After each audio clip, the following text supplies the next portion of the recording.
It's the first day at an academy for ability users, and Kang Hyan is already bored out of his mind.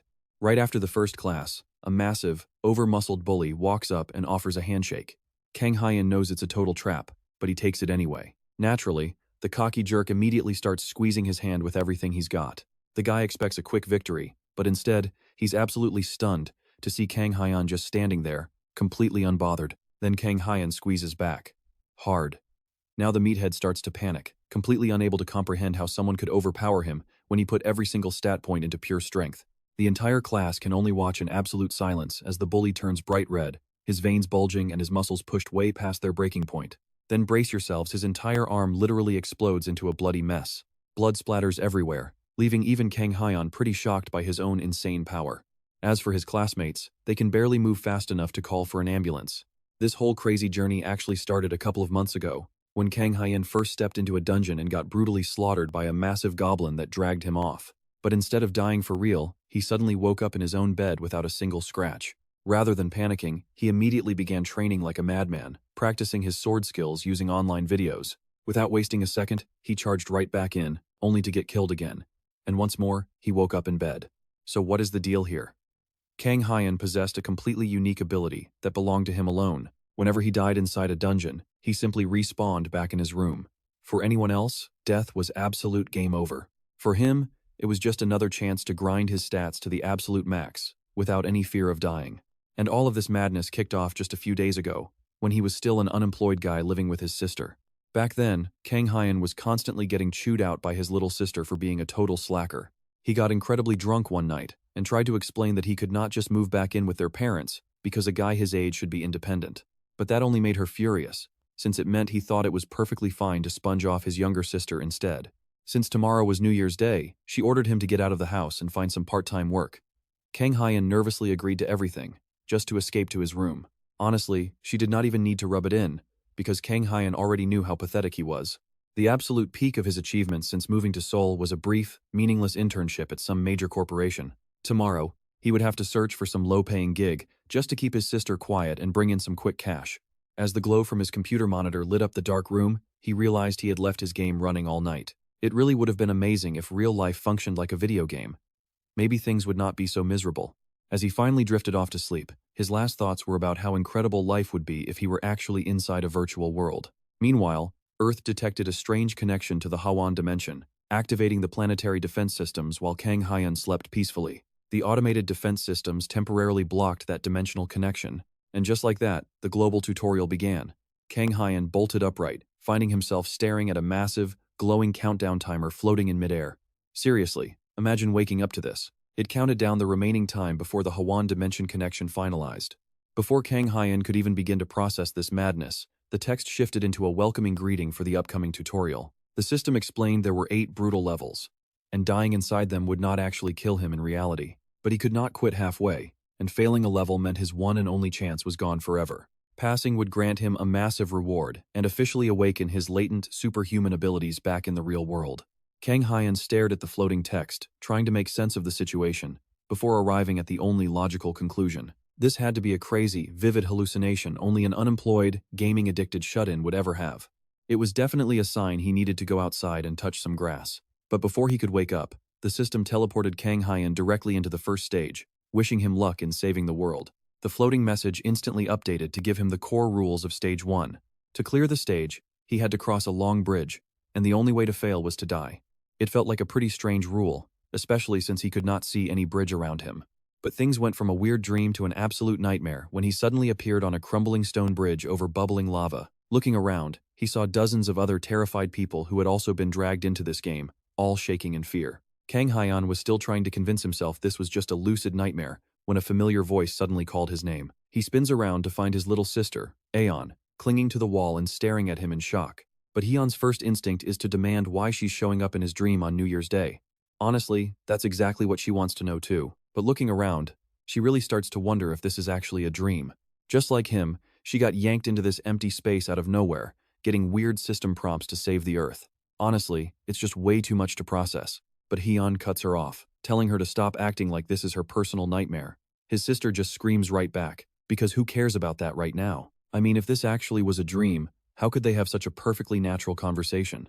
Hyeon is still desperately trying to deny it. After all, the biggest difference between dreams and reality is that dreams are supposed to be completely painless. So, if this is real life, pain should definitely register. Still, our protagonist shakes it off and takes his first steps forward, announcing that he's heading out.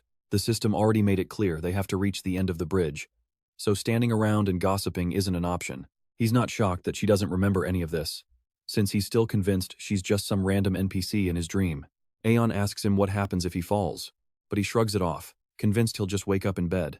At least, that's his theory, until another guy plunges right between them, straight into the boiling lava. And right before their eyes, the body hits the boiling lava below. The flesh melts away instantly on contact, and the blood-curdling screams echoing from below make it pretty clear that this is definitely not a dream. Witnessing this horrific nightmare forces Hyeon to rethink everything. Hearing those realistic screams absolutely petrifies Hyeon, yet he still desperately tries to lie to himself, hoping he won't feel any pain. Realizing her brother is completely useless right now, Aeon decides to crawl, which seems way safer than walking. Our main character watches his sister slowly crawl ahead, desperately trying to ignore the absolute terror creeping into his mind. Somehow, the two of them keep moving forward, suspended right over the bubbling, white-hot magma. By now, they've been crawling across this endless bridge for several grueling hours. Exhausted, Aeon calls out to her brother, asking him if he has any clue what is actually happening to them. All Hyeon can say is that this must be some incredibly vivid, twisted nightmare. But deep down, he knows everything is far too detailed to be fake. There's definitely something much bigger at play here, and Aeon is absolutely positive. What if the system lied? If they end up dying on this bridge, they're dead in real life too. Suddenly, Hyeon breaks down in tears as reality finally hits him. He was doing a great job ignoring everything, but she just keeps reminding him of the truth. He is just way too terrified to move. Our main character completely collapses onto the stone bridge, begging his sister to let him rest. His hands and feet are shaking uncontrollably, so he just wants to lie down. Despite all the clear evidence screaming otherwise, he desperately clings to the hope that this is just a dream. But his panic is cut short when a glowing system window suddenly materializes right in front of them, flashing an alert that the tutorial grace period has ended. The difficulty is now officially getting cranked up. And you guessed it, staying in one spot is definitely not going to make things any easier for him now. Suddenly, the entire cavern begins to violently shake, and the stone platforms behind them start crumbling into nothing. As the bridges collapse, all those terrified people who were slowly crawling suddenly scramble to their feet, triggering a desperate, chaotic sprint for the finish line. Aeon takes off running to escape, forcing Hyeon to quickly snap out of his panic. Both of them run for their lives, while the collapsing path right behind them rapidly catches up. If they don't trip, they actually have a shot. After what feels like an endless, exhausting sprint, the safe zone finally appears, but as he looks over at his sister, he notices the stone archway directly above her starting to fracture. She has zero time to react as massive boulders begin plunging right toward her. Instantly, Hyeon leaps into action without a single second of hesitation. He jumps from his crumbling path onto hers, making a final, desperate dash to yank her away and throw them both onto safe ground. A massive system window pops up to congratulate them, announcing that they've completed the tutorial trial and successfully reached level 1. As a reward, a temporary awakening has been triggered, meaning they will officially become awakened ones once the entire tutorial wraps up. Hyeon completely collapses to the floor as the heavy adrenaline finally drains away. Meanwhile, Aeon is way more focused on carefully scanning the details of their new system notifications. Suddenly, a glowing status window pops up before her, displaying key stats like her level, raw strength, and agility. Hearing about these classic game stats instantly grabs Hyeon's attention, prompting him to painfully drag himself up to check his own window. And the only skill listed is his unique ability, Infinite Resurrection. But before he can even glimpse the rest of the window, he jolts up in bed, gasping for air as he returns to reality. Across the internet, panic explodes as people from every corner of the globe start posting that they had the exact same dream. Forums light up with discussions about lucid dreaming, and countless internet users upload posts explaining how their entire family shared the exact same nightmare. As the heavy news goes global, some people even seize the opportunity to twist their traumatic dream experiences into a quick crypto scam. The entire world plunges into total panic. Meanwhile, here is the crazy part. The doomsday countdown slowly keeps ticking away. Suddenly, the two siblings burst out of their rooms, searching for each other so they can talk about that realistic dream where they both almost died.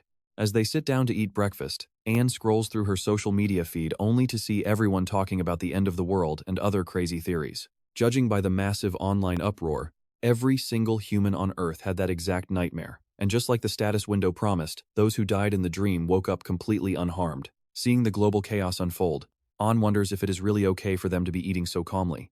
But honestly, there is absolutely nothing they can do about it. So, their best bet is to finish eating and worry about those heavy things later. Meanwhile, the streets turn into complete war zones as people scramble to hoard survival supplies. Desperate citizens fight and steal from each other just to stockpile their own goods, while extreme religious groups take to the streets, screaming for everyone to repent because Judgment Day is finally here. Anne smartly decides that it is definitely better to skip work for the day.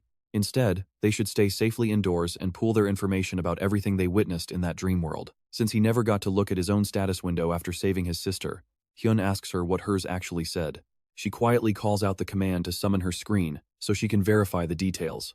The screen shows they have 4 years, 354 days, and 17 hours before the connection is complete. Even with the massive uproar, Hyun believes the initial panic will blow over soon. For now, staying put is much safer than getting mixed up in the madness outside. Aside from that chaotic morning scramble, the rest of the day passes without any major incidents. By nightfall, most people return to their normal daily routines, and the country settles back into a tense silence. Just like that, the first day wraps up, and everyone heads to bed. But just like before, the moment Hyun drifts off to sleep, he is pulled right back into that other dimension, with a screen welcoming him to the tutorial. The screen offers to give him a full explanation of the basic interface, but he skips the guide and heads straight to his status screen. At first glance, his numbers are pretty average, which is exactly what he expected. He is only level 1, holding a single innate ability, and nothing else in his character profile looks particularly impressive, except for one specific category that instantly catches his eye: the magic power stat. Having a stat like that means he will probably cast spells down the line. He is not sure if that is useful yet, but get this, his actual passive ability is literal resurrection. This absolute cheat skill lets him come back to life 24 hours after dying, until this crisis is resolved. Basically, he can cheat death and revive as many times as he needs. He gets to choose his respawn point, but if he dies before setting one, he will just wake up at the last place he slept. Of course, this is not a free pass. Every single death drops his level by 1, and slashes his base stats by 50% for 24 hours. Luckily, none of these harsh penalties apply during the tutorial stage, making this a totally broken skill for a beginner. Hyun celebrates his insane luck, knowing this keeps him from being some useless extra in the apocalypse. Now that he has got a solid grasp on his skills, it is finally time to advance to stage 2. Low stats do not matter when he can just grind levels to fix them. As a literal immortal, there is nothing he cannot achieve if he tries. But he is about to face his very first real hurdle. Inside a dark, creepy castle, a blood-soaked goblin lets out a savage roar, tightly gripping a stained wooden club. His opponent is none other than Hyun, who charges in swinging with a heavy counterattack, blasting the monster backward. Hyun immediately follows up his first strike with a brutal overhead swing. After a rough, exhausting struggle, Hyun stands victorious. He managed to catch the beast off guard and crush it with his mace. But his entire body goes completely numb from the raw sensation of taking a life. Even then, he only won because it was a simple goblin. If he had not launched that ambush, he would be the one lying in a pool of blood right now. But the trial is far from over, and an even more terrifying beast suddenly shows up. It is a goblin soldier, and the second it sees its dead buddy on the ground, pure fury takes over as it stares down Hyun. He completely misjudged this, meaning there were actually 2 goblins. But get this, that is not even the terrifying part. The frightening reality is that goblins are supposed to be weak starter monsters for beginners. But this brute is massive compared to the last one, carrying a sword over a meter long. Getting struck by that massive blade would mean instant death, not some minor cut. The monster growls at Hyun before swinging its heavy blade with lethal intent. He barely blocks with his mace. The devastating impact is still enough to slam him straight onto the floor. Tears stream down his face without him even realizing it as the goblin relentlessly hacks at him with that massive sword. Hyun spent his entire life indoors and literally never worked out. Worse yet, the basic mace he received in the tutorial had practically zero reach. No way. He stands absolutely zero chance against a meter-long blade, leaving Hyun brutally beaten and near death. Yet the monster is not finished, dragging his broken body across the castle courtyard, leaving a thick trail of blood behind them. Our poor protagonist can only beg for his life, praying someone will wake him up from this horrific nightmare. While the goblin pulls his limp body along, painting the floor with his blood, death approaches. Cold, suffocating terror slowly wraps around his neck. For several brutal hours before his life finally faded, he was subjected to the horrific torture of 4 goblins. When morning finally arrives, Ain is startled awake by her brother screaming in panic. She storms into his bedroom, demanding to know why on earth he is making so much noise at this hour. But her annoyance completely vanishes when she spots her brother trembling on his mattress, having an absolute nervous breakdown. She eventually coaxes him out of his room to sit down for a quick breakfast, which is when he describes his horrific experience in the tutorial. He explains how he actually bled to death while those monsters toyed with him. Even after all that trauma, she is just glad he is still in good enough spirits to make a few dry jokes. That means they do not have to visit the hospital. However, the same cannot be said for many others who are also trapped in this terrifying tutorial. According to online forums, over the last 2 days, psychiatrist visits have jumped up by a massive amount, and it looks like countless other citizens have gone through the exact same hell he experienced. Hyan contemplates the idea for a second, but decides his own mental state is not quite bad enough to warrant professional therapy. Either way, despite all the absolute chaos erupting across the globe, there is actually some decent news. It appears that if a person dies, the entire tutorial wraps up for them immediately. Everyone who died in Stage 1 never dreamed of Stage 2. That means he is safe. No more torture. Hyan is incredibly relieved, because this means he can finally enjoy a peaceful night of sleep. Well, at least that was the plan. But as that glowing purple status screen suddenly blinds him, welcoming him straight back into the tutorial for Stage 2, he quickly realizes that being a main character is way harder than you would think. Seriously, all he did was take a tiny nap. Now he is trapped. For hours, he has been too afraid to move forward, practically begging for death. But the cruel catch is that if he perishes, Stage 2 will simply reset and repeat itself forever. Having absolutely no other option left, he approaches the gate to Stage 2, where the system presents him with 2 weapons to pick. Last time, he went with the mace, thinking its blunt force would make it incredibly easy and devastating to swing. But after tasting that brutal combat up close, he is far too terrified of melee range, and chooses a crossbow instead. He also snatches a spear, figuring its reach is way better than a standard short sword. Armed with both weapons, he prepares to take on Stage 2 once more. Rather than rushing in blindly for an ambush like he did in his previous run, Hyan decides to go full stealth, hiding in the dark shadows to get a clean snipe before the monsters spot him. He lines up his shot and fires, landing a perfect arrow right between the goblin's eyes, but the creature shrugs it off like nothing. Just like that, his stealth advantage is completely gone as the furious monster glares back at him with pure bloodlust. Hyan crouches low, keeping his spear angled flat toward the ground, and manages to slide right under the giant goblin before thrusting his blade deep into the smaller one, killing it instantly. Unfortunately, the weapon gets hopelessly stuck in the corpse, leaving him totally unarmed as the remaining behemoth launches its massive body right at him. His end is swift, much faster than before, and he wakes up in his bed screaming. The next night, it is already round 3 in tutorial phase 2, and Han is pretty annoyed to see the welcome messages on his status screen. This time, he decides to roll with a sword and shield instead. Rather than picking a weapon he actually knows, Han chooses the blade because he spent all day studying swordsmanship tutorials on YouTube. Armed with the pure confidence of a keyboard warrior, Han charges into Stage 2 for round 3. And this time, he does not even bother trying to be stealthy. Naturally, just like any online talker, Han gets absolutely wrecked when the goblins gang up and take him down. But instead of waking up, traumatized and terrified this time, dying repeatedly has completely broken his mind. He just laughs like a psycho, swearing to end every last one of them. Round 4 hits the next night, and Han tells his screen to shut its mouth when it starts rambling about saving the planet. To start off, he swings his sword, practicing hard before he officially steps back into the zone. He plans to raise his baseline stats through sheer manual labor, and incredibly, his hard grind actually boosts his vitality by 1 point. The catch? That tiny point took 8 hours of non-stop brutal training. Checking his status menu, Han notices he has a spare skill point left over from clearing Stage 1. Honestly, he was so exhausted after that first stage, he forgot he even had it. He dumps the point straight into strength and dives back into Stage 2 for round 4. With his stats raised, you'd think it's payback time, right? Well, think again because things are about to go very wrong. He is so dead tired from that 8-hour training grind that he gets completely overwhelmed and dies almost instantly. But Han spawns back in, charging forward into round 5. This time, instead of throwing his life away for nothing, he decides to treat every single run as a personal training camp to endlessly grind his stats. During round 5, he swings his blade endlessly to gain 1 point of vitality. By round 6, 10 hours of practice nets him another strength point. Thanks to that relentless sweat, he easily slices through the first 2 goblin guards. But his overall combat skills are still pretty raw, meaning he is definitely not ready for the rest of the pack. So in round 7, Han goes right back to swinging his sword over and over again. Hours of painful grinding pay off as he pushes past his limits to gain another point of vitality. Just as he collapses to the dirt, completely breathless, a glowing system prompt appears. His continuous grind finally unlocks F-rank swordsmanship.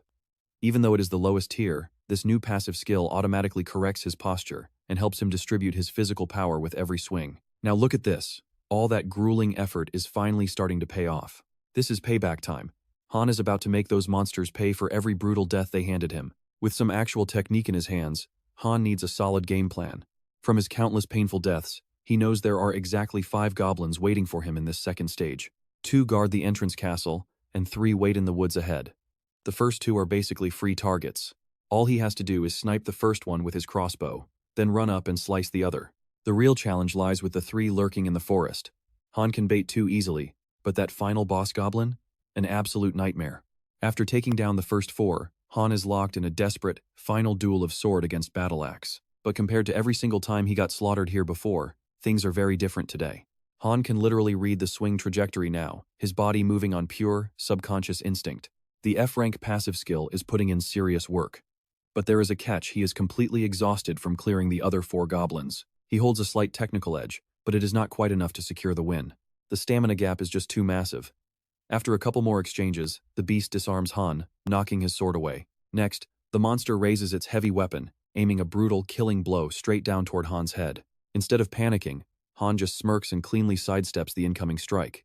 Lucky for him, instead of going for an instant kill, the beast tried to pin him down to save its strength for the finisher. That greedy move makes the swing pattern extremely obvious. Han spins on his heel, kicking a thick cloud of dirt directly into the monster's eyes and blinding it. The goblin shrieks in agony, desperately clawing at its face to clear its vision, but Han is way too fast. He lunges down, grabs a heavy rock, and smashes it straight into the monster's shins. The beast howls, blindly swinging its axe in wild circles, hoping to catch Han in the chaos. Han quickly dodges those reckless swings and slips right behind the beast, just as the goblin slowly blinks its eyes open. He charges forward with the heavy stone and slams it straight into its face, throwing the monster backward with sheer impact. Victory!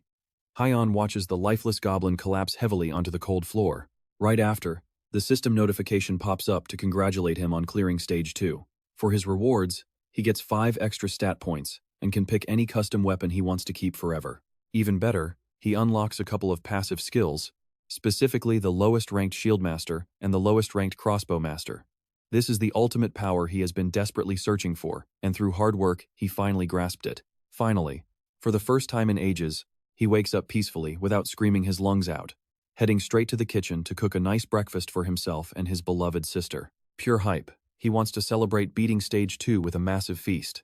But as he tastes the food, a deafening noise echoes across the entire world. His sister rushes out of her bedroom in a panic while Han coughs, nearly choking on his breakfast. But then, a system notification flashes, announcing that the global tutorial has concluded, meaning they can finally access their status screens in the real world. Even worse, dungeon gates are now active across the globe, forcing humanity to battle real monsters instead of dream ones.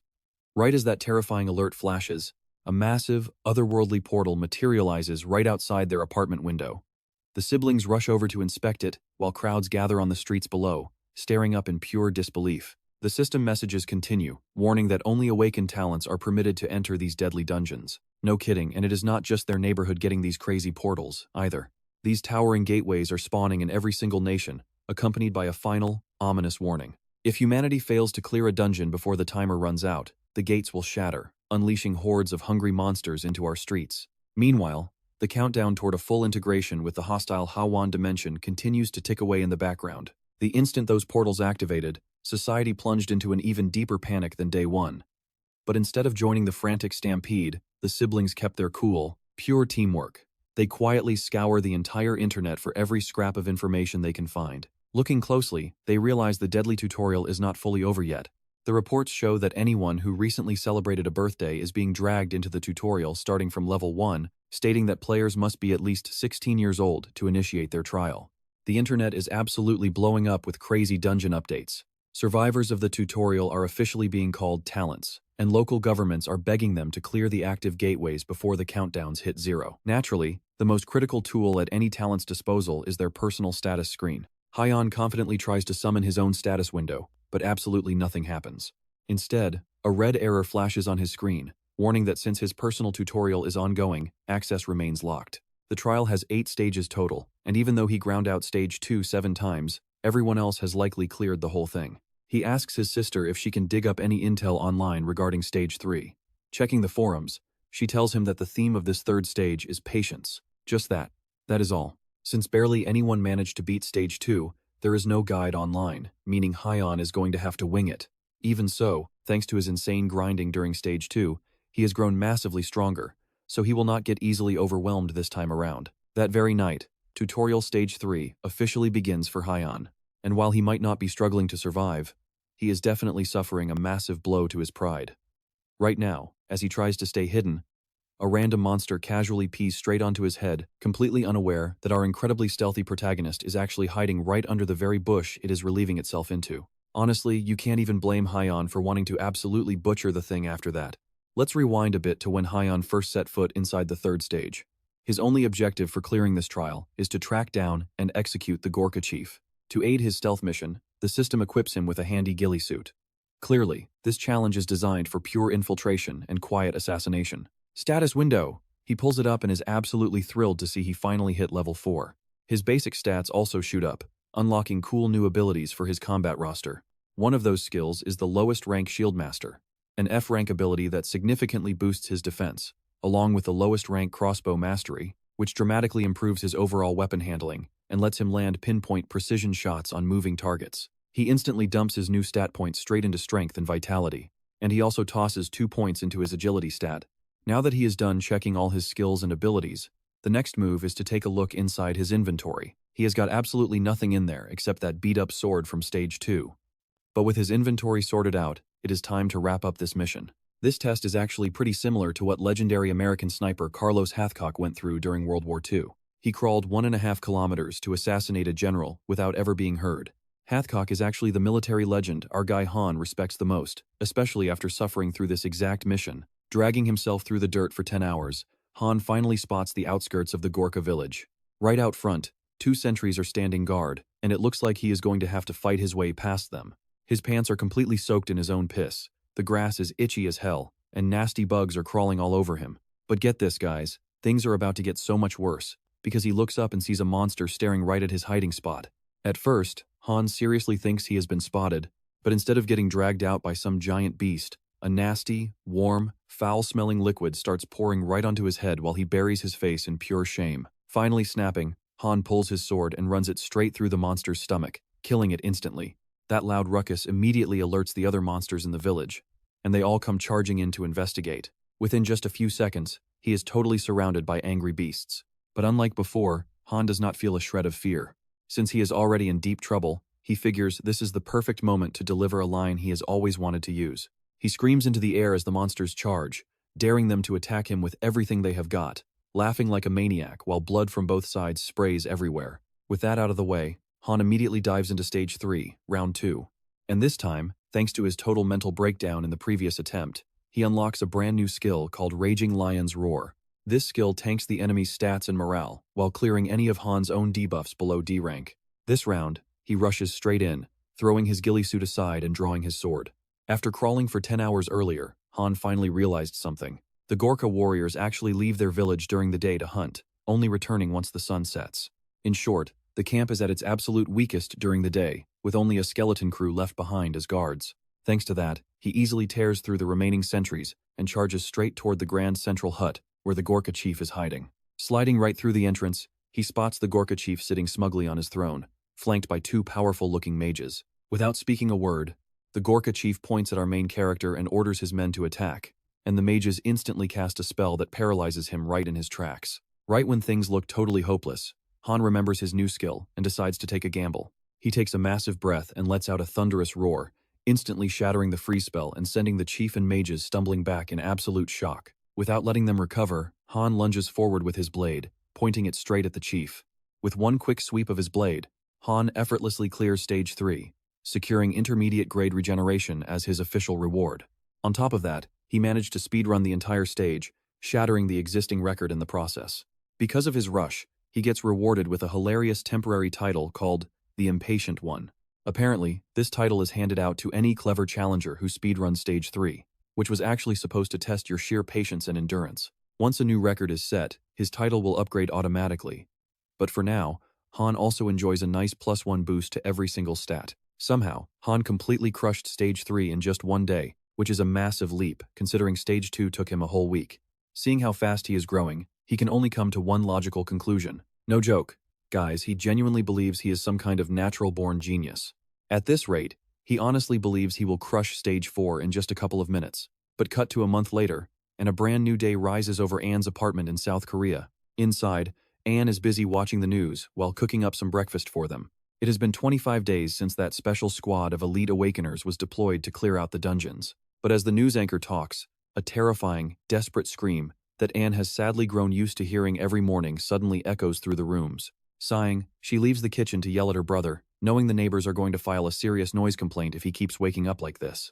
But just as she walks in to see what went wrong, her brother steps out into the hallway and proudly announces that he finally beat the stage by just running in and thrashing everyone. She is about to congratulate him, but her words immediately die in her throat as she stares at the absolute unit her brother has become. Nervously, she asks if something happened during this last dungeon run because his face looks scary now, then asks what the actual content of Stage 4 was. To put it simply, it was basically a group project designed to test their leadership skills. Hyeon had to find a way to remove the dungeon core, which would automatically trigger a portal leading outside for his escape. His party members were like non-player characters who fit into the setting. They did nothing but argue over whether to keep going or retreat, especially since they lacked the rations to brute force the dungeon. A few strongly rejected the idea, so they ultimately decided to leave with Hyeon leading. At first, carrying the team was cool, and everything should have gone off perfectly. So, Aeon simply cannot understand what happened that made him take a whole month to finish the stage. But get this, the nightmare started that very night. After a long day, the group he ordered onto Night Watch completely disobeyed him. When he caught them trying to run away, they literally ambushed and killed him. Every single attempt after that ended the exact same way, repeatedly throwing him in with similar people under the same deadly loop. Hyeon had to think of a way to break this loop, and in his endless desperation, he concluded there was only one real way to solve all of his problems. He simply needed to beat every single one of them into submission and eliminate any obstacles before even starting the run. During the final round of Stage 4, Hyeon spawned in to find his party members already loudly arguing over whether they should press forward or retreat. "Shut up!" Before they can even argue with him, his instant, furious roar completely silences the entire room. One of the party members tries to demand what in the world he thinks he is doing, but he instantly gets a cold sword pressed to his throat before he can say another word. Hyeon gives them one single chance: follow his words from now on, or anyone who refuses or talks back dies. Naturally, the same guy tries to argue. Instead, Hyeon immediately feeds him a savage knuckle sandwich, following it up with several brutal face restructuring punches. Total devastation. The once rowdy guy has had his face completely reduced to a fine, fleshy paste. With his point clearly made, Hyeon turns and casually asks the rest of the party if anyone else has objections to his leadership. They just need to follow behind him because he already knows the entire route. As they set off, his status window reveals just how massively he has grown since clearing Stage 3. He is officially level 14, with almost all of his stats completely doubled. On top of that, he has unlocked several new skills while some of his existing abilities have ranked up. As they move deeper, any monster bold enough to cross their path meets a brutal, instant end from the overpowered Hyeon. Eventually, they make their way entirely through the dungeon, and just like he promised, he slaughters every single monster while flawlessly guiding his submissive team of tagalongs through the halls. They reach the core room, and with one single strike, he shatters the core supports to successfully clear Stage 4. Just like previous stages, he rakes in several new rewards, including an E-rank cleave skill and a B- rank ring of strength and mind. Looking at the final results, his overall loot from Stage 4 is honestly pretty solid. His stats are climbing at a crazy speed, and he can even farm rare item drops directly from the monsters along the way. He still has no idea what these monster mana stones are actually for. They will definitely come in handy later, so he decides to keep them, especially since his new skills and gear are already incredible. But the coolest part, his dungeon power translates directly into the real world, too. After a quick warm-up of 300 one-handed push-ups, he realizes basic bodyweight exercises simply won't cut it anymore. He will need to hit a proper gym to keep growing, but he can worry about that later because behind him, his phone suddenly buzzes. Grabbing the device, he sees an urgent emergency broadcast from the Ministry of Public Safety and Security. The broadcast warns that an active dungeon has opened nearby and begs all citizens to stay locked inside their homes. Out on the streets, vicious monsters are roaming completely free, slaughtering civilians, so Hyeon quickly rushes to his balcony to check the chaos. Sure enough, just as the alert warned, the streets below are swarming with goblins. His mind immediately races to Aeon, who left for her office early this morning. With zero time to lose, he bolts out of the door, frantically looking around for any kind of weapon, but the only semi-useful thing he can find is a dirty kitchen knife sitting in the sink. Better than nothing. Hyeon grabs the blade and charges straight out into the monster-infested city streets. The moment his feet hit the pavement, he lets out a massive yell to draw all the nearby monsters. Unfortunately, His lion roar skill still cannot be used out here, so he is just going to rely on his raw physical strength to take care of this. Luckily for him, though, that yell was loud enough to grab most of their attention. As the goblins charge right at him, he just keeps taunting them. He calls them stage 2 small fry that he has easily beaten before. Somehow, he can tell exactly how strong they are just by watching them move. He drives his knife straight through the skull of the first goblin that gets close. As the beast falls dead, he yanks his blade out of the body, ready to face the rest. Meanwhile, a group of office workers desperately barricade themselves inside. As they cower in fear, waiting for the absolute worst, they hear heavy slamming sounds from outside the door, like someone is tearing the place apart as monsters scream in pain. An is huddled right there with them, staring at her phone to read the very last text she exchanged with her brother. He was desperately asking if she was still at work, so she bombarded him with questions about whether he was coming, but he never replied. Now, as more monsters shriek behind those barricaded doors, violent slamming echoes right into the room where she and her co-workers are hiding. Finally, the heavy barricade collapses and a muscular foot steps right into the office. It is Hyan, and he did not mean to break that door, but accidents happen when you are stronger than a battle axe. The other workers start whispering, wondering if this absolute madman is actually Anne's older brother, while his little sister just blushes in pure embarrassment. Meanwhile, an older worker angrily asks Hyan why on earth he destroyed their barricade. Because of him, the beasts outside will easily find a way into this office. Honestly, they do not need to worry, because he has already slaughtered every single monster that would have dared to come inside. After clearing all the goblins from the entire building, Hyan heads back to Anne's office so she can clean and bandage his wounds. Ever since he got that insane physical buff, he has been acting way too reckless, letting himself take hits without even caring about safety. Back in the tutorial, he mostly relied on his crazy regeneration skill, allowing him to tank deadly hits without a care in the world. But since he cannot use those skills out here yet, his reckless fighting style means he returns covered in deep cuts. No real-world skills means he is playing on hardcore. That also means his resurrection ability is completely locked.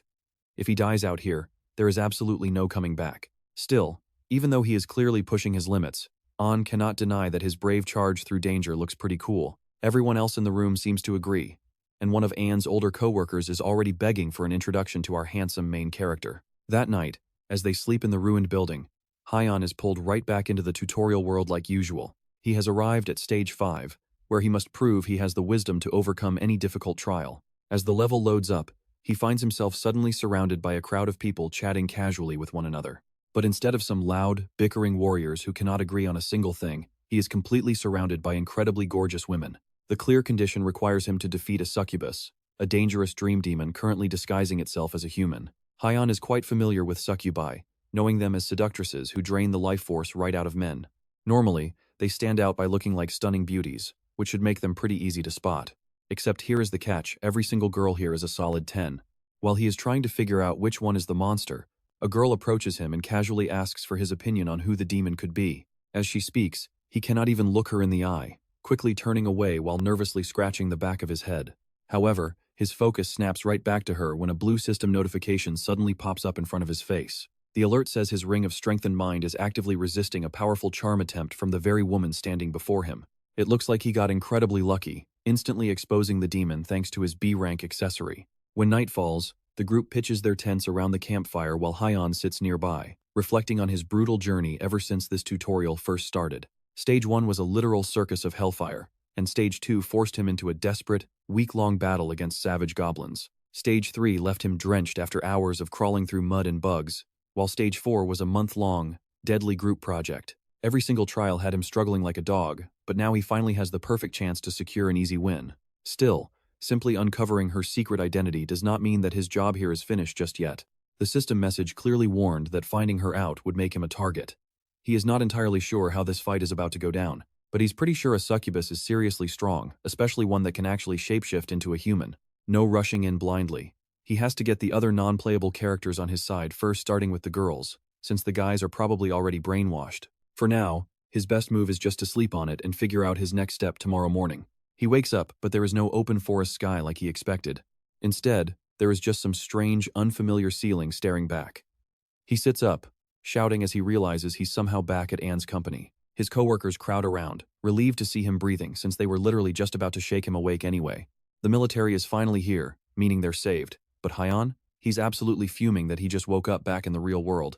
That damn succubus definitely realized he was onto her, which means she must have slaughtered him while he slept. Below, Armored military convoys tear through the streets, gunning down every monster on sight. The office staff are practically cheering, convinced these beasts stand no chance against heavy firepower. But Hyon just watches silently, staring down at the streets below with a pretty bad feeling. He gets this nasty chill down his spine as the soldiers desperately try to hold the line. Our black-haired protagonist can't quite tell what is waiting down there, but he knows it is pure trouble. Meanwhile, the soldiers are already starting to struggle against the unending swarm. No matter how many goblins they gun down, 2 more instantly crawl out to take their place. Normally, those fancy talented people are supposed to handle this.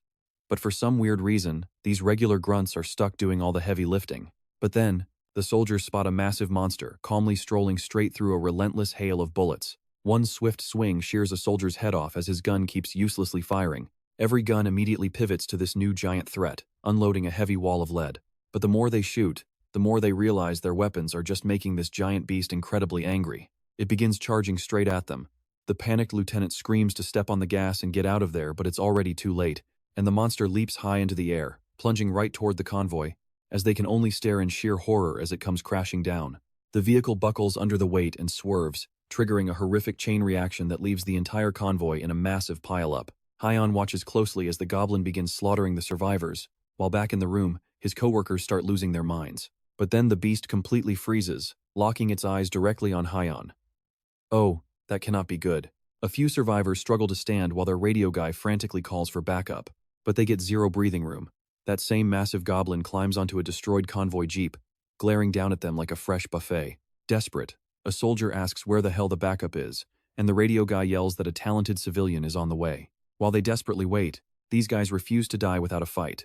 One soldier aims his rifle at the goblin just as the beast lunges for the kill, but his weapon completely jams. Seriously, at the absolute worst possible second, staring down the incoming death blow, the hopeless soldier just accepts his fate and doesn't even bother to dodge. But out of nowhere, someone rushes in with a massive chunk of concrete and hurls it. The heavy rock smashes directly into the beast's face, sending it flying backward. The soldier looks up in total shock as Hyon vaults over the side of the jeep to check on the survivors. He tries to lighten the mood while checking over their bloody wounds, but the pure trauma of almost dying makes the guy mistake Hyon's rough face for an even scarier monster than the goblin. Instinctively, the soldier aims his gun right at Hyon's chest. Hyon quickly raises his hands, yelling that he's a human and telling the guy to put the weapon down. Trembling, the soldier lowers his barrel and asks if Hyon is actually the talented backup they were promised. The guy stammers out a thank you, but Hyon tells him to cool it, explaining he's not doing this out of any heroic sense of justice. He just happened to be in the exact right place at the right time. Truth is, the only reason Hyon leaped down here is because of that eye contact earlier. Since that beast spotted him, it definitely would have hunted him down at On's office next anyway. Much better to end it here without any weak dead weight dragging him down. Climbing over the truck's crushed metal railing, he strictly warns the surviving soldiers to absolutely hold their fire. If they start blindly spraying bullets while he's busy fighting that thing, they might just end up putting a stray round straight through him. Then he casually asks if they have any tear gas. Luckily for him, they do. Han Hyonin quickly begs them to deploy the tear gas, completely shocking the lead soldier. If they actually drop tear gas out there, then Han Hyon is absolutely going to choke on it too. The soldier begs him to at least wear a gas mask, but Han Hyoin is already running straight toward the goblin. He just yells to fire it now and stop asking questions, since there is zero time to explain. Reluctantly, the soldier obeys Han Hyoin's command. He orders his platoon to mask up and stay alert as the crazy hunter charges toward the monster. And here we go, Han Hyoin is finally set to get his revenge. After what those green pests pulled in the second stage, he holds a pretty massive grudge against them. He is absolutely not letting this perfect chance for payback slip away. Meanwhile, the lead soldier hurls a tear gas canister right between them. It lands perfectly, exploding into a thick cloud. The goblin instantly screeches in agony as the stinging gas hits its face. Even Han Hyoin starts coughing up a storm as the toxic gas spreads across the area. As the gas completely blinds the hobgoblin, the beast swings its massive axe wildly, desperate to keep anyone from coming close. Tears stream down Han Hyoin's face, but he pushes right through the burn, rushing to slice up the distracted monster. Since this hobgoblin's skin is tough enough to literally bounce bullets, experiencing burning pain like this must be pretty new to it. But not Han Hyoin. His whole style revolves around taking heavy blows and trading them back twice as hard, so this little sting is absolutely nothing to him. With one massive sweep, he clangs the beast's axe right out of its grip and unleashes a barrage of lethal follow-up strikes. Yet even after taking all those direct hits, the giant monster refuses to fall. He keeps hacking away, ignoring the burn to chip down the hobgoblin while the military squad watches in absolute awe from the sidelines. They are completely stunned by Han Hyoin's raw power as he overpowers a brute that a full firing squad could not even scratch. Out of nowhere, a voice demands to know what is going on. This newcomer is the actual talent the military was supposed to send. As far as this guy is concerned, no other combatants should even be here besides him. Meanwhile, Han Hyoin is starting to slow down and his sword is beginning to crack. He knew this monster would be pretty tough, but after minutes of throwing his best moves, our main character still has not left a single scratch on its skin. He is just going to wear himself out like this. He must find its vulnerability before the beast recovers and gets its rhythm back. Suddenly, the blonde newcomer dashes past Han Hyoin and unleashes a lightning-fast flurry of strikes with his dual blades. But despite that flashy display of speed, the blonde newcomer felt zero feedback from his swords. It was literally like striking solid granite. He shouts to Han Hyoin that no matter how insane this monster's defense is, it is still just an F-rank dungeon boss, meaning it has to have a hidden weak point. Hearing the phrase F-rank dungeon is totally new to Han Hyoin, making him realize this blonde guy holds some pretty serious knowledge. He has no clue who this newcomer is, but he takes the advice to heart as they both charge forward to resume the assault. Looking closely at the battlefield, the blonde guy realizes the hobgoblin has pretty terrible stamina and should be running on empty right about now. Han Hyoin sees it too, but wearing it down does nothing if they still cannot pierce through its rock-hard hide. Even Han Hyoin's own sword is on the verge of shattering after relentlessly clashing against that stone-like flesh. Recognizing his cheap blade is absolutely not going to cut it, his eyes instantly lock onto the massive axe he hid away earlier. Our main character snatches up the heavy weapon and storms right back into the fray. He assumes the eyes are its obvious weak point, but the creature is smart enough to keep them heavily guarded, which means he needs to find another spot on its body that is just as soft and exposed. His first thought is to aim for the softer skin behind its massive arm joints, but that might not deal a finishing blow. With zero time to overthink, Han Hyoin just lunges toward the most natural target he can find. Thick blood finally sprays onto the asphalt as the monster's defenses are breached for the very first time. Oh, you are not ready for this. Skin is not the only thing penetrated. Both the monster and the blonde newcomer freeze in absolute horror as they realize what Han Hyoin just did. Despite being in the middle of a brutal war, even Han Hyoin is gentleman enough to apologize after delivering a rusted battle-axe version of the classic 1,000 Years of Pain. But right as the action halts, Han Hyoin feels a pretty horrific vibration travel up the handle of the weapon and into his hands, while the monster struggles to process the sheer agony and utter embarrassment of what just went down. At that moment, a hilarious question popped into Han Hyoin's head: is the butt a weak spot? He couldn't be entirely sure, but he doubted hitting it there would be enough to kill the beast in one blow. So he makes his decision instantly, and his body moves on pure instinct to hoist the heavy creature high into the air like a flag. Then, with a sudden twist, he spins around and slams its back hard against the ground before it can even recover. Han Hyoin instantly charges, rushing head-on at the giant beast, betting correctly, predicting that the inside of its mouth is nowhere near as tough as its armor-plated hide.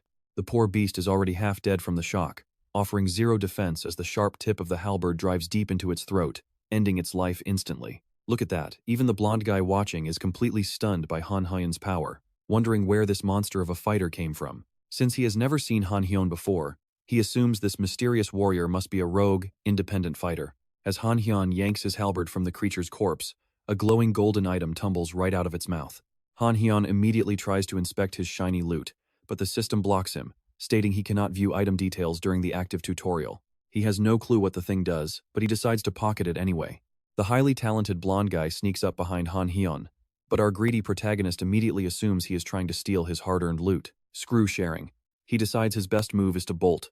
So before the guy can even say a word, Han Hyoin mumbles some ridiculous excuse about being busy and takes off, abandoning the heavy halberd. Just like that, he vanishes into thin air. Pulling off his mask, the blonde guy can only stand there in utter confusion, wondering who that weird player actually was. Hours after the intense battle, the chaotic situation across the city finally seems to settle down just as the sun begins to set. Han Hyoin and his sister Anne walk through the shattered streets, which look exactly like the set of an apocalyptic disaster movie. It is completely pitch black by the time they finally make it back to their apartment or whatever is left of it. Once inside, Anne sarcastically asks her brother if he at least remembered to shut the front door before running off to play hero. Of course, she doesn't actually expect an answer, because their absolutely destroyed living room tells the entire tragic story anyway. Letting out a heavy sigh, she tells him they need to tidy up this mess before dinner, and Han Hyoin wisely doesn't argue. Later that night, with the wreckage cleared, the siblings sit down for a quiet meal while Anne scrolls through the local news on her phone. Suddenly, a viral post catches her attention, and she flips the screen to show her brother a video capturing his crazy street fight. Reading all the surprisingly positive feedback from strangers, Han Hyun lets out the absolute creepiest grin you have ever seen. Seeing that terrifying expression, his sister immediately loses her appetite and stops eating. She relentlessly roasts him for looking like a total psycho, and he can't even defend himself since the online comments are mocking his villainous face too. Han Hyun has no choice but to accept the hard truth. His face really does look like a major villain. Time for bed. The chaotic day is finally over. But before Anne can head to her own room, he stops her and lazily begs her to flip the switch and close his door. She grumbles at first, but ultimately gives in since he worked incredibly hard today, though she strictly warns him not to wake her up screaming tomorrow. Lights out. She mockingly wishes him good luck and shuts off the lights. As Han Hyun drifts off to sleep, his mind wanders back to that incredibly powerful warrior he crossed paths with earlier. That gorgeous succubus from yesterday was pretty, and even though she brutally killed him, he is kind of excited to meet her again. And wait for it, instead of waking up to a gorgeous harem, his eyes snap open to find a hideous monster staring right at his face. So he naturally punches it into oblivion. A sudden notification pops up in front of him, showing a completely different clear condition than his previous attempt at this stage. The secret tip? These cave goblins have incredibly poor, dim eyesight, but unbelievably sharp hearing, meaning he must find a clever way to distract them. Talk about awful timing. The system decides to mention their sensitive ears only after he yelled and decked a goblin in the face. In mere seconds, a whole horde of angry goblins surrounds him, clearly alerted by the noise. Honestly, how does he always end up in these situations? The real question Han Hyun wants answered is why the tutorial suddenly switched back to a repetitive goblin slaying mission. The very next morning, Han Hyun wakes up screaming, prompting Anne to instantly yell back at him to shut up. Meanwhile, in a dark abandoned office building, a helpless man gets smacked across the face and sent flying onto the hard floor. Spitting blood from his broken jaw, he asks how a regular human could possibly be stronger than an awakened talented. But his queries are cut short as a heavy boot stomps on his head, silencing him instantly, before his attacker coldly reminds him that nothing has changed. It really doesn't matter if he awakened and got slightly stronger. If he doesn't actually know how to fight, he's basically useless. Now that he's finished beating down this group of complete nobodies, the guy licks his lips, realizing there are some seriously talented fighters out there to challenge. Meanwhile, Han enters Stage 5 for the third time, and once again, the tutorial conditions change. This time, the clear condition is to defeat the doppelganger, a monster that eats humans by hiding inside dense crowds. The failure condition is death. And his tip reveals that mages and holy knights can use a special ability once a day. This is pretty similar to the first round, except instead of a succubus, he's hunting a doppelganger. Sucking in a deep breath, he activates his mighty lion roar skill to force everyone to focus straight on him. The crowd starts gathering around him, eager to hear what he has to say. Han clears his throat and loudly announces that anyone who moves from now on is the culprit.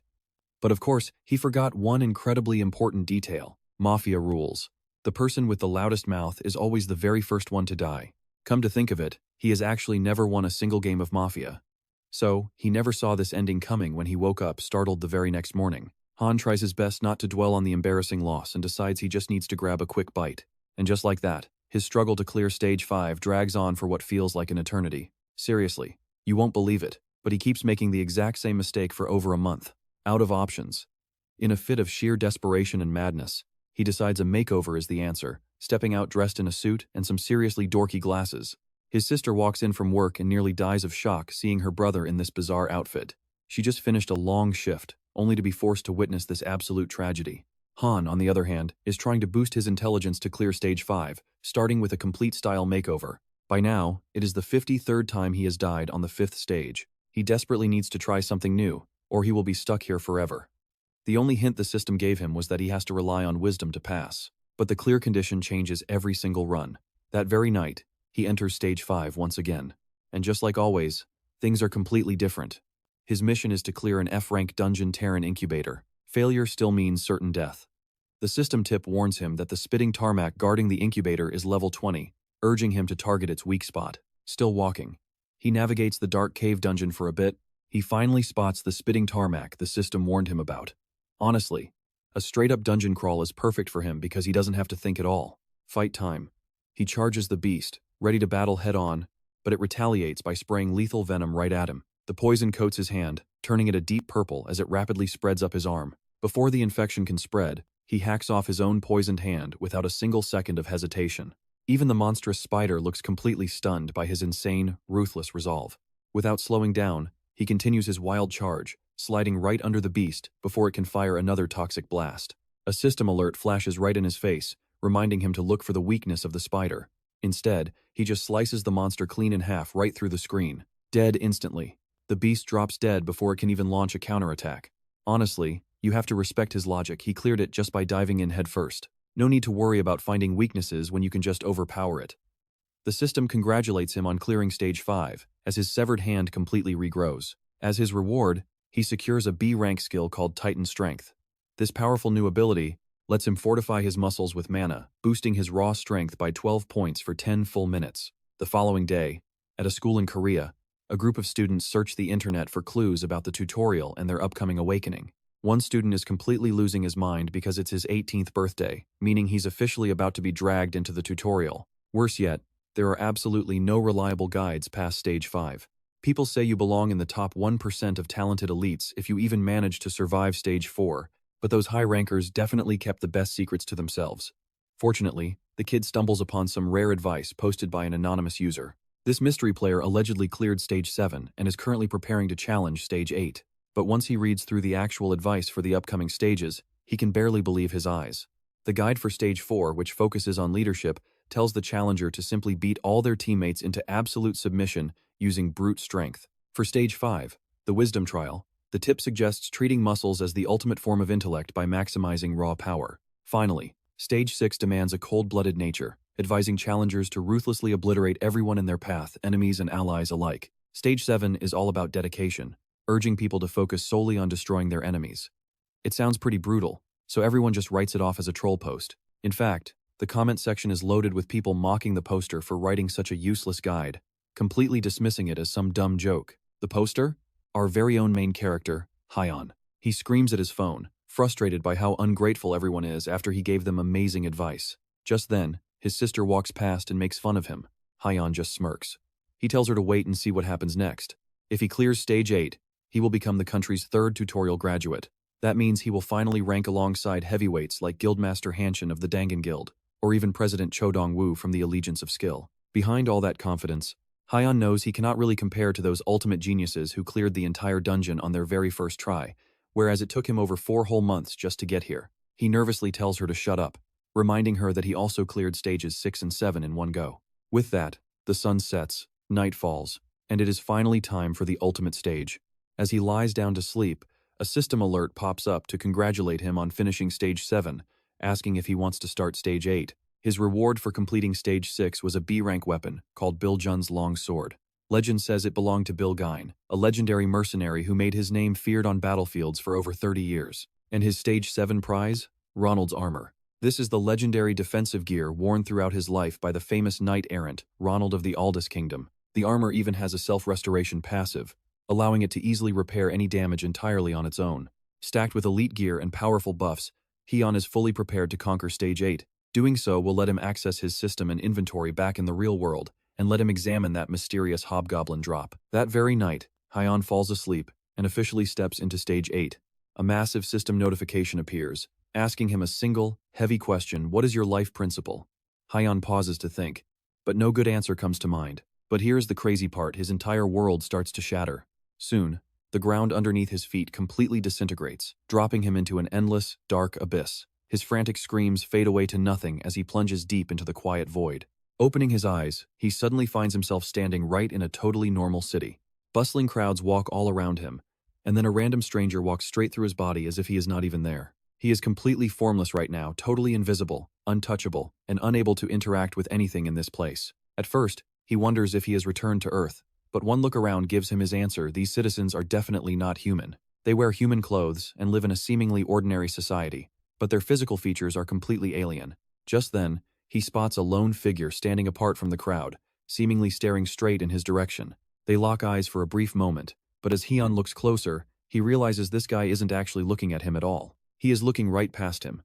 Turning around, Hyeon spots a massive, terrifying sea of monsters pouring out from a colossal portal. The peaceful citizens immediately erupt into pure panic, running for their lives while screaming out for help in a strange, alien language. This is different. It is nothing like the minor dungeon break Hyeon witnessed just 2 months ago. What he is looking at right now is quite literally the apocalypse. And that is when a cold system notification pops up right in front of him. It displays a grim countdown: less than 5 years remain until a complete connection with the Hwon dimension. Worst part is, This exact nightmare is what will happen to Earth in 5 years when the dimensions merge. These invading beasts are absolutely massive and completely unbeatable. One colossal titan blocks out the sun, casting a giant shadow over the entire skyline, its massive arms long enough to sweep across the city in a single blow. Helpless civilians are slaughtered in the streets as they try to run. Meanwhile, Heian stands completely paralyzed, watching a gigantic hand fall straight toward the city center. He cannot even bring himself to run as the massive palm crashes down, completely crushing him beneath its weight. Yet, he doesn't die. Instead, he is instantly teleported right back into a spotless white room, completely unharmed. Suddenly, a mysterious voice echoes out, asking him what he thinks about that brutal vision.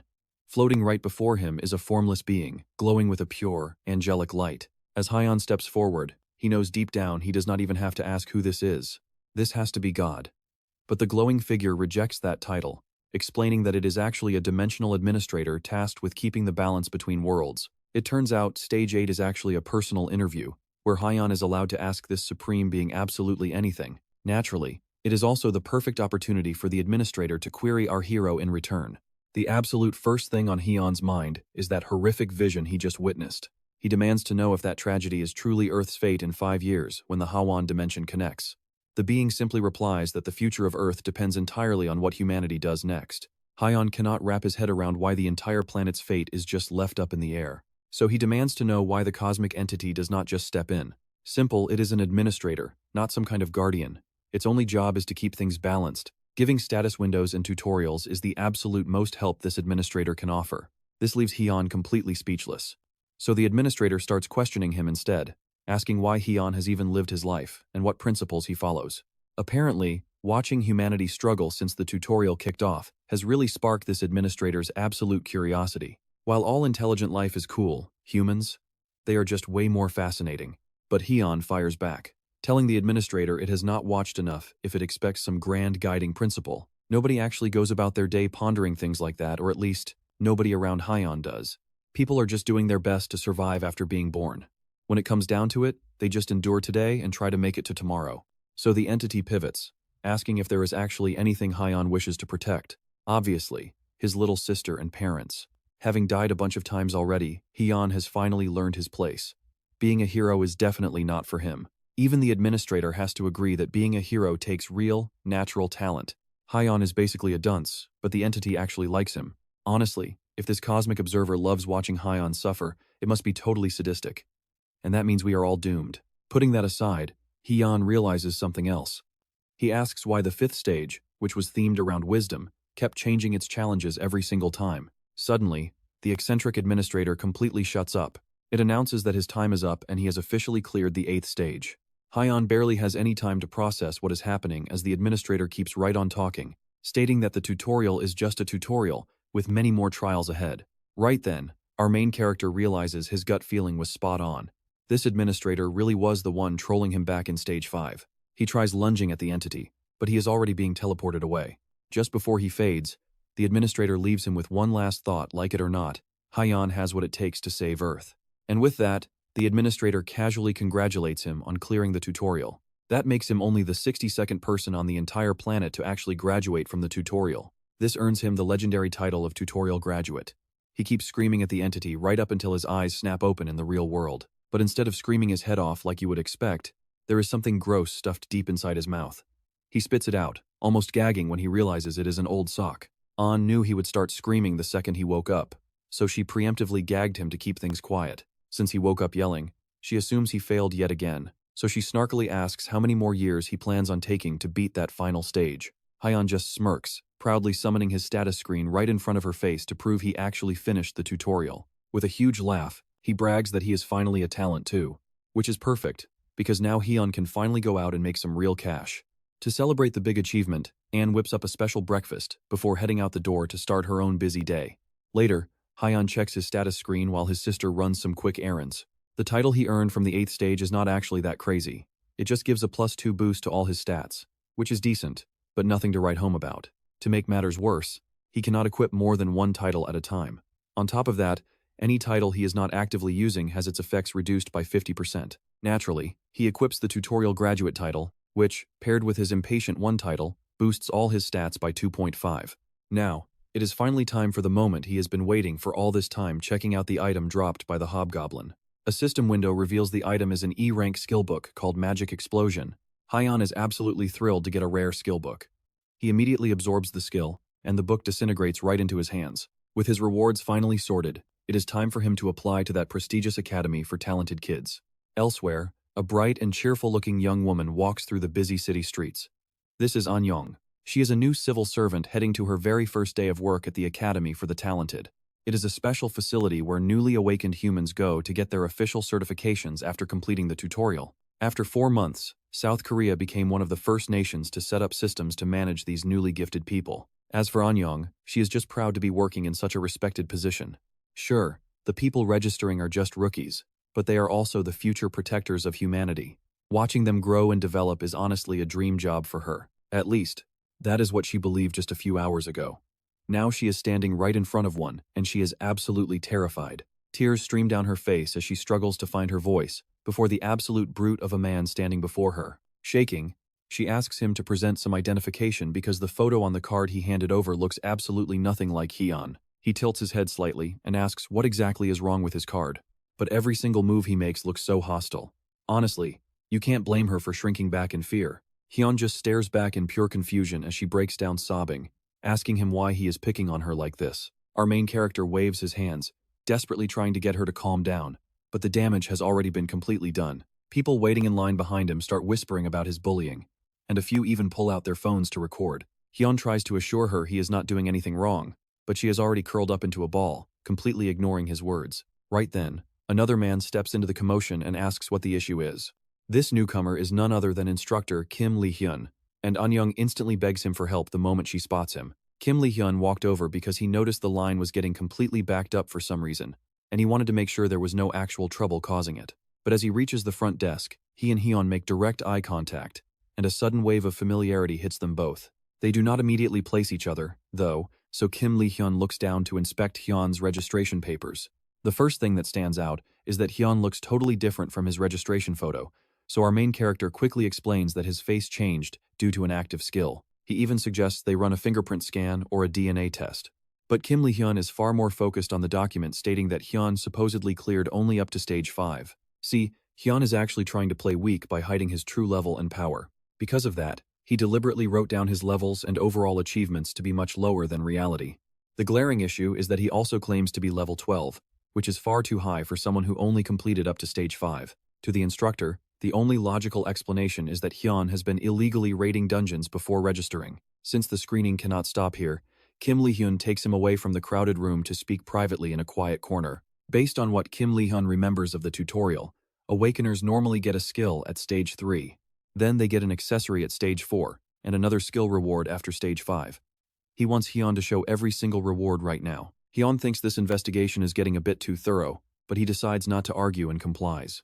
First, he demonstrates his rapid healing skill by literally tearing a massive chunk of flesh right out of his own arm. Talk about hardcore. The deep wound instantly heals up, proving the skill works. Next, he shows off the mental strengthening ring from stage 4. And finally, it is time to reveal his 5th skill. He had registered manly strength as his unique talent instead of his actual resurrection skill, so now he needs to show off a completely different ability. He decides to show off his lion's roar, explaining that it is a vocal technique that inflicts absolute terror on his targets. Kim Lee-hyun gives him the go-ahead, and Hyun braces himself to use it. Meanwhile, back in the lobby, a bored-looking blonde guy with facial piercings is just waiting in line. He spots Hyun taking a massive breath and realizes the guy looks incredibly familiar. In an instant, he recognizes him as the legendary goblin slayer from that viral internet video. Realizing that Hyun is about to unleash a devastating sound-based attack, the blonde guy quickly covers his ears to shield himself. Right as he does that, Hyun activates his lion's roar skill, causing every single person in the vicinity to instinctively flinch and cover their ears. Just like he promised, a wave of primal dread washes over the entire room as people scramble to find where the noise is coming from. Even instructor Kim Lee-hyun is forced to cover his ears from the sheer volume of the sound. After screaming for a few moments, Hyun lets out a quick cough to clear his throat. The seasoned instructor just stares at him in absolute shock as Hyun calmly asks him if that was good enough. Kim Lee-hyun nervously asks if his work is finally good enough. He signs off on the paperwork and sends Han down to the first floor to get everything finalized. Meanwhile, that creepy blonde guy from before grins, fully aware that he has finally located his exact target. Soon, Han gets led into a classroom packed with other awakened talents who are all waiting to start their certification training. But once again, he stands out for the absolute worst reasons. Everyone is whispering that he yelled at some lady until she passed out. Hearing all those annoying rumors, Han quickly realizes that he totally messed up his first impression. And that creepy blonde dude from before? He's still staring at him from the back row. Finally, the staff walks in, led by instructor Kim Lee-hyun. A blonde instructor steps up, introducing himself as the man running this entire Seongnam Academy branch. Their training course is set for 10 full days, featuring boring lectures in the morning, followed by hands-on practical training every single afternoon. After all, it has only been 6 months since the apocalypse hit, and they are still discovering crazy new secrets about dungeons and beasts. Because of that, the tactics and strategies they use to survive these threats are constantly changing. In other words, the lessons they are about to learn here are far from being perfect guidelines. And with that, class officially kicks off as the trainees dive straight into their lessons. The first lesson passes by without any drama, finally wrapping up so they can enjoy a quick 10-minute break. Han is already completely bored to death, and he has to survive 10 more days of this mind-numbing torture. While he is trying to mentally prepare himself for the next class, a massive student walks up and introduces himself as Gwakwil. The guy offers a friendly handshake, and although Han hesitates to touch this total musclehead, he shakes it anyway. But the moment their hands meet, Gwakwil flashes a nasty smirk and starts squeezing Han's hand with everything he's got. This musclehead hated Han from day one, and honestly, we all know he's just trying to humiliate him. But here's the kicker, Han doesn't even flinch. Even though Gwakwil is squeezing with absolute maximum power. Quietly, Han activates his Titan strength skill, instantly flooding his arm muscles with a surge of raw magic power. Gwakwil cannot believe he's losing a physical struggle. He dumped every single stat point into pure strength, yet he's being overpowered by some random troublemaker who hasn't even trained. He keeps squeezing with desperate fury, trying everything in his power to make Han back down. But the sheer pressure is way too much for his body, and his entire arm suddenly explodes. Blood splatters all over the floor, but neither guy even flinches, leaving the rest of the class absolutely traumatized. The only one enjoying this gory mess is that creepy blonde guy, who hasn't taken his eyes off Han once. A bit later, an ambulance speeds away from the academy, carrying the broken musclehead to the hospital. Meanwhile, Han is sitting in the instructor's office, trying his best to explain that he didn't blow up the guy's arm on purpose. He insists the musclehead walked up to him first and forced a handshake. And then, his arm suddenly swelled up and exploded on its own. Obviously, a crazy excuse like that is incredibly hard for instructor Kim Lee-hyun to buy, but it's the only story Han can give him. If Han didn't have his unique extreme strength ability, he would have been the one going to the hospital instead. He even tells Kim Lee-hyun to just review the security cameras if he doesn't believe it. However, Kim Lee-hyun's focus shifts to something else entirely, as he clearly recalls Han calling his skill manly strength earlier, but now he's calling it extreme strength. Han quickly tries to play it cool, stammering that it really is manly strength. But with all these contradictions, his story is starting to completely fall apart. The instructor gives him a long, silent look before letting out an annoyed sigh. Having no proof, he tells Han to head back to class, where the exhausted kid sinks into his chair and groans. It's literally only his first day of training, and honestly, this poor guy is already drowning in drama. Just then, another classmate quietly slides into the empty desk right next to him. Turns out, it's that creepy blonde kid, who politely asks Han if this spot is taken. Han tells him to sit wherever, though he's internally on guard because only creeps seem to approach him. The blonde guy smiles, introducing himself as Any Young before offering a hand. He asks if he can call Han his big brother, mentioning that he's 18 and just finished his tutorial. Any Young quickly changes the subject, asking Han how exactly he blew up that guy's arm. To that younger kid, Han Hyen must have used some crazy hidden skill to snap that musclehead's arm. Between his weird excitement over a broken arm and that creepy look on his face, Han Hyen can tell this guy is bad news. Han Hyen quickly explains that he did absolutely nothing to the big guy. But their conversation is cut short when Lee-hyun walks in for the second period, wasting absolutely no time to start teaching. He breaks dungeons down into two main categories, ordinary and irregular. Ordinary dungeons are your standard threats, popping up pretty much everywhere around the globe on a regular basis. They always break after exactly 4 weeks, making them quite easy for authorities to track and closely monitor. And as everyone in this classroom already knows from their own experience, a dungeon break is when hordes of monsters start pouring out into the real world. Irregular dungeons, however, are a completely different beast, with totally unpredictable break times that could happen way earlier or much later. They require extreme caution. And if you're wondering how to stop a break, there are only 2 real ways. Option 1 is simple. You go ahead and destroy the central core, which clears the entire zone and shuts the dungeon down for good. Option 2 is repeatedly destroying its minor cores. It won't clear the zone, but it buys time by delaying the break. Still, any awakened entering these zones must be incredibly careful about the exact order they target these cores. Suddenly, a loud groan cuts Lee Hyun off from the back of the room as another meathead demands to know why they need this boring stuff just to slay beasts. He complains that he didn't sign up for this academy just to sit through long, tedious lectures. Han Hyen rolls his eyes, utterly annoyed by just how many arrogant meatheads are packed into this one class. Just like the idiot from earlier, this guy is practically begging for trouble. Of course, Han Hyen doesn't realize he's a bit of a meathead himself, but let's just let that slide. One of the assistant instructors steps forward to shut the noisy student up, but Lee Hyun casually stops him with a hand, telling the student to step on down to the front. The older meathead just laughs, completely amused by the shorter instructor trying to challenge him. Walking up to the front with a smug grin, the student gets ready to fight, while Lee Hyun calmly pulls out his phone to set a timer. He tells the student that for the next 60 seconds, he will only dodge and block. But if the student manages to land even a single graze on him, he will let him graduate on the spot. But if he misses, he's expelled on the spot. Talk about raising the stakes out of nowhere. This absolute disrespect drives the student insane with rage as he prepares to charge straight at the blonde instructor. In one explosive leap, he closes the distance instantly. He swings his sword in a massive arc, but Lee Hyun slips right past it. Frustrated, the guy spins around for another strike, only to slice through a fading afterimage. Totally losing his mind, the student keeps hacking away at the instructor. But no matter how fast or heavy those strikes are, it's just wild, mindless swinging. Lee Hyun effortlessly weaves through every single blow like it's nothing. The meathead throws a massive blow, but Lee Hyun casually slips right past it. And right before wrapping things up, he decides to drop one final piece of advice. He warns him that swinging with raw power is useless if your movements become too big and predictable.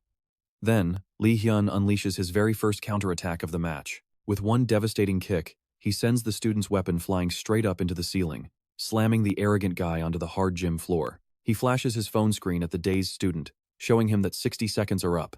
Game over. Han Hyen recalls seeing a video of a pro boxer effortlessly dodging a regular guy's punches just by weaving, but to pull that off against a fully awakened hunter? That just proves the gap between tiers is absolutely massive, even among fellow pros. That kind of insane reaction speed and agility is something even Han Hyen, with his boosted stats, would struggle to match. But instead of backing down, it only makes him want to fight this blonde instructor even more. And he's definitely not the only student fired up. Now, the academy's schedule is simple dry theory in the morning, actual combat training in the afternoon. For today's hands-on session, everyone is going to be practicing their basic weapon skills. Lee Hyun tells them to line up and grab their practice weapons.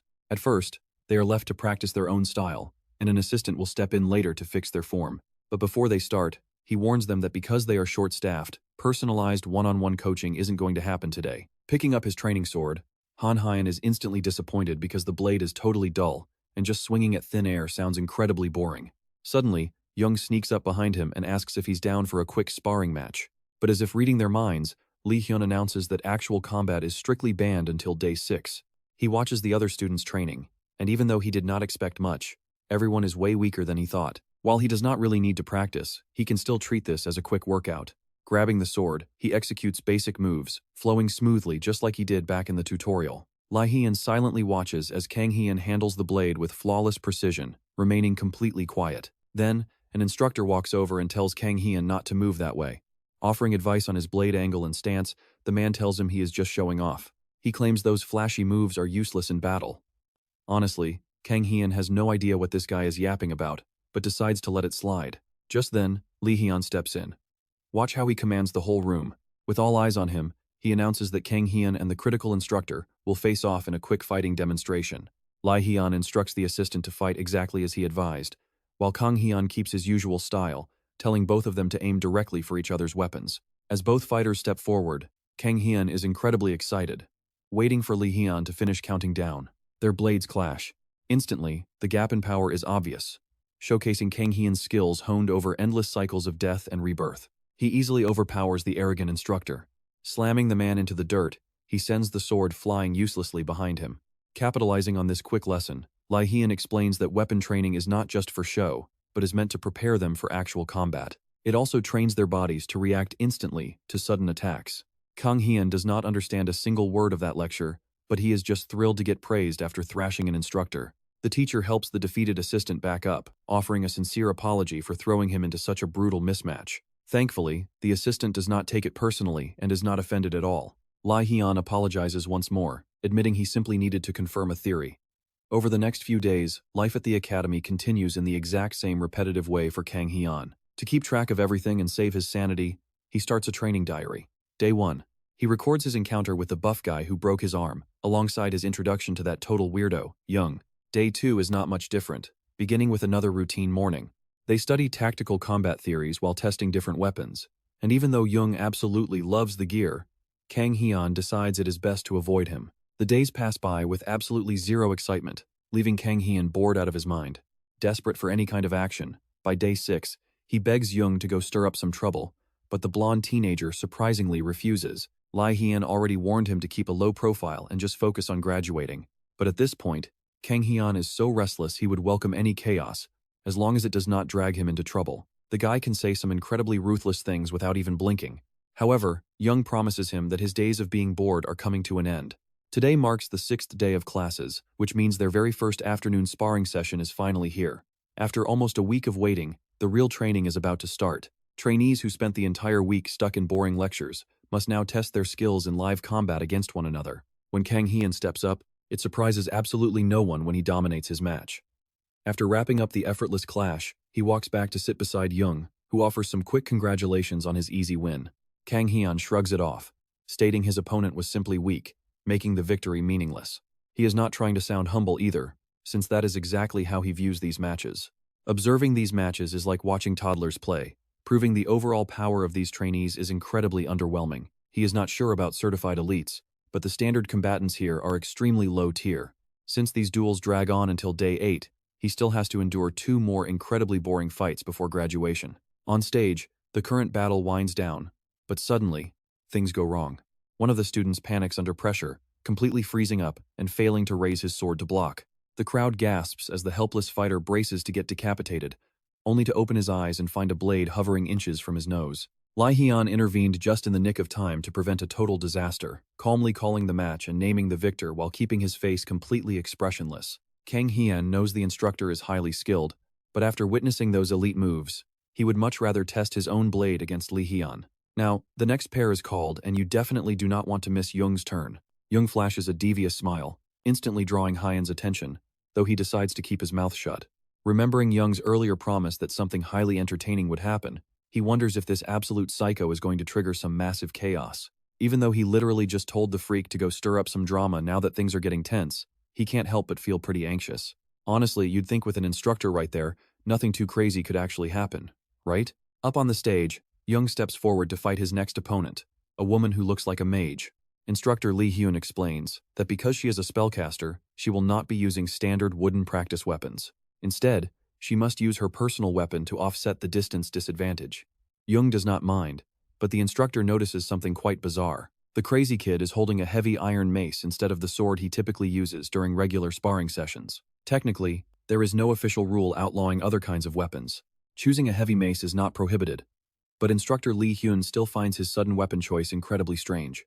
Either way, both fighters take their stances as instructor Lee Hyun starts counting down. The moment he hits 3, the mage wastes 0 time, immediately launching a barrage of long-range magic straight at her target. The psycho effortlessly swings his mace, shattering the incoming crystal shards without even breaking a sweat, a smug grin plastered on his face as he enjoys the thrill. Meanwhile, Hyun is completely blown away, since this is his very first time witnessing real, live magic performed right in front of him. It proves that survivors can master spellcasting depending on how they cleared their tutorial. Since he has never seen this girl around the academy, he realizes certain special classes must undergo completely separate training. Feeling pressured, the anxious mage begins channeling an incredibly powerful spell, aiming directly at Young, who still has not budged a single inch. The giant crystal spike hurls forward, but Young just casually glances over at instructor Lee Hyun.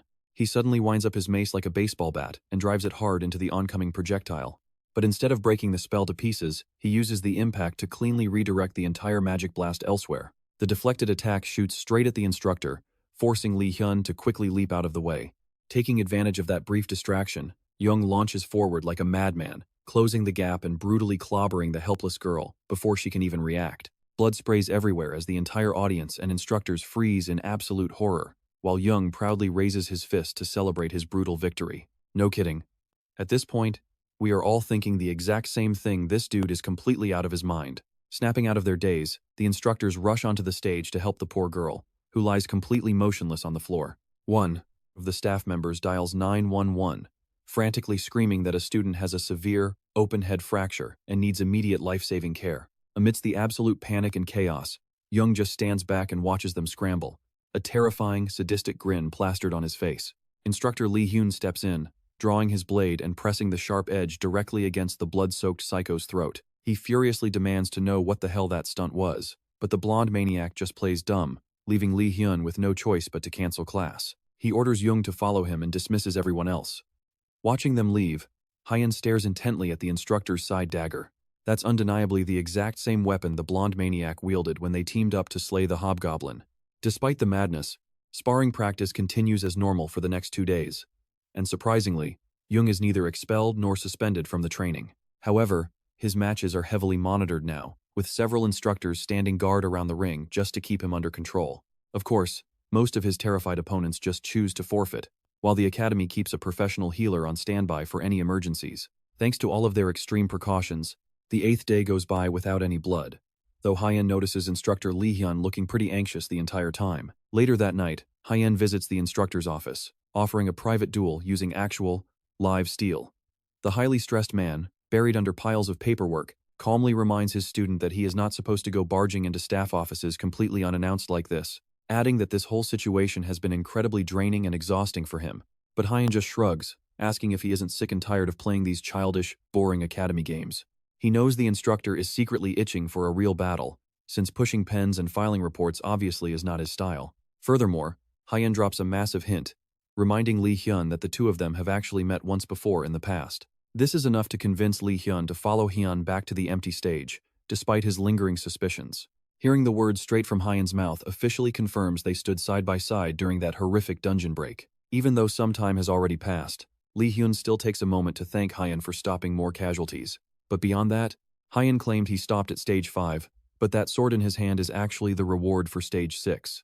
Hyun quickly claims he just stumbled upon the weapon on the ground, but Lee Hyun immediately calls that a pretty lazy excuse. That is fine with Lee Hyun though.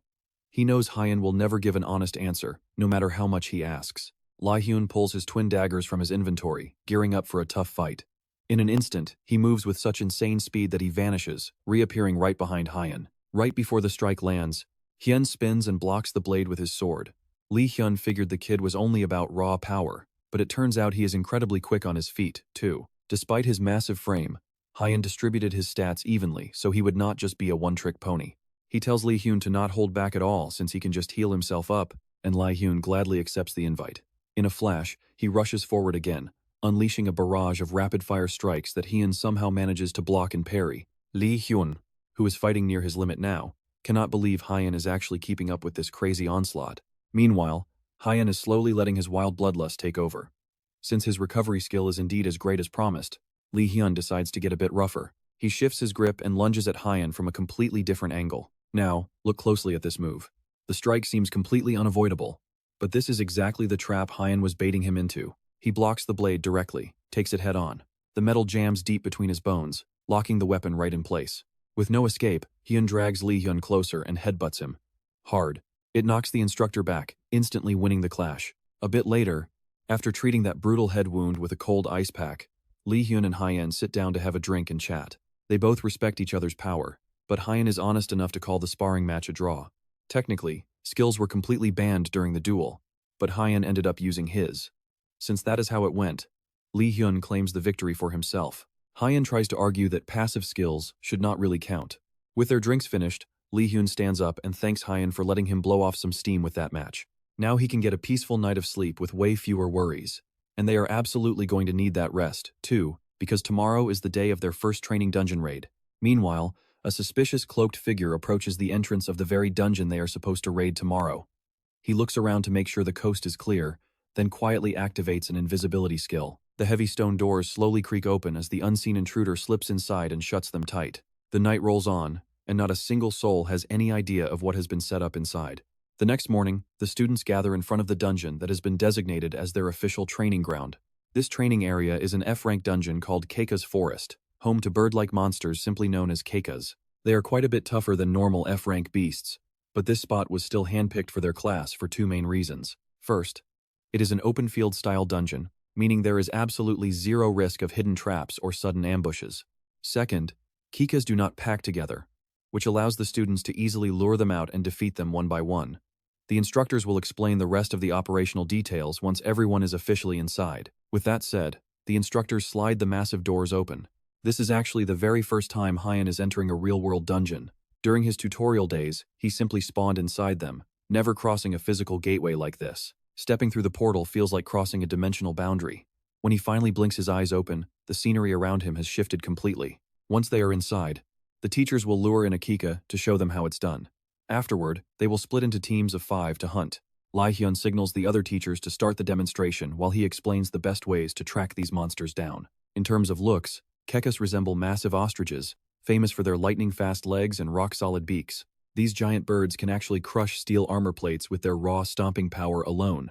They continue deep into the woods, with Lee Hyun still sharing valuable tips on how to handle these deadly creatures. Suddenly, a system notification flashes. The main core of the dungeon has been shattered, and the portal leading back to the real world has opened. Because of this, the dungeon is on the verge of collapsing. They need to evacuate immediately. Above them, the sky begins cracking apart like shattered glass. It is coming down on their heads. Keeping his cool, Lee Hyun tells the students to stay calm and exit through the portal in an orderly fashion. Evacuating before the collapse is a must, but they still have enough time to exit without causing a stampede.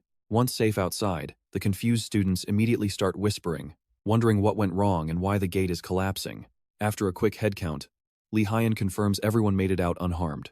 Still, one massive mystery remains. Who actually cleared the dungeon? But survival comes first, as the gate begins breaking and running wild right in front of them. The moment Lee Hyun sees this, he barks orders for the instructors to call for backup, while urging the trainees to back away as far as possible. Then, Lee Hyun yells for Han to step up and assist him on the front line. Now here's the crazy part, this whole disaster comes down to dungeon laws. If the main core is destroyed before the boss monster falls, the space collapses, sending the remaining beasts flooding into our world. It is a textbook dungeon break, but they have zero time to joke around. Any second now, a massive wave of chaos will start pouring through the crack. Lee Hyun moves quickly to organize the panicked students. But there is no time. The first wave of beasts starts spilling out before he can think. Rushing off to protect the trainees, Lee Hyun leaves the front line to Han, trusting him to hold off the incoming swarm. A massive flock of monstrous birds charges straight at Han, but that is exactly how he likes it. Suddenly, a familiar face charges in from behind. Jung is eager to join the action. It is Jung, crashing into the fray with his giant mace and swinging it at a bird Han was targeting. The beast slams into the dirt. Jung laughs maniacally, completely hooked on the thrill. For Jung, crushing monsters is pure ecstasy, but Han can only watch in utter disgust at the raw cringe, absolutely hating how nuts this guy is. Still, if you are fighting a horde, a reliable psycho is a pretty great ally to have. Han leaps back into the battle, and together the duo forms an unbreakable wall against the onslaught pouring from the rift. Telling Jung to cover his ears, Han unleashes a devastating lion's roar. This skill crushes the monster's morale and tanks their stats. Even from the far back, Lee Hyun notices the beasts suddenly slowing down. This confirms that Han's skill is a massive area of effect debuff. With Han and Jung securing the front and the veteran instructors holding the rear guard, they might actually wrap this mess up. But one problem remains, the boss has not shown up yet. Right at the vanguard, Han decides to unleash his mana explosion skill for the very first time. He punches a massive bird dead in the face, completely vaporizing it, but the recoil leaves his own hand heavily damaged.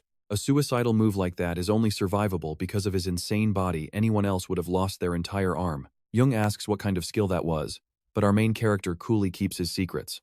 But of course, their peace doesn't last watch, as a massive, terrifying new monster crawls out of the rift. It is a mutant K, the undisputed boss monster of this entire dungeon. Lee Hyun grinds his teeth, unable to believe the boss has spawned before backup could even arrive. Even with his experience against massive bosses, the sheer, crushing pressure radiating from this beast is on a whole different level. Yet, the two chaotic battle junkies on the front line are actually thrilled, bickering over who gets the honor of killing it. Once the chaotic dungeon break is finally contained, Lee Hyun immediately heads back to brief his commanding officer. With the graduation ceremony scheduled for tomorrow, his worried female superior demands a full, immediate breakdown of the training disaster. Lee Hyun reports the chilling truth: someone infiltrated the training grounds and deliberately triggered the dungeon break. Based on the evidence, this looks like another hit connected to the dungeon terrorism plaguing the area for a month. She sighs in understanding before asking if any notable trainees stood out during the chaotic defense. Without hesitation, Lee Hyun highlights two specific rookies who basically carried the entire defensive line. In fact, they did. Those two personally took down the mutant Ka boss. One of them possesses ridiculous strength, with power, speed, and reflexes that are downright monstrous. But above all, his real cheat code is healing. It lets him play aggressive without ever worrying about getting hurt. Plus, he's got insane stamina and a wild, unpredictable combat style that makes him a total nightmare. As for that other student, he's a completely different beast. He's pretty much a natural genius with a crazy talent for fighting. His quick instincts and perfect gear knowledge make him an incredible combatant. But his brutal, overly violent nature? That's a massive stain on his brilliant talent. Shifting gears, the woman points out that it's pretty rare to ever hear Lai Hyan hand out this much praise. He asks the man if he's sent out any scouting letters yet, but poaching active trainees is highly illegal, so he hasn't even tried. Since Lai Hyan is such a stickler for the rules, it's only natural his subordinates act just like him, and that includes the high-ranking guildmaster of Dangan Guild herself, Hans Shan. She respects him for stepping up to train the younger generation, but honestly, she needs him back at head office. Ever since that recent dungeon accident, she's got a terrible feeling that things are about to get a lot worse. The next day, the graduation ceremony kicks off. The academy's principal takes the stage, congratulating the newly minted talents for their hard work over the last 10 days. The ceremony wraps up. Hyan quickly joins his peers in applauding the big man on stage.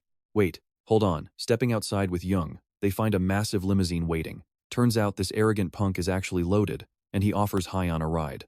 But just as the two of them are sliding into the back seat, a familiar voice calls Hyan's name. It's Lai Hyan. He approaches to let them know that because of yesterday's dungeon break, they're both getting an official clear reward. After all, the two of them did the heavy lifting in taking those monsters down. Lai Hyan just wanted to drop by and tell them that a guild rep will be contacting them soon with their prize. He turns on his heel to leave, making Hyan yell out in frustration, telling him he could at least show some appreciation instead of acting so cold. Lai Hyan sighs, stopping to offer some actual advice. He looks at Hyan and tells him that he's strong, and he is only going to get way more powerful from here on out. Because of that, there's a pretty high chance their paths will cross inside a dungeon again sooner or later. Before leaving, Lai Hyan adds that he hopes Hyan never forgets the heavy responsibility of having power, especially now that he is officially a talent. The second Hyan gets back to his apartment, he immediately starts bragging to his sister Aeon. He talks about his insane potential and how amazing he's become. She barely even looks up from her screen, giving him a totally sarcastic congrats while scrolling on her phone. Hyan warns her, today is the absolute last day she gets to look down on him like this. Because starting tomorrow, he's diving straight into real dungeons to start bringing home the big bucks. There's just one tiny issue: Hyan has absolutely no clue how to actually find a dungeon. Citing his stupidity, his sister tells him about a platform called Radar, which tracks active dungeons and teaches you how to locate them. Hyan is completely blown away, wondering if his quiet sister is secretly some kind of high-level expert, but she just rolls her eyes, telling him anyone can find this basic info on social media. Still, beneath her cold exterior, Aeon is actually pretty worried about him. Hyan downloads the app immediately. It's got everything: maps, monster stats, and even a matchmaking lobby to recruit party members. You probably see where this is going. A local F-rank dungeon is nearby, and he instantly wonders if he can solo it. Doing it solo means keeping all the cash, which would be perfect for showing off to his parents. So for the next solid month, that becomes his life, grinding non-stop as a rogue talent and clearing out every low-rank dungeon in sight. Even the weakest dungeons pay out $20,000 minimum, not to mention the highly valuable mana stones that everyone is fighting over. Selling those glowing stones and rare monster drops brings in a ton of extra cash that normal citizens could only dream of making. Meanwhile, inside a modest apartment in Seoul, a worried father asks his wife if they've gotten any updates from Hyan lately. He remembers their last call, where the boy claimed he had somehow gotten some kind of specialized degree over the past month. His wife calmly smiles, mentioning that Hyan actually just sent them $10,000 in spending cash. On top of that, he apparently even bought himself a decent used car, forcing the dad to admit his kid out-earns him now. Still, even with all these fat checks arriving, Hyan's mother just cannot shake her deep, motherly anxiety. News reports always show people getting maimed or killed inside those portals, but Hyan's dad tells her to stop worrying and let the boy follow his path. After all, a dangerous job is still better than being unemployed, and those talents usually form secure parties to watch each other's backs anyway. Because of that, he is absolutely certain Hyan won't do anything stupid, and has everything completely under control. In their eyes, the Hyan they raised has always been a highly intelligent, bright young kid. Unfortunately, Hyan has dumped every single intelligence point straight into muscle. So yeah, bright is definitely not the word for him anymore. Honestly, those stats he dedicated to muscle are really paying off as he easily tears through yet another dungeon. A massive horde of monsters stands zero chance against Kang Hyun as his lethal skills and sword mastery completely vaporize his enemies. Meanwhile, parked right outside the portal in his brand new Burnley car, his phone keeps ringing with a call from his mother, but his father quickly stops her, claiming Kang Hyun is probably just sleeping and they shouldn't disturb his busy schedule. His mom reluctantly lets it go and heads back to washing the dishes. Her call wasn't about anything too critical, but she really wanted to warn him about those strange dungeon gates suddenly popping up around their neighborhood. But his dad shuts that down immediately since there is nothing Kang Hyun could do anyway. He is totally confident the government will handle things, so there is no point in needlessly worrying their son with this kind of news. But let us be real, those casual worries of theirs are actually terrifyingly spot on because the massive dungeon gates slowly creak open, sending an entire army of bloodthirsty orcs flooding out into the city streets. Marching right behind them is the heavy iron-armored dungeon boss, letting out a screech that instantly freezes your blood.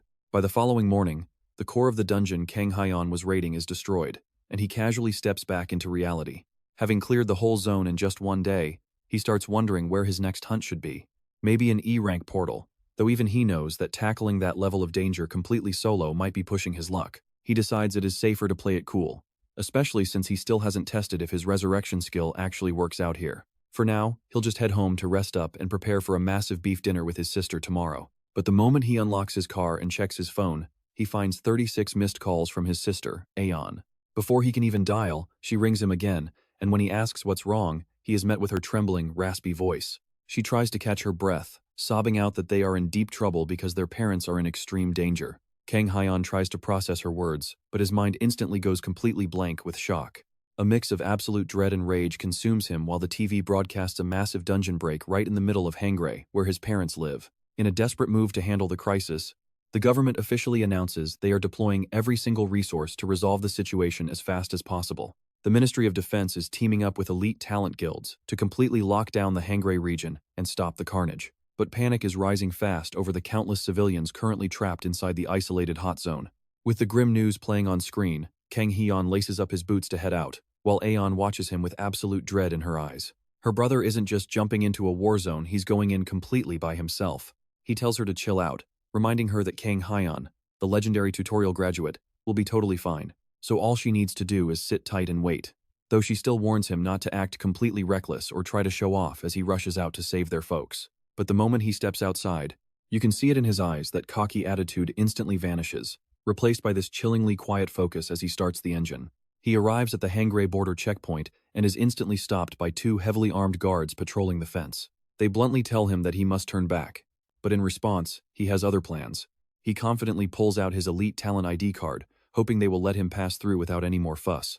But even as a registered talent, he is still just a solo hunter without any backup, and they refuse to let him go on a suicide mission. But just as they argue, their commander yells from his truck, ordering them to let the kid pass through. Any registered talent is cleared to enter the quarantine zone completely unrestricted. They warn him that his life is on his own head now, so he better be careful. Kang Hyun simply salutes the officer, acknowledging the massive risk before flooring the gas. The chief who just waved him through definitely was not a regular soldier, but rather some high-ranking supervisor. But whatever his deal is, it works for Kang Hyun, as he speeds through the abandoned streets toward his childhood home. Scanning the web, he finds reports confirming 5 separate dungeon breaks in this sector, with even E-rank dungeons mixed into the chaos. He just needs his parents to survive until he can reach them. But can he make it on time? If his path stays completely clear of monsters, he should reach them in about 2 hours. Right on cue, a massive mutated boar suddenly bursts out from the tree line, smashing straight into Kang Hyun's vehicle and flipping it. Furious, he kicks open the door of his ruined Burnley, ready to slaughter the beast for wrecking his ride. His confidence takes a massive hit the second he realizes this beast is way bigger than he ever expected.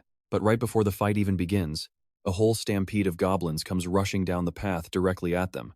Hyun must have destroyed a goblin kingdom in his past life, because the moment he finally forgets his cursed history with these annoying pests, they always manage to pop up right in front of him at the worst imaginable moment. Taking them down is not a problem for him though. The real problem is if he has enough time to deal with every single one.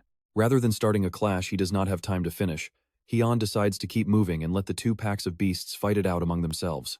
The angry boar shrieks in fury as Hyun ditches their duel midway. But a sudden barrage of goblin arrows proves the beast has much bigger problems to worry about right now. This goblin assault provides the ideal distraction, letting him slip away before the massive boar can even start chasing. His Burnley is completely destroyed, which means he has absolutely no time to waste. Now he must cover the rest of the distance on foot.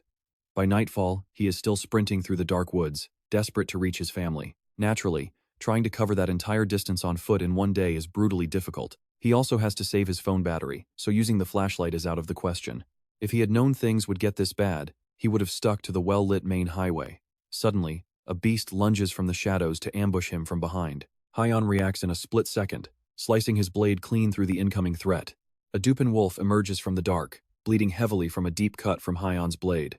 And get this, there are actually monsters capable of turning invisible now, meaning any hope of a peaceful walk to town is completely ruined. In an instant, more beasts materialize out of thin air, trapping him. But they are no match for his strength, and he tears through them in seconds. He breathes deep, steady. It is time for a long fight, and he dares them to bring it all. By morning, the entire forest floor is painted red and littered with dead wolves. Perched high in a tree above the carnage, Hyon sluggishly wakes up. Having spent the entire night fighting, he got almost zero sleep. Now that he is finally awake, he resumes his sprint to get to his parents as fast as he can. Over at his parents' house, Hyon's mother anxiously asks her husband if it is truly safe for Hyon to travel here during such a crisis. They have been desperately trying to call his phone, but he is not picking up, and his mother worries that the cell towers might be down.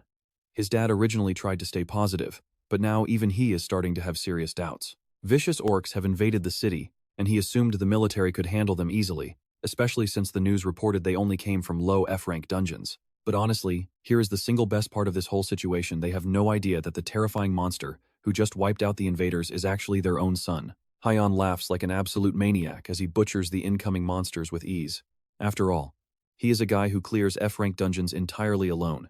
Defeating 15 orcs at once is nothing more than a warm-up, but before he can even catch his breath, another wave approaches from behind. Except these are not your average, everyday orcs. These are massive orc warriors, monsters that usually act as dungeon bosses. And right now, there are dozens of them. It turns out this area is actually an E-rank dungeon rather than an F-rank, making this battle a whole lot more dangerous. He screams out to his parents that he is here to save them, telling them to stay quiet and keep hidden. Hearing his voice, the shocked parents realize that the beast down below fighting the horde is actually Hyon. He looks completely unrecognizable to them, leaving them wondering what happened over the last few months. Hyon charges directly into the pack of elite orcs, his sword clashing violently with the nearest foe. He unleashes a devastating mana explosion to instantly vaporize one of them, freezing the rest of the horde in absolute shock as they stare. Another brute rushes in to catch Hyon off guard, forcing him to block the strike with his arm, which breaks under the force. But he completely ignores the broken bone, triggering his mana explosion a second time to obliterate his attacker. He immediately throws the dead beast's body forward, using it to crush a third opponent. Once the final warrior is pinned to the ground, he shoves his fist deep into its maw and triggers one last mana blast. Blood rains down everywhere, as a battered Hyon struggles to catch his breath after that intense showdown. But in the short moments it took to clear those few, an even larger crowd of orcs and elite warriors surrounds him completely. They stomp their feet in unison, keeping him tightly trapped inside a wall of muscle. Suddenly, an incredibly massive and far more terrifying orc steps forward. This beast is an elite orc great warrior, a monster several times stronger than any opponent Hyon has ever gone up against. It is also way uglier than any creature Hyon has ever gone up against before. Our main character wanted to save his mana for healing, but in a desperate spot like this, he has to end things fast. He activates his Titan strength and unleashes a powerful lion roar right at the beasts, getting ready to wrap this fight up for good, only to get absolutely smashed by the stronger beast instead. The other orcs block his escape, shoving him right back into the meat grinder whenever he gets thrown down. With zero mana left, his healing is completely offline, and his body is totally spent from this endless struggle. At this point, they are just playing with their food. Nobody knows if his respawn ability actually works in the real world, but it looks like we are finally about to find out the hard way, because there is absolutely no escape from this brutal death. But Hyon refuses. He will not abandon his family. He drags himself up every single time he gets flattened, but a sudden scream from a nearby building completely breaks his focus. Looking up, he sees his mom and dad desperately trying to block the beasts crawling right up to their window. Hyon tries to charge over to save them, but the massive orcs pin him down. He still fights to break free, but a massive hand easily scoops him up like some cheap toy, slamming his head into the dirt. As his vision goes dark and his mind starts fading fast, Hyon still reaches a trembling hand out to them, praying they will somehow make it out of this nightmare alive. Eventually, the elite orc warrior gets cleanly put down by a few lethal slashes from an expert. It is the elite guildmaster, Han Shan, of the Dangan Guild, and she joins her squad as they finish wiping out the remaining beasts and saving the local citizens. Right now, their main focus is evacuating all the wounded, helping them save the rest. The fallout is massive, but they wrapped up this raid cleanly because some brave soul lured all the orcs to one spot. She asks about the mystery warrior who bought them time, but her scouts confirm he did not make it. It is tragic. So Han Shan orders her squad to handle his body with the utmost respect. That was the plan, anyway, but the body has mysteriously vanished from the battlefield. Miles away, Hyun sits up with a gasp, completely unharmed. Guess his crazy resurrection power actually works in the real world. Looking around at his surroundings, he realizes he is back in the exact same tree where he slept when he was fighting those terrifying invisible wolves. Just as the system rules stated, without a set spawn point, he defaults to the last place he closed his eyes. But you know he does not have time to celebrate his survival. Horrifying memories flood his mind of his parents trapped inside their home with monsters closing in. It has already been 24 hours since his death, meaning whatever happened to them is already done. Gritting his teeth, he grabs his blade and leaps from the branches, rushing back to the city. But the second his boots hit the grass, the brutal debuffs of respawning hit him like a truck. Too heavy. His body feels way heavier than usual, and his speed is totally tanked. Even so, he forces his legs to sprint through the woods, praying his family is somehow safe. After dragging his unresponsive body forward for 5 grueling hours, Hyun finally reaches his parents' house, but it is completely empty. All that is left behind is a scene of utter destruction. Numb with shock, Hyun wanders aimlessly through the dark streets until a military patrol spots him walking alone. Borrowing a phone from an officer, he finally gets through to his sister Ayan.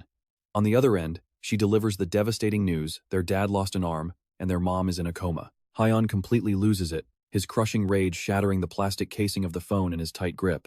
Just like that, the tragic incident ends, and 2 long months pass by. Over at Ayan's apartment, the television broadcast details how guild leader Han Shan is handling a dangerous new rank C dungeon. But the siblings do not care about some random news report.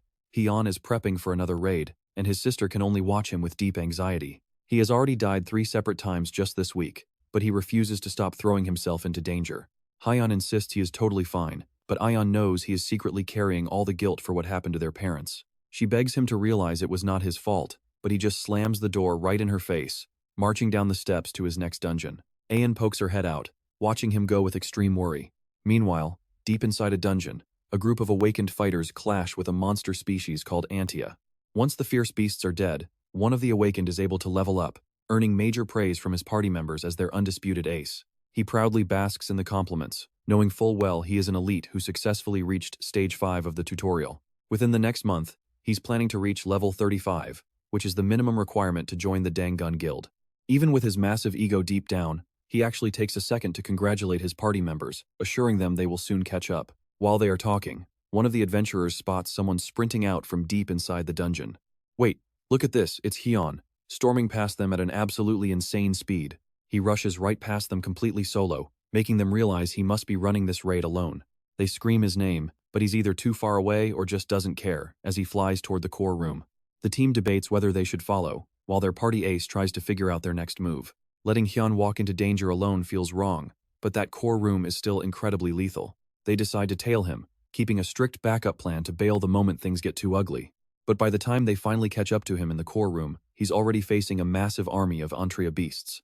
Hyun wastes no time and activates his skill. It's Wayne's secret technique, a skill that boosts all of his stats by 40%, but with a massive catch. It slowly tears his body apart. Fueled by that insane physical power, he leaps headfirst into the swarm of monster bugs clinging to the ceiling. With just one devastating sword slash, he rips through the vast majority of them. Then, he detonates his mana, easily blowing up the remaining monsters. The other adventurers watch in absolute disbelief as a rain of dead monster bodies hits the ground. Within moments, the room is clear, leaving Hyun completely alone with the core. This Wayne's secret technique skill that he unlocked just yesterday actually pairs perfectly with his body regeneration ability, because any destructive toll on his body gets repaired right away. He would have been in deep trouble without it, but luckily, his high-tier regeneration just reached rank A. The group nervously walks over to ask if he's actually doing alright after such a brutal fight. But when Hyun calmly tells them that he's perfectly fine, they are completely stunned, left without a single word to say. Since they're just standing there, Hyun grabs the standard core and starts walking out of the dungeon. But they stop him, asking if he's really going to leave behind all the valuable mana stones. Hyun has absolutely no reason to take them, so he tells the party they can keep the loot. And with that, he casually walks away. The group doesn't waste any time, immediately scrambling to collect every single mana stone they can find. Meanwhile, Hyun mutters that he doesn't need cash or stones right now. All he needs is to focus on getting stronger. Trudging back, the party members wonder who that incredibly mysterious, muscular guy could have been. Their ace tells them to relax, pointing out that they just made a massive fortune in free mana stones. The world is full of bizarre weirdos, so it's best to keep their heads down and count their cash. What really matters is that this stranger just handed them a few days' worth of pay in a heartbeat. Now, you might be thinking the same thing as this guy. Could this be the legendary solo speedrunner? But they quickly realize that's impossible. Those rumors only mention some guy clearing low-rank F dungeons, whereas this place is a much harder rank E dungeon. Not even high-tier legends like Guildmaster Han Xian or Cho Dong could solo a rank E dungeon. But while they're still debating, a sudden system notification flashes right in front of them, informing everyone that the central core has been removed and they need to run for the exit portal immediately. Deep inside, Hyun stands over the dead dungeon boss, looking at the portal as another successful run comes to an end. On top of that, he bagged a new skill book for Antria's Integument, which hardens his skin when active, but using all his other skills is already draining his mana pool pretty fast. Adding another skill might overcomplicate things, since having a massive arsenal doesn't automatically make someone a master fighter. For instance, look at the Berserker ability he gets from Biljin's longsword. It massively boosts his strength but completely warps his judgment, leaving him with brutal after effects. Even the absolute best abilities are useless if you can't time them right. He remembers his desperate fight with the orcs to protect his parents, knowing that despite how frantic the situation was, if he had just kept calm, the whole situation might have gone very differently. Still, there's no point in regretting the past when there's only one thing left to do. He needs to focus every ounce of his energy on becoming stronger, no matter the cost. For now, he absorbs the new skill book, expanding his growing arsenal. Right outside the dungeon, a reporter starts interviewing the party. As they walk out, he's eager to get any info on the rumors about a mysterious solo dungeon sweeper. Rumor has it that the mysterious player was spotted in this very gate today, and the reporter thinks the guy is hiding among them. The terrified hunters quickly tell the reporter that they are not the legendary solo clearer, claiming he is still inside. And right on cue, look who comes walking out, looking totally victorious.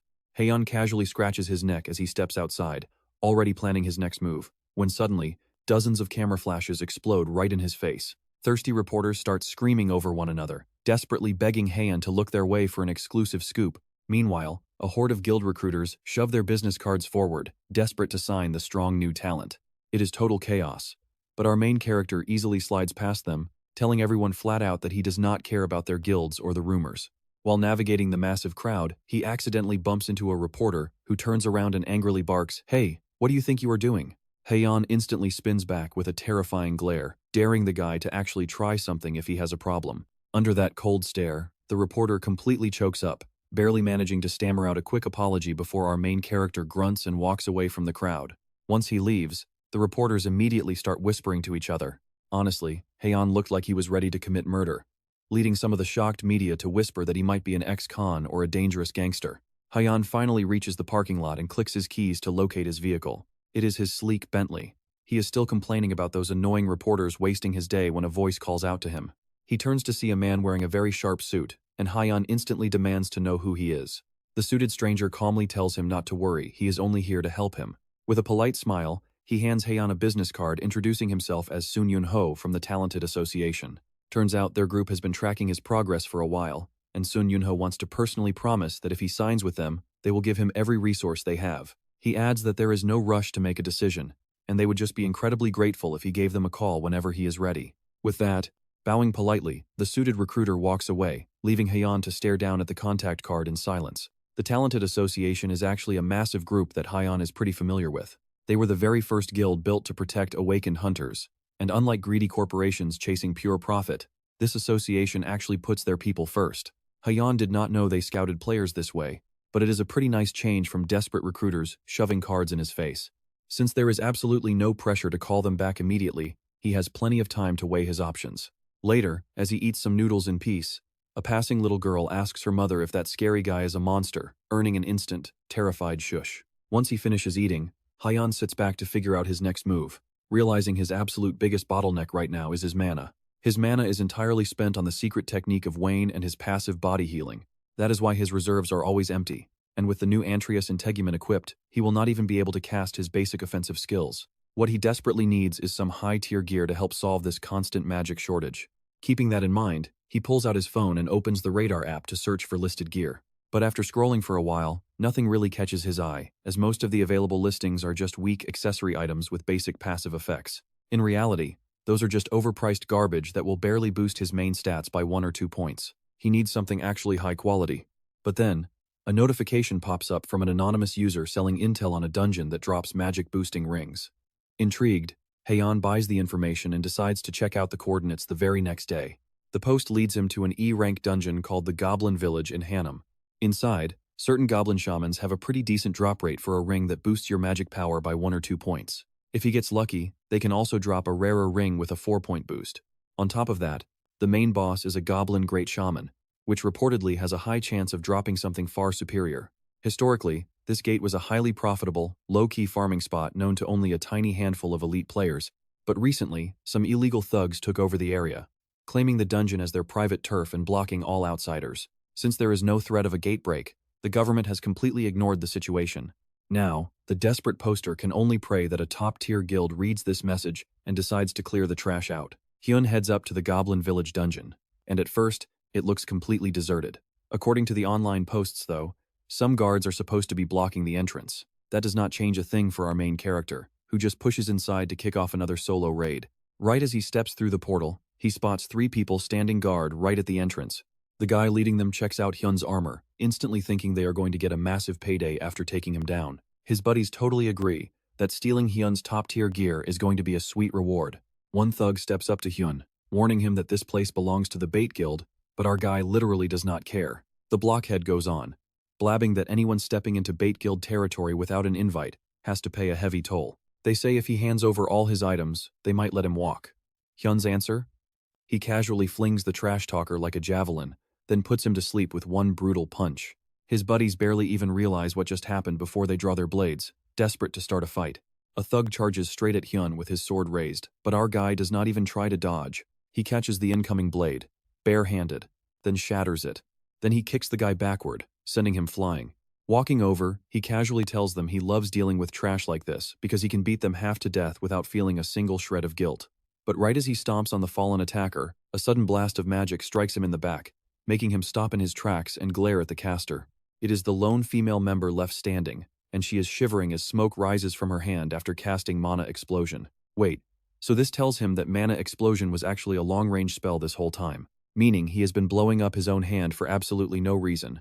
Hyun sarcastically thanks her for the quick lesson, promising to teach her something valuable in return. Most guys would probably let her slide, but our main character is a true advocate for hands-on gender equality. He tightly grabs her hand and decides to demonstrate exactly how he has been using Mana Explosion on himself. His palm glows. Then boom. Pale blue energy explodes, sending her crashing to the ground in absolute agony. Turns out this group is just a bunch of low-tier thugs who only prey on the weak. While he is busy wrapping things up with these fools, another pack of small-timers comes charging out of the forest, likely drawn by the screaming. They are clearly not happy that Hyun has spent the last 5 minutes thoroughly dismantling their guildmates, so their leader reaches straight into his inventory to pull out his weapon. He warns Hyun that he won't be returning home, live. His sword glows with a bright light as the rest of the guild prepares to fight. For Hyun, though, this is actually incredible news. He seriously needed a couple of local guides to show him around this dense forest. Now, for some of these Bait Guild lackeys, the tutorial phase completely flipped their lives around. Once dungeons appeared, raw power became the only thing deciding your rank. Brutal violence and easy money are yours to command, as long as your hunter tier is high enough. He is just a random background thug. A year ago, he was nothing but a nameless cog in society's machine. Now, this new system lets him live in luxury. To make it better, he even scored an executive title in a massive syndicate like the Bait Guild. Backed by all that power, he was convinced he was totally untouchable inside these zones. But right as our main character's heavy fist comes sailing directly toward his face, our supposedly untouchable big shot is hit with a cold realization there are plenty of things to fear. Just seconds after this big executive bragged that our main character would never leave this place alive, he and his entire crew are face down in pools of their own blood, completely clueless about what just hit them. Somehow, they got absolutely destroyed by one unarmed guy. Hyun, who just finished effortlessly wiping the floor with these bottom-tier criminals, he slides out a knife they manage to plunge into his stomach and points it back at them.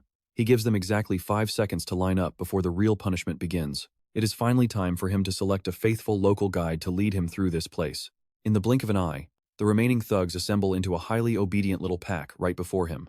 Grabbing his newly drafted guide and holding him close, Hyun demands that the entire group put their hands together for the winner of his very fair selection process. This lucky winner is Bait Guild grunt, Kim Sung-woo. He barks at them to show some respect for the chosen champion of the day. The bloodied, broken thugs hesitate to applaud out of pure terror.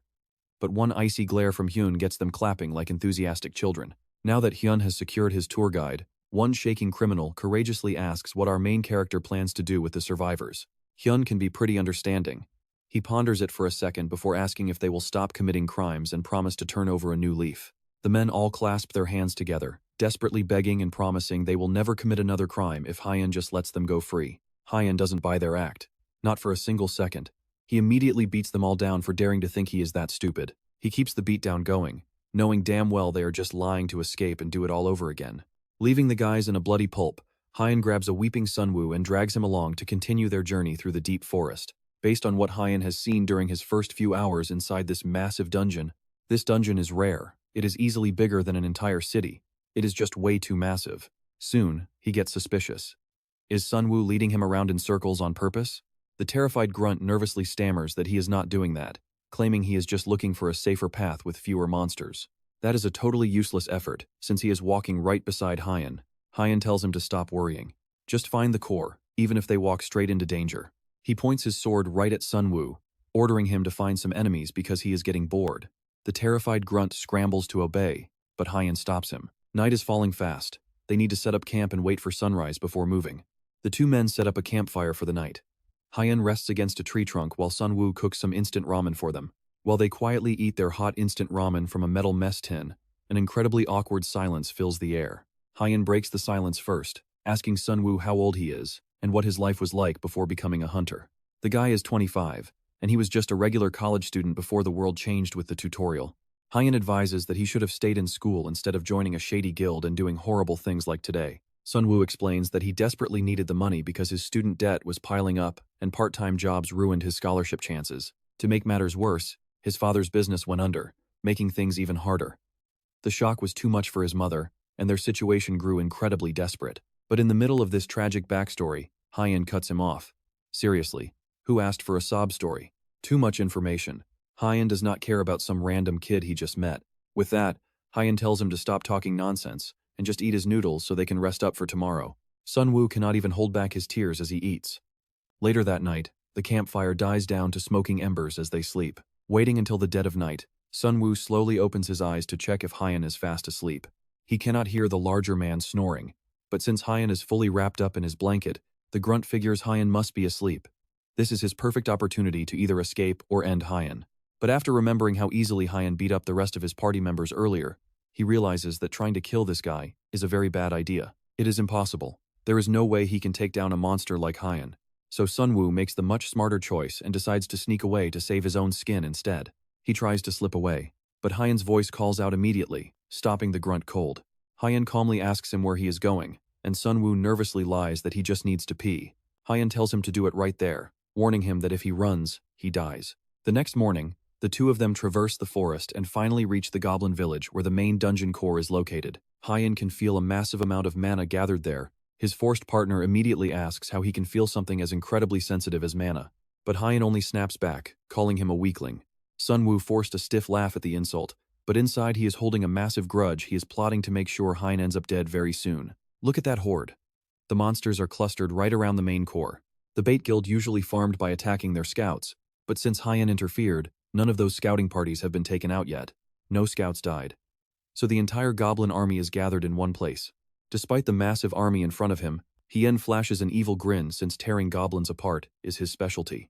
Hyun immediately makes his move to start the absolute bloodbath, sprinting directly toward the massive charging goblin horde. Before he can strike, a bag suddenly smacks him in the back of his head. He spins around to see Sunwoo flipping him off before running away, desperately praying they never see each other again. Hyun doesn't even flinch as he watches the coward run, silently swearing to absolutely destroy Sunwoo once he is done cleaning up here. After running for a pretty long time, Sungwoo leans against a tree to catch his breath.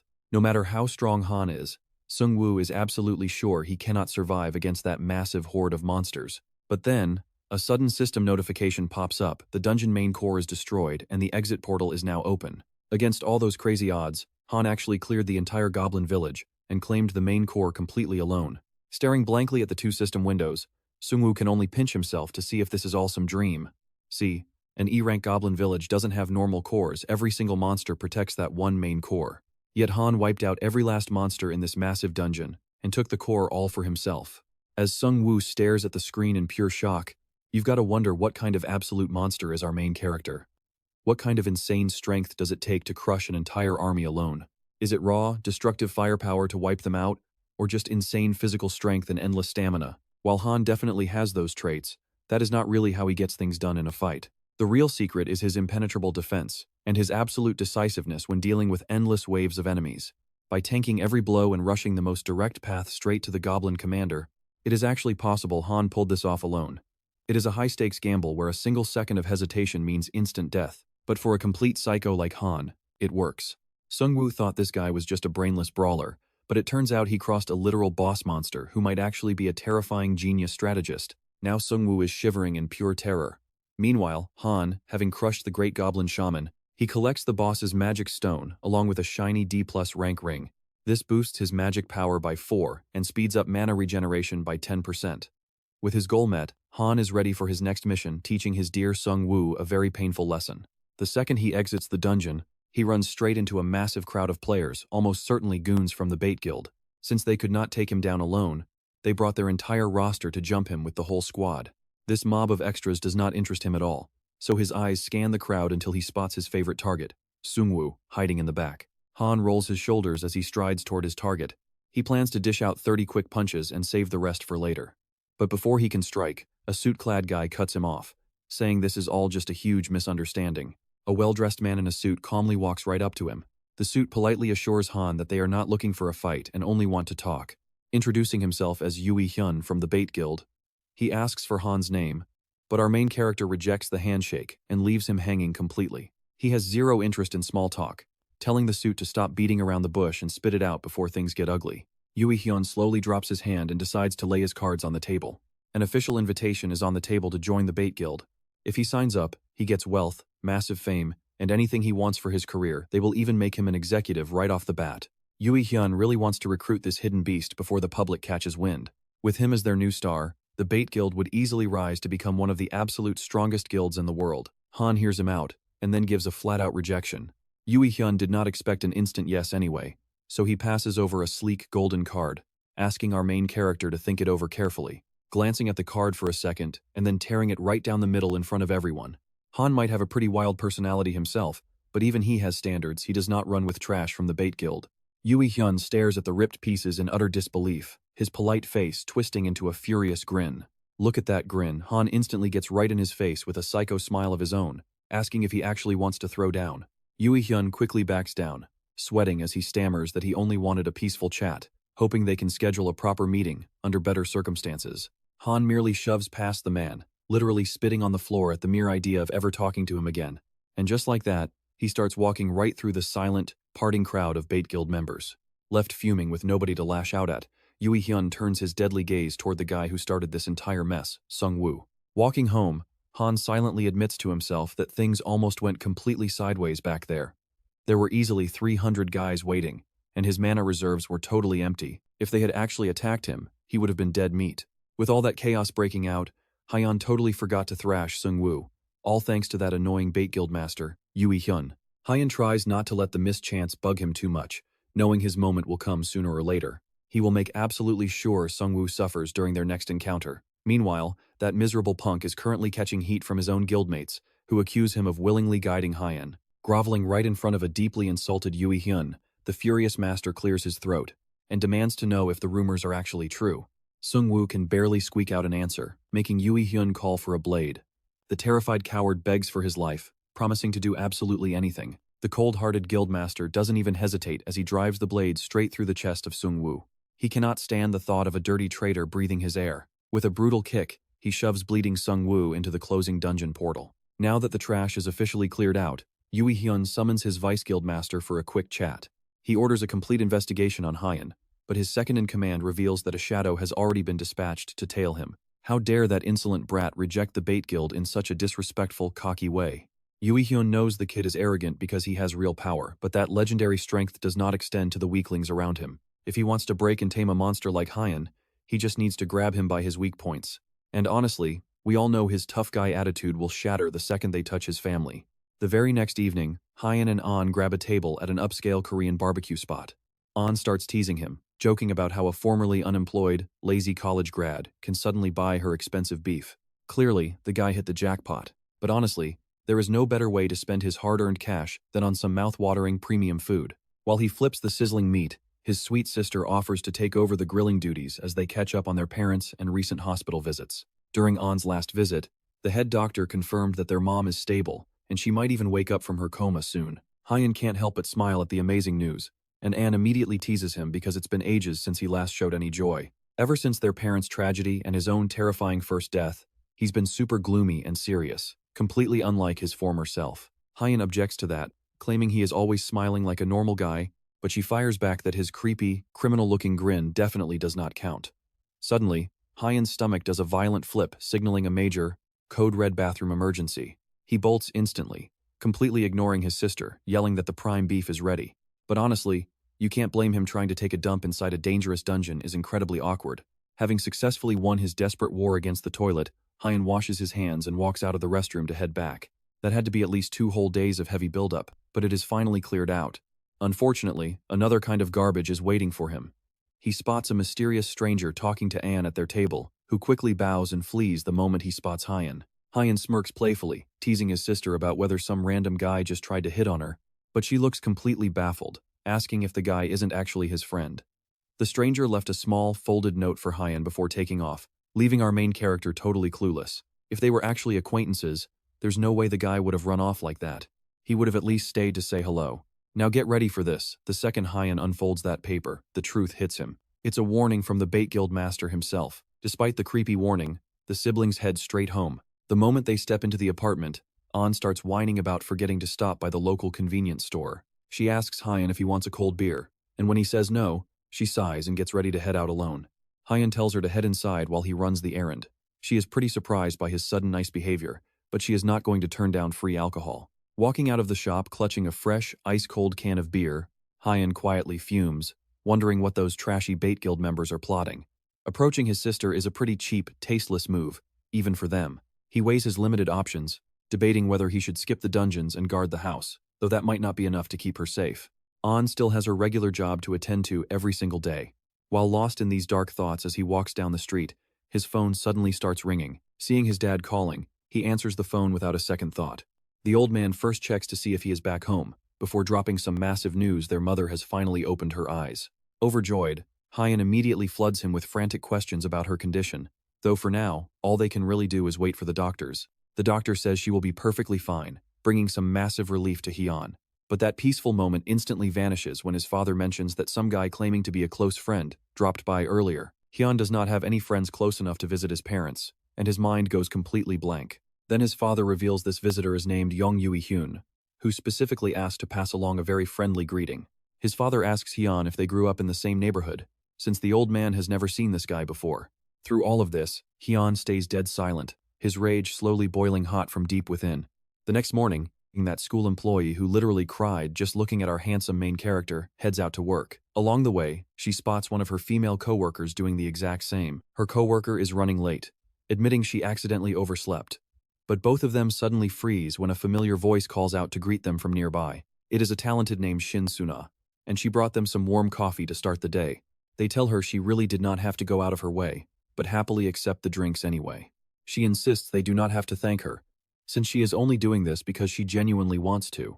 With that, she bows politely and walks away, leaving them to wonder why she always wears that heavy battle armor. Sure, she is a bit eccentric, but she has a heart of gold. Honestly, compared to the other absolute freaks entering the program, Suna is practically a pure angel. Amyong, especially, has a lot to say about these eccentric types. Everyone around the academy knows about her very first day on the job, where she encountered the absolute worst batch of rookies ever. One rookie literally shattered an opponent's hand during a spar. Another brutally intimidated her at reception on day 1. She still gets severe nightmares about it, and just thinking of him feels like some monstrous orc warrior from her worst dreams has actually come to life. Suna feels an incredibly heavy presence behind her, spinning around to find her literal nightmare staring right at her with pure, cold murder in his eyes. Look at that, stare with every passing second.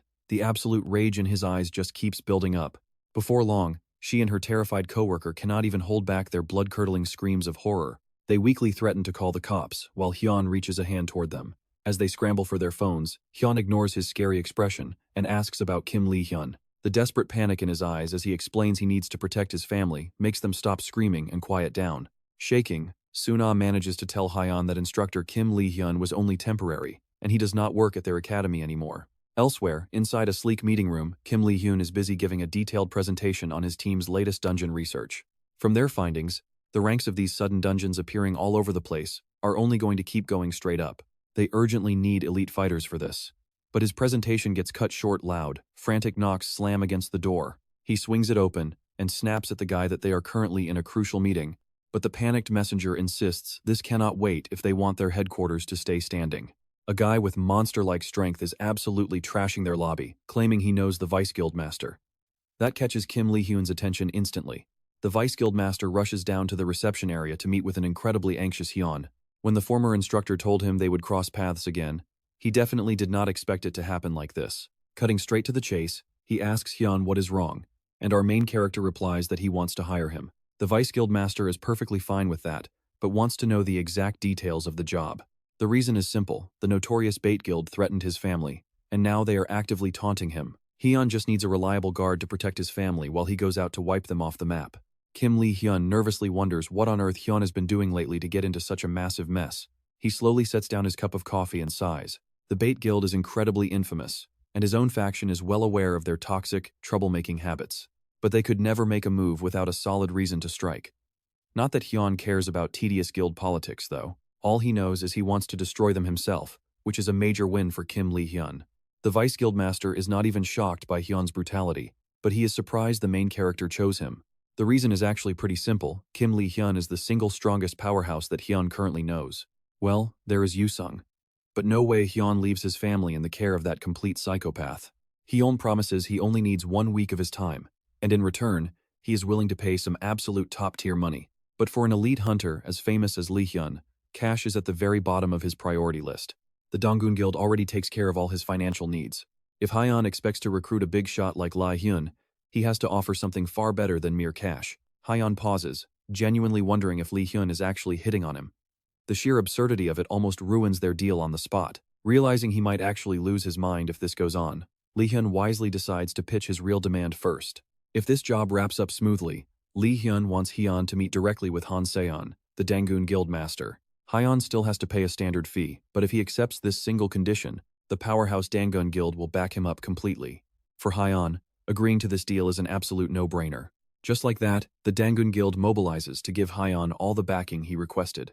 They post 5 elite guards outside his mother's hospital room and another 5 at his sister's office building. Think about it, that is insanely generous. But with a wild card like Hyun planning to single-handedly raid a massive enemy guild just to cause absolute chaos, you can never be too safe. Hyun is completely unfazed, even noting that the Bait Guild looks tiny compared to Lee-hyun's massive organization.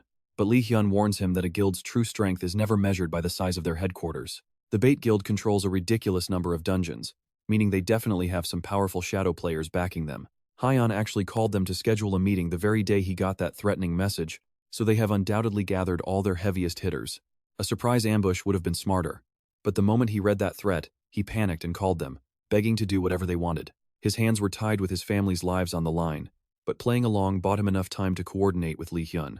Wrapping up their talk, Hyun tosses his keys and wallet to Lee-hyun, telling the baffled Vice Master to go park his car. Hearing a strange request like that, Lee-hyun can only assume that Hyun is going on some kind of suicide mission, but Hyun quickly reassures him that is not the case. He cannot share all the details, but he promises Lee-hyun he will return tomorrow without a single scratch on him.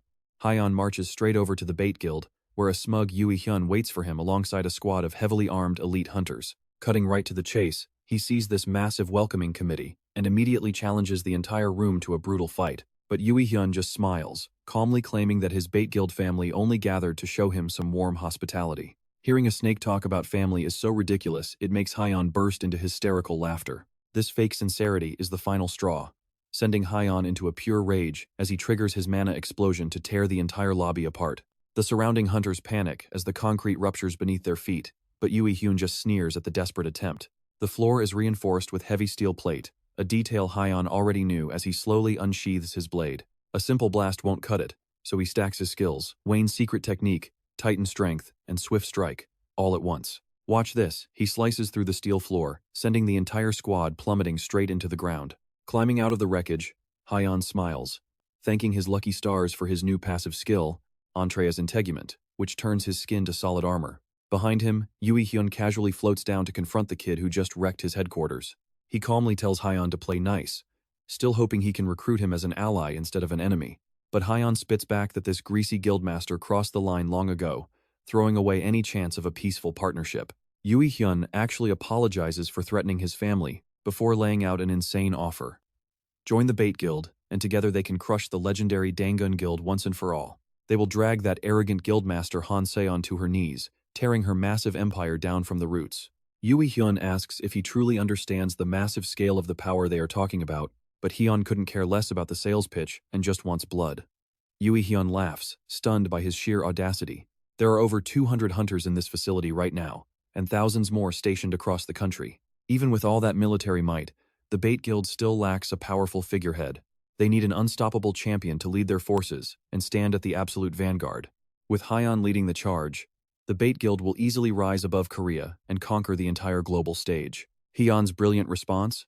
He gathers a massive, nasty spitball and hawks it directly into Yui Hyun's arrogant, unsuspecting face.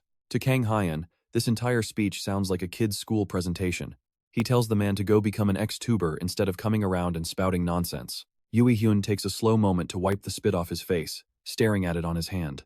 And just like that, the polite mask he was trying so hard to maintain finally slips off. He knew from the start there was no way a lowly peasant like Kang Hyeon could ever understand his grand designs. Kang Hyeon's face twists in pure amusement before he bursts out laughing. The guy really thinks he's so big he can call him a peasant. Talk about a pretty weird choice of words for someone living in the 21st century.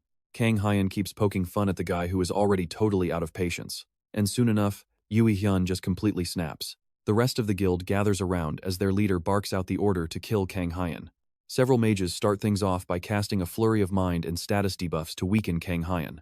But every single one gets cancelled instantly when Kang Hyeon activates his Lion's Roar skill. That shout, combined with his strength and mind rings, purges every debuff while sending a shockwave that tanks his enemy's stats and morale.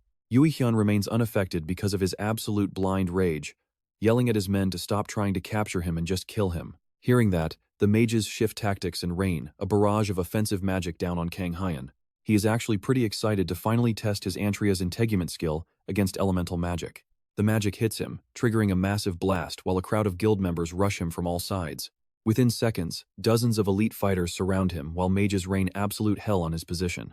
But check this out, none of it can even scratch our guy. Instead, he bursts right out of the flames with his sword, effortlessly slicing through several guild members. Yui Hyun's anger boils over as Kang Hyeon takes a massive breath, roaring for everyone to bring it on as the entire building begins to erupt in violent explosions. By the day's end, the headquarters is totally ruined.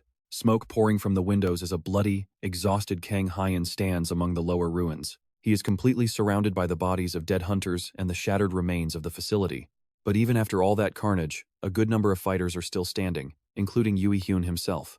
Yui Hyun chuckles nervously, asking Kang Hyeon if he is doing okay. He says that after this insane rampage, Kang Hyeon is just another killer, making him no better than them. Kang Hyeon calls total garbage on that, telling him that if he is trying to play some kind of guilt trip, he might as well save his breath.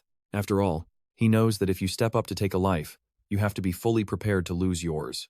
The guildmaster grumbles, warning Kang Hyeon that he is acting way too relaxed for a dying man, no matter how much he tries to hide his exhaustion. Before Kang Hyeon can even brag about having strength left, dark tentacles erupt from the floor, completely binding him. He is simply too physically drained to break free from the sudden trap. He looks down, catching his reflection in the cold blade impaling his chest. With this, Kang Hyeon accepts that his run is over, though at least he managed to take down a ton of them.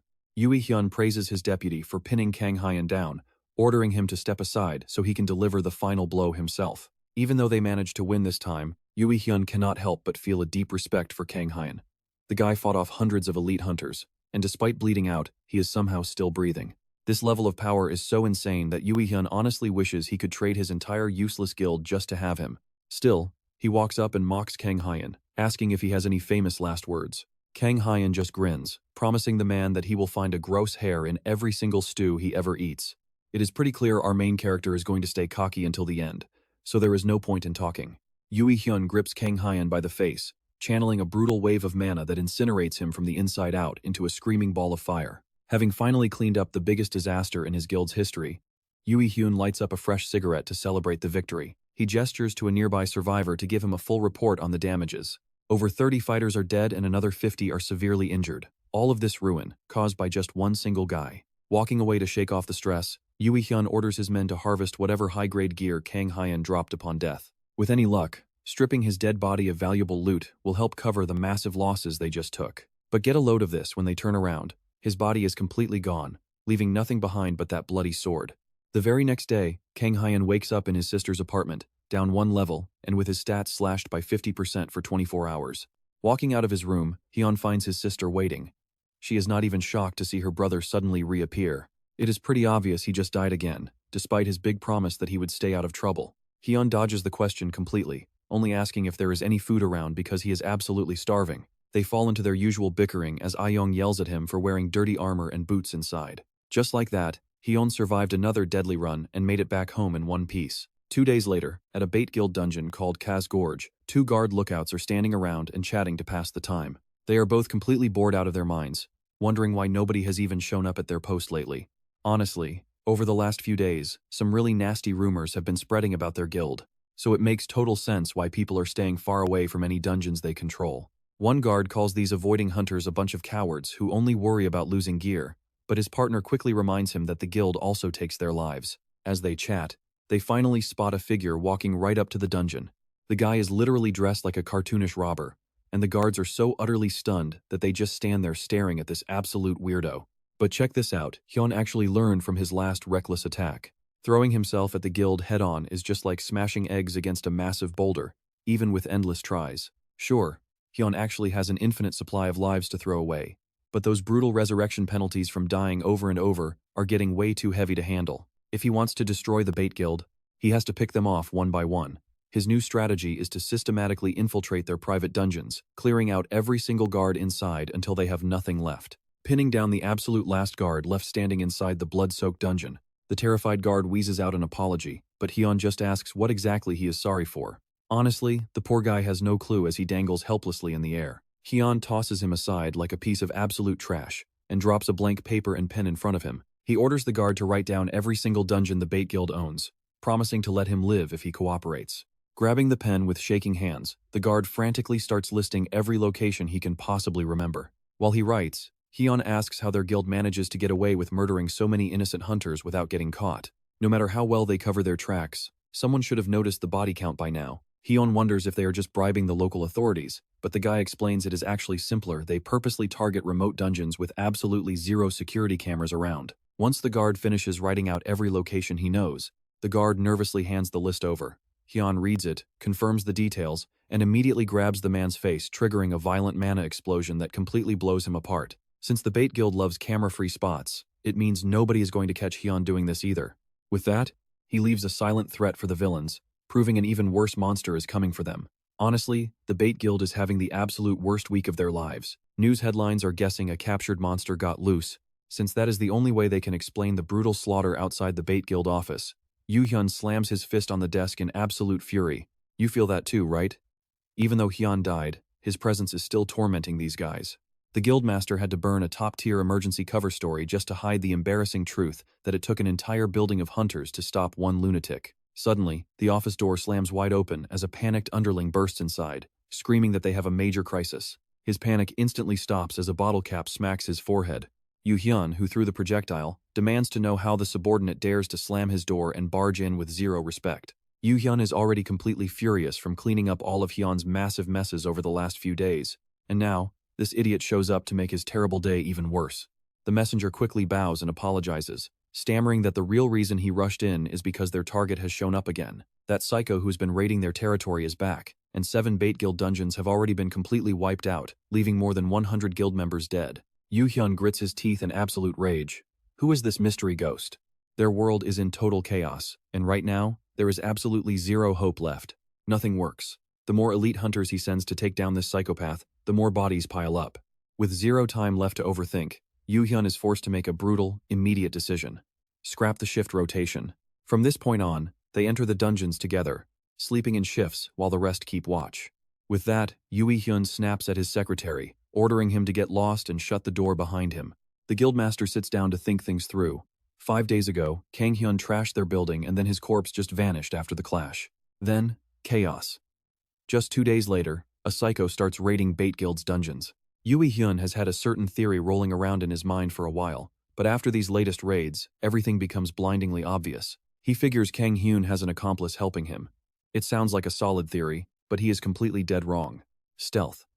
The guildmaster assumes some hidden skill was used to steal the dead body away. But even with that theory, he has way too little intel to plan a counterattack. Desperate, Yui Hyun has to play a card he really wanted to avoid. He grabs his phone and dials a number, and someone answers after just 2 quick rings. A hyper-cheerful voice greets him from the other side, instantly grinding on the guildmaster's already shredded nerves. No games. Yui Hyun cuts through the small talk and demands their immediate help.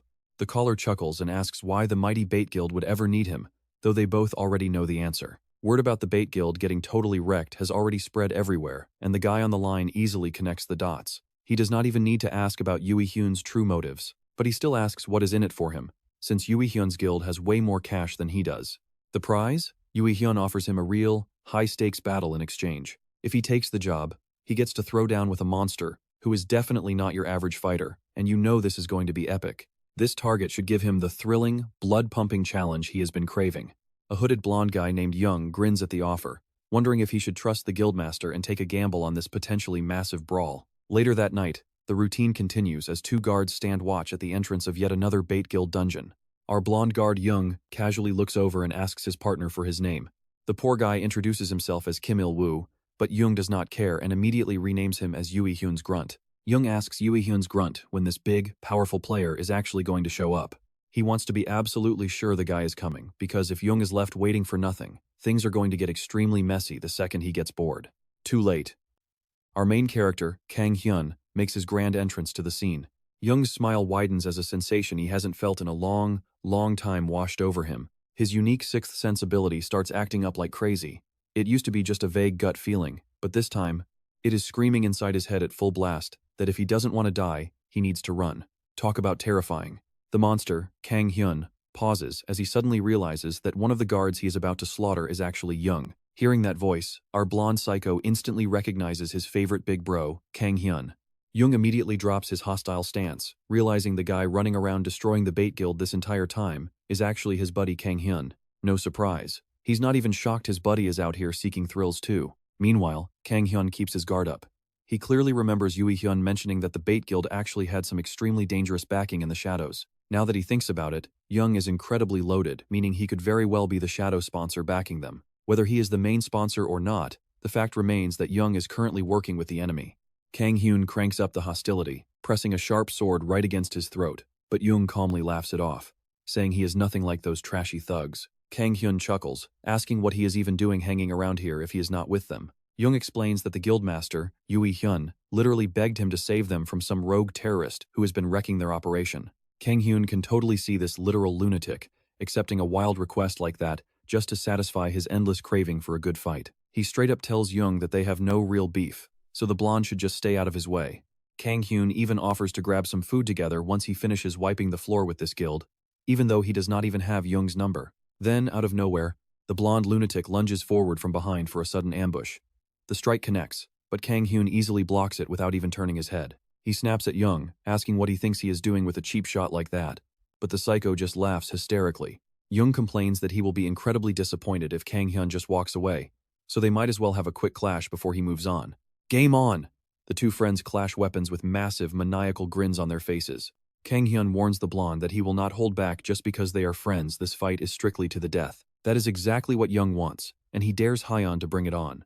Hyeon immediately unleashes his Titan strength and Wayne's secret technique, taking his power to the next level. He thrusts his sword in a blinding stab, but Young manages to dodge it. Even so, the blade grazes Young's cheek, leaving a cut, and the psycho just laughs it off like a maniac. It is pretty clear that Hyeon is an even bigger monster than the last time they fought. Seems like Yui Hyun was telling the truth when he promised Young a legendary fight by coming here. They keep clashing their weapons like maniacs, and while Young is loving it, this battle is just a distraction from Hyeon's real plan. But even though Hyeon wants to end this fast, he realizes it has been a pretty long time since his last real battle. Looking at his face, Young can tell that Hyeon is actually enjoying the clash, and things are barely getting warmed up. Suddenly, a guard rushes in from the side, forcing them to put their duel on pause. The grunt thinks that if he can somehow help out in this fight, he might actually get promoted to an executive. But Jung doesn't hesitate for a single second, instantly turning his weapon on the unlucky guard who interrupted them. The headless corpse slams into the dirt while Jung lets out a very heavy, annoyed sigh. Jung stares down at him, absolutely furious that a worthless nobody dared to ruin their fun in the middle of a great battle. Seeing that, Haeyeon realizes they definitely are not on the same team, though he still didn't expect Jung to execute him so ruthlessly. And just like that, the hype is completely dead. Jung really wanted to keep going with his favorite brother, but he also does not want Haeyeon to end up totally hating his guts. Not that it matters since everyone hates him already, but now that the atmosphere has cooled, Jung turns and asks Haeyeon if he actually knows who Hyun really is. He is the illegitimate son of the Mo conglomerate chairman, which explains why he runs wild with his lackeys. To Haeyeon, this sounds like some cheap soap opera, and he could care less about Hyun's family tree. Having tons of money does not make him immune to Haeyeon's wrath. Haeyeon wouldn't have launched this war if he was easily frightened by some rich punk's background, so he tells Jung to beat it, if that's the only warning he has got. But Jung has no plans to walk away instead. He wants to switch sides, telling Haeyeon that he wants in on whatever chaos he is planning. He wants to see the look on Hyun's face when he completely snaps. Meanwhile, Hyun is currently screaming in rage over some terrible news. 3 more dungeons have already been taken, and Jung has completely cut him off. Everything is falling apart, and it feels like every member of his guild is pretty much useless and unable to do their job. His secretary, wearing a fresh head bandage from his last beating, watches in absolute terror as his boss destroys the entire office. The furious guildmaster orders every single member to assemble by 8 o'clock the following morning. The secretary points out they might not gather many, but Hyun does not care. He doesn't care if they are sick or if their family just died, he wants them all assembled right now. But the secretary reveals that a large number of members recently quit the guild and completely cut off all communication. Hyun keeps screaming, demanding them to kidnap their parents and threaten them into showing up. But even that is impossible, because the guild's current state is incredibly messy right now. So many people have left, leaving the remaining group in a very tense, uneasy spot. Besides, they have no idea how the remaining loyal members might react if they start violently targeting their own people. Hyun is right on the edge of a total breakdown when an unknown number calls. This is honestly the worst possible timing for a phone call. He answers it, and the voice on the other end sounds pretty familiar. The caller immediately tells Hyun that they are in a very tough spot, while the guildmaster struggles to place the voice. If it really is who he thinks, then this whole disaster might actually get resolved much easier than he expected. Meanwhile, the rumors about the Bait Guild are spreading like absolute wildfire. People online are desperately trying to piece things together, but the actual truth of their situation remains heavily guarded. Haeyeon is definitely leaving a massive mark, especially after he and Jung spent a whole week smashing through dungeons. The two of them step right out of a freshly cleared dungeon as they discuss what to do next. It is finally time to wrap this entire gig up.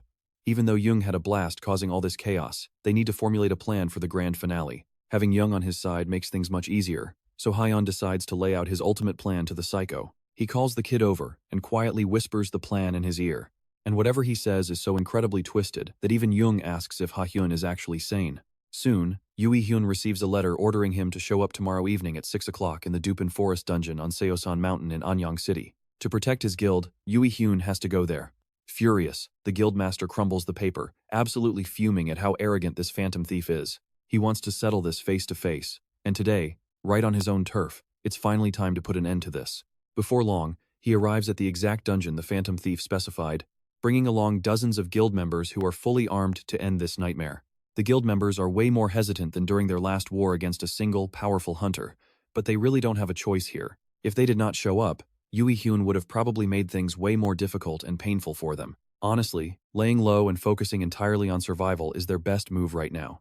Hyun just grumbles, listening to his men loudly complain about the situation. If he had just been able to convince that mysterious contact, things would be a whole lot easier for them. He flashes back to their earlier call, when the man casually pointed out that Hyun seemed to be in a pretty tight spot. Hyun easily recognized the voice, and the man had actually called to offer him a helping hand in this massive crisis. Previously, he had to beg Jung for help because he had absolutely no way of reaching this guy directly. Yet, out of nowhere, the exact contact he was searching for reached out to him first. And with this guy on his side, you know they actually stand a real chance. Naturally, Hyun eagerly grabs the chance since this powerhouse reached out at the perfect moment.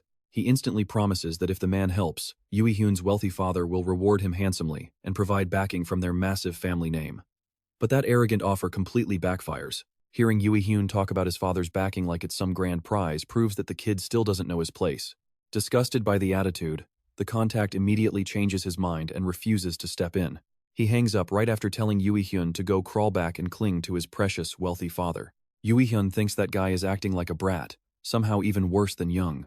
It seems like everyone around him is incredibly arrogant, but he'll let them stay stubborn for now. Elsewhere, the very guy who just hung up on Yui Hyun gets a report that the Bait Guild is rallying all its forces. It looks like Yui Hyun is officially cornered at the end of his rope. His informant quietly reminds him that since they were technically allies once, they should probably do something. Leaving them without any backup feels a bit cold. The man on the receiving end is Chi Min-jun, and he casually sips coffee while listening to the update. But to Min-jun, there is absolutely zero profit in wasting resources to support trash like the Bait Guild. Still, what if they get wiped out? There is no way President Yongsoo is going to sit back and let that slide. The second he says that, energy tentacles whip out and wrap tightly around the man's neck, choking the life out of him. These deadly constructs belong to Min-jun, who is absolutely furious that this subordinate would dare suggest he needs to walk on eggshells just because of some old retired president. The poor informant desperately wheezes out an apology, and Min-jun finally drops him to the floor. Gasping for air, the man clutches his neck while Min-jun coldly tells him to just get back to his duties. Oh, and he advises him to start looking for a new sponsor. Meanwhile, at the D-rank Dupen Forest dungeon, Yui Hyun and his restless guild members wait impatiently for their target. It is already 3 minutes past 6, and it seems this arrogant thief is late to his own meeting. Even so, Yui Hyun warns everyone to stay sharp, since they have no idea how many enemies are out there, or if they are walking into a trap. They do not have to wait long though, as the Vice Guild Master spots a figure charging directly at them. Squinting, they realize it is Ha Hyun running for his life with a sack on his back and a pack of angry wolves on his tail. And check this out, Yui Hyun completely loses it, screaming as he stares at the ghost of the man he personally killed. At first, he assumes it is just a twin of our main character, but it is fast becoming clear that Ha Hyun is genuinely alive. Ha Hyun cheerfully greets Yui Hyun, pointing out that it has been a while and that he even brought a special gift to mark the reunion. With a grin, Ha Hyun reaches into his bag and pulls out an adorable little dissolute pup. The tough guild members instantly freeze up, completely paralyzed by how cute the creature is. But they have no time to coo as Ha Hyun chucks the pup straight at them. Even the most hardened hunters cannot ignore a cute baby animal in mortal danger, so they drop their weapons to catch it. One of the guys manages to catch the pup, and they all start cooing over how cute it is as its eyes well up in his hands. Then their rage turns entirely toward Kang Hyun. He was the one who threw the poor pup in the first place, and they are even more motivated to kill him now for putting it in danger. But Yui Hyun snaps at them to shut up as he finally realizes the real reason Kang Hyun threw that pup. He did not just grab one, he literally stole a whole bag of pups, dragging the entire pack of furious dislupins right to them. Kang Hyun tosses the bag high into the air, and the guild members frantically scramble to catch them. But in their desperate rush to save the pups, they are completely wide open for the charging dislupins. Yui Hyun managed to hold his ground and block a few of the beasts charging in. Meanwhile, Kang Hyun slickly slips away behind them, casually wishing the guildmaster good luck before rushing off to slaughter the remaining members. Yui Hyun frantically steals a glance behind him while trying to fend off the invisible wolves snapping at his throat. Dealing with the dislupins is already a massive nightmare, since they can turn completely invisible, but Kang Hyun absolutely shattered their entire combat formation the exact moment he showed up. His strategy to dismantle the Bait Guild is working a little too well, forcing Yui Hyun to scream for a full retreat. The hunters at the back do not waste a single second, scrambling toward the dungeon gate and trampling each other to escape. These guys are literally swearing to quit the guild the second they survive, but their escape route is cut off when Yuang pokes his head through the portal. And get this, as the stunned guild members freeze in absolute terror, Yuang drags his massive weapon through the gate and instantly crushes the nearest hunter into the dirt. Without missing a single beat, the psycho lunges at the next target before anyone else can even think about running. Total panic sets in as the guild members start dropping like flies, leaving Yui Hyun to watch the slaughter in sheer disbelief. He never in a million years expected Yuang to betray him like this, and he has absolutely no backup plan. Absolutely nothing is going according to plan, yet he desperately searches for any possible way out of this nightmare. He looks to his left, where invisible monster wolves are savagely ripping apart half of his squad, and to his right, Kang Hyun is butchering anyone lucky enough to escape Yuang's wrath. Despite his stubborn determination, this is a textbook checkmate. There is no escape route left, and absolutely no way out of this trap. So tell me, what would you do here? For him, it is time to unleash his final trump card. He channels all his remaining energy into his fist for one final strike. Meanwhile, Kang Hyun slices his blade clean through another unfortunate hunter, spraying blood everywhere. There is just no end to these weaklings, and the remaining guild members are starting to look like straight-up cockroaches. He is honestly getting pretty annoyed by how many trash mobs keep rushing him. But in the middle of his rampage, he hears a roaring battle cry from behind, and spins around to find Yui Hyun charging at him. completely engulfed in roaring flames. He is burning up his own life force with a final skill called self-immolation, turning his body into a massive, raging fireball. The expanding inferno grows so fast, it starts swallowing up his own surviving guild members who are still on their feet. This suicidal, desperate move packs a pretty terrifying amount of raw firepower. With this, he is convinced that not even a monster like Kang Hyun can survive. But as the searing heat cooks his flesh, Kang Hyun just reaches straight through the fire and grabs Yui Hyun by the face. As if to mock him, he whispers that his ultimate flames feel barely warm and are absolutely nothing to him. With a brutal kick, he sends Yui Hyun flying into a carcass of a dead wolf, snuffing out the flames instantly. Then he tells Yui Hyun to just sit tight and watch while two real psychos erase the rest of his guild from existence. Kang Hyun wants to ensure the guildmaster is the absolute last to die, because letting him off easy after everything is simply out of the question. Then Kang Hyun zooms off to hunt down the remaining survivors, leaving Yui Hyun sitting in the dirt to contemplate his entire life. His entire empire, his influence, and everything he ever built is completely gone, all because he targeted the wrong guy. And as his inevitable end closes in, he can't help but break into a desperate, maniacal laughter. His crazed laughter echoes into the trees, ringing out through the dark forest long into the late evening, until every single one of his men and the wolves lie dead. Yuang walks over to the cackling guildmaster, but Kang Hyun tells him to just let him be, since he is probably having a pretty sweet dream. As he drifts away, Yui Hyun keeps telling himself that it is all over. But at the very last second, a spark of stubborn pride ignites. He refuses to go out in such a pathetic, humiliating way. After all, he was an illegitimate son, treated like a complete stranger by his own half-siblings. They always pushed him aside and ignored him, yet they still dragged him into their dirty family succession war for a throne he never even wanted. Only his father showed him real sympathy, backing him up with endless resources. But to his abusers, that was just another excuse to tear him apart. Then the tutorial began, flipping the entire world upside down.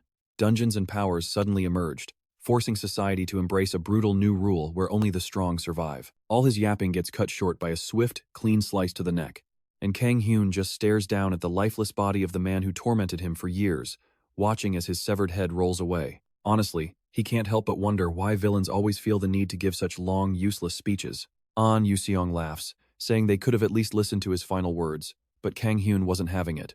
With that mess fully cleaned up, Kang Hyun thanks An Yusong for helping him out, and An Yusong shrugs it off, saying the whole fight was pretty fun anyway.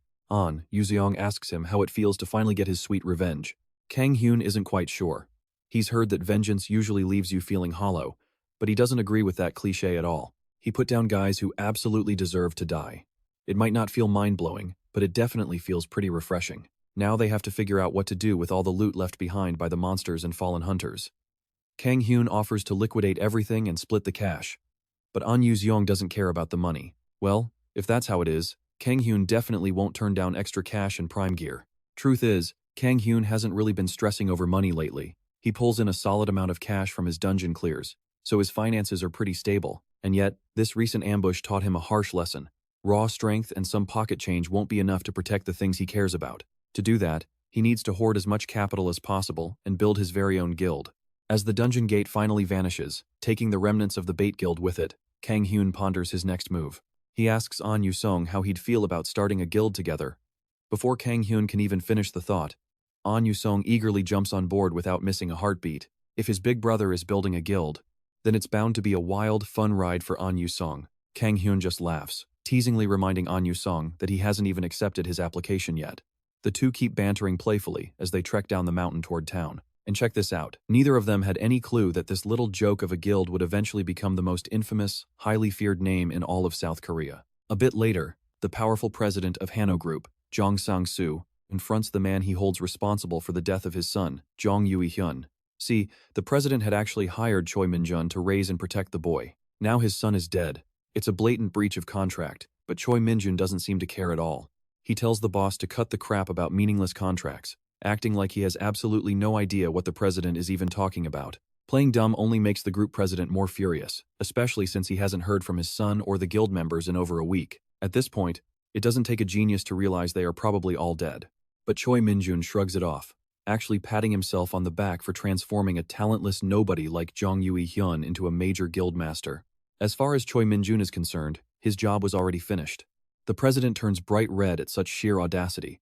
Having finally had enough of the disrespect, he orders his elite guards to execute Choi Min-jun on the spot. Dozens of armed guards instantly charge, but he just sits calmly on the office sofa, without even a care in the world. Barely shifting from his comfortable spot, Choi Min-jun unleashes his terrifying, tentacle-like shadow powers, ensnaring every attacker before they can take another step.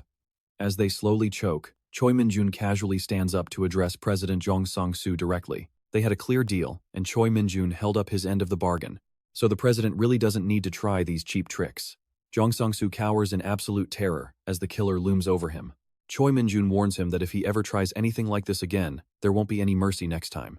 The sheer, suffocating bloodlust radiating from his eyes leaves the president completely speechless, and he is just barely able to squeak out a terrified agreement. Satisfied, Choi Min-jun grins and finally releases the choking guards from his shadow grip. With the threat delivered, Choi Min-jun turns on his heel, casually reminding the president to make his final payment right on schedule. Yet, beneath that cold act, Choi Min-jun is genuinely curious about who had the raw power to put down Jung Yui-hyun. With their master dead, the Bait Guild crumbled. The overnight collapse of such a massive force sparked endless wild rumors and horror stories. Both the media and other hunters went into an absolute uproar.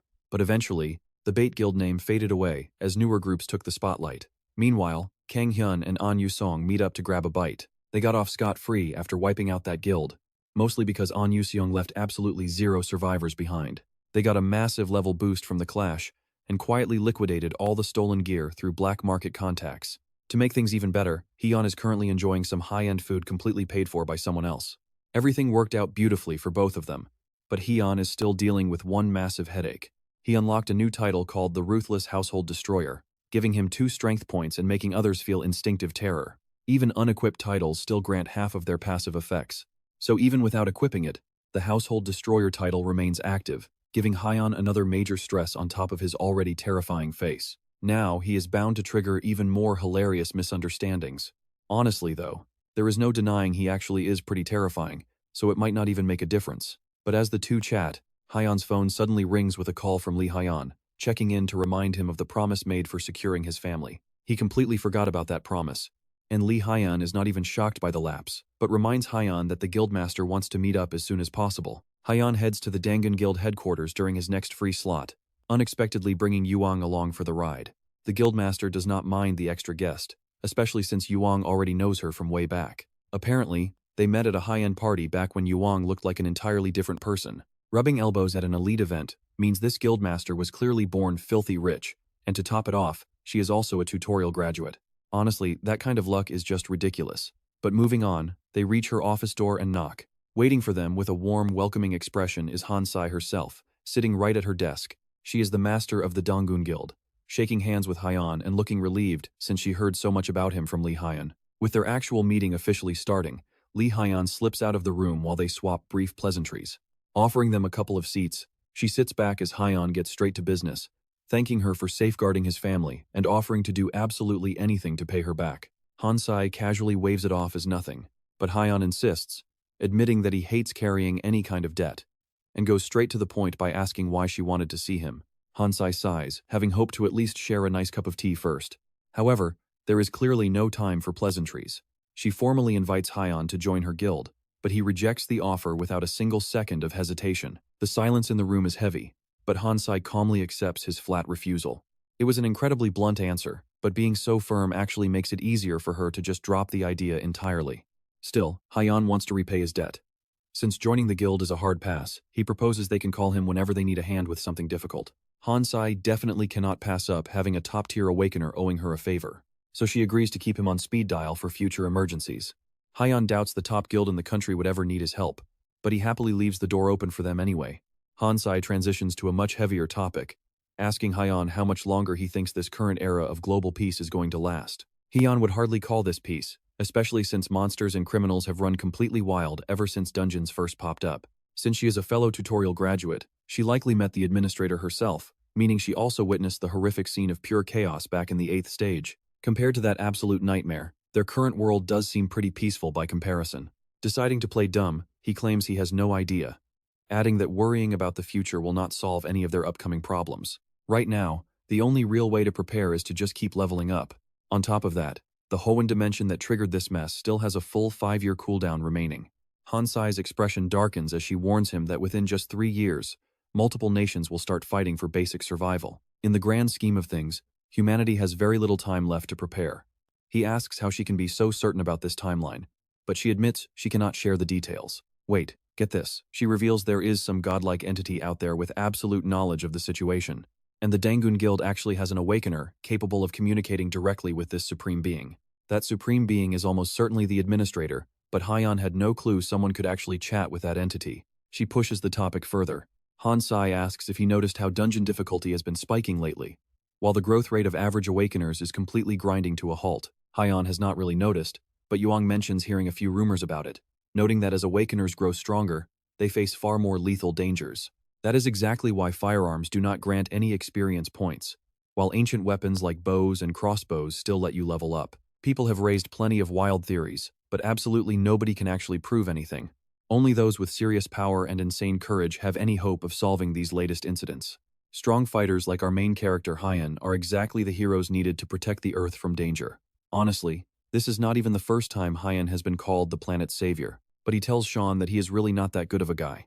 Calling him a hero is pretty ridiculous, considering he literally just wiped out an entire guild by himself. Hearing about that bait guild makes Sean's voice turn freezing cold as she tells him she does not care about trash like them. That guild was just filled with useless trash who did not contribute anything to human survival, so they absolutely did not deserve protection. To her, one powerhouse like Hyan is worth way more to humanity than hundreds of lowlives from a guild like that. The savior of the world does not need to be a saint. They just have to be strong. And with that, their meeting comes to an end. After seeing the guests out, Lee Hyun walks back to the guildmaster's office to confirm that he watched them get in their car and drive away. Then he asks her how the meeting went and what it was like seeing the guy in person. Sean leans forward in her chair as she starts putting her thoughts into words. Hyan definitely blew past her expectations, and their little chat let her confirm something incredibly important. The second she brought up the administrator, a tiny flash in his eyes proved that he is absolutely a tutorial graduate. Elsewhere, a dark dungeon portal stands ominously, while ordinary citizens walk and drive past without a care in the world. Now, this gate is pretty different from normal portals. It is a much tougher, D-rank threat. Even if it is only one tier above an E-rank, the gap is massive. There is a massive gap between them, showing a heavy jump in both monster strength and the sheer size of their hordes. But the most obvious change is the crazy variety of creatures that crawl out of there. That is especially true for the D-rank dungeon Hyan is clearing right now, known as the Denz's Research Institute. In this place, the mix of beasts is incredibly chaotic, making things way more annoying for Hyan to clear out. Usually, dungeons stick to a single type of mob and boss, which makes clearing things pretty straightforward. But with so many types here, every monster throws a completely different combat pattern at him. And right on cue, he finally comes face to face with a beast he has never seen before. It is an ogre chimera dirge, a hideous creature featuring a goblin's head slapped onto a giant ogre's body. The weird proportions are totally off, making Hyan wonder if combining these two monsters actually made them weaker. Still, since it looks pretty tough, he decides to throw the beast a casual invite to join his new guild. Remember, Hyan made a wager with Yusung to see who could recruit their first guild member. The monster answers by raising a massive hammer above its head and slamming it down toward Hyan, completely shattering the stone floor below. Hyan is easily fast enough to dodge the blow, leaping right over the brute's ugly head. That monster could have just declined the offer, but attacking its future boss means it is officially disqualified from joining. The chimera roars as a vile, bubbling liquid fills its jaw before spitting the nasty stuff directly at Hyan. Before the acid can even touch him, Hyan triggers his mana explosion, blasting the beast's face and dodging behind it. Spinning around, he spots a small patch of his armor starting to dissolve, which means that spit is incredibly acidic. This clash is going to be pretty rough since the monster's skin is like iron, and Hyan is heavily outmatched in size. But you and I already know our main character is a massive genius. Because of his high brain power, he will always find a way around any annoying obstacle. And his grand solution this time? Stealing that giant hammer right out of the monster's grip. Meanwhile, a group of sketchy, low-rank hunters is wandering through another zone of the dungeon. One guy complains that he keeps hearing distant monster screams, but their leader Hung brushes it off, saying it is just some other squad clearing mobs. Instead of worrying, Hung tells them they should focus on the easy prize right in front of them. A young girl stands completely cornered by these scumbags, who clearly do not have any honorable intentions. This is exactly why trash like them love dungeons, because they get to find helpless targets in isolated areas. The paranoid hunter keeps complaining about those weird noises nearby, but Hung repeats his warning not to care about some random person's hunt. The only critical detail the stupid leader failed to consider is if that person is actually hunting them. Right behind them, a pissed-off Hyan slowly drags that massive stolen hammer across the ground while muttering to himself. The entire group whips around to look at him as his quiet mumbling finally turns into clear words. Hyan, our resident genius, has a pretty sharp nose, and right now, he is smelling some weak trash that is practically begging for a thorough beating. The thugs can already feel that things are going downhill fast, especially when they spot this psycho dragging a massive hammer right toward them. He keeps walking toward the frozen thugs, and without saying a single word, he hoists the heavy hammer over his head, fully planning to crush the entire group in one go. But instead, it slams hard into the ceiling right above their heads, raining dust and rubble all over everyone while Hyan desperately tries to pry it loose. They have no idea what this lunatic is doing trying to swing a giant weapon in a tight space like this, but they just cannot fathom the massive brain of our main character. The hammer finally budges, and Hyan pulls it free, slamming it right back down onto the ground in front of them with a loud thud. Even more dust and debris explodes into the air, and Hyan takes a deep breath, realizing this weapon might actually be a little too heavy for him to wield comfortably. Since it is pretty impractical as a main weapon, he decides to store it away for now. The gang just stands there staring, totally dumbfounded, until their leader finally speaks again. He wonders why some random weirdo is suddenly showing off, but it really looks like Hyan does not even understand the danger he is in. To willingly put his weapon away and disarm himself in front of an entire group, this kid must be absolutely out of his mind. The leader lunges straight at Hyan, ready to end him with a single blow, but a lightning-fast slap sends him flying before he even registers the movement, leaving the man flat on the ground with a swollen cheek and crushed dreams. Now check this out. As Hyan grabs the thug by his hair and presses a sharp blade right against his neck, he casually warns the rest of the gang to drop all their gear if they want their buddy to keep breathing. Instead of trying to save their buddy, these thugs do not hesitate, charging straight at Hyan to attack together. Even Hyan is surprised that they would completely ignore their hostage and launch an attack together. Hyan disappointedly notes that the guy really wasted his life on some terrible friends, then asks for his name, which happens to be Kim Gae-shik. Now that they are on a first-name basis, Kim Gae-shik gets the grand honor of becoming Hyan's new partner to help settle the score. After finding a pretty solid grip right between the poor guy's legs, Hyan literally swings him like a human battering ram, instantly knocking out the closest thug with a brutal, face-first headbutt. That quick test run yields some pretty amazing results, and Hyan realizes this human weapon actually has great shock absorption. Armed with his new weapon, Kim Gae-shik, the battering ram, Hyan feels totally unstoppable. The once brave thugs are now shaking in their boots, begging Hyan to stay back, but he completely ignores them, using his new battering ram to easily flatten the rest. Watching in absolute disbelief, the young girl stares as Hyan stands over the pile of unconscious thugs, stretching calmly like he just finished a light workout. Judging by how they fought, they were likely just a basic D-rank party, which explains why taking them down took a little bit longer than usual for him. A soft voice calls out to him from behind, and it's that same girl, stepping up to thank him for saving her life. If Hyan had not shown up exactly when he did, she would have faced a truly nightmare scenario. Hyan just shrugs it off, telling her that beating those guys up was honestly pure fun for him, so there's no need to bow down. She introduces herself as Shin Sung-ae and politely asks for his name, making Hyan blush a little since he isn't used to this kind of respect. He introduces himself, but then Shin Sung-ae asks him a question that you might be wondering too: how can she get this strong? Hyan just blinks in pure confusion while Shin Sung-ae stares back at him with intense determination. Little did they know, this was the exact historic moment South Korea's ultimate chaotic duo united, though it would take some time to realize it. Hyan just scratches his cheek, trying to figure out a decent way to answer her question about how to gain real power. Honestly, the only advice he can offer is the absolute basic: she just has to work hard and put in the effort. But when it comes to effort, Shin Sung-ah has already trained like crazy. But then again, not all hard work is created equal. To actually reach the insane heights of power she is chasing, she literally has to be prepared to put her life on the line. Shin Sung-ah takes this advice very seriously, though Hyan feels a bit guilty preaching about death when he can literally revive and doesn't fear dying at all. With nothing left to say, he warns her to be careful heading out of the dungeon, adding that she can do whatever she wants with the thugs he just wrecked. But as he walks away, Hyan hesitates for a second, turning back to ask if she is even capable of escaping this place on her own. Shin Sung-ah admits she cannot, and although any normal person would beg for backup right about now, she stubbornly keeps her mouth shut. Han Hyeon honestly wants to help her get out safely, but he entered this place with a clear mission, and he has zero intention of leaving until the boss is dead. Hearing that, Suna offers to tag along and support him for the rest of his run inside the dungeon.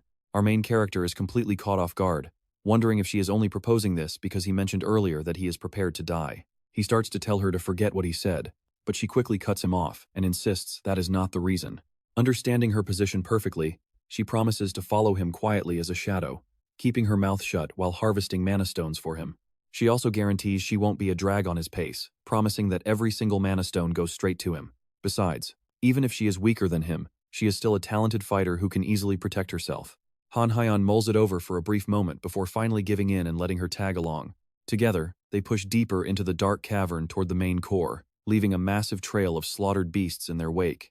The moment Han Hyeon slays the final beast, Suna praises his incredible skill before pulling out a knife to harvest the mana stones. Han Hyeon watches in silence as she cleanly carves through the dead monsters.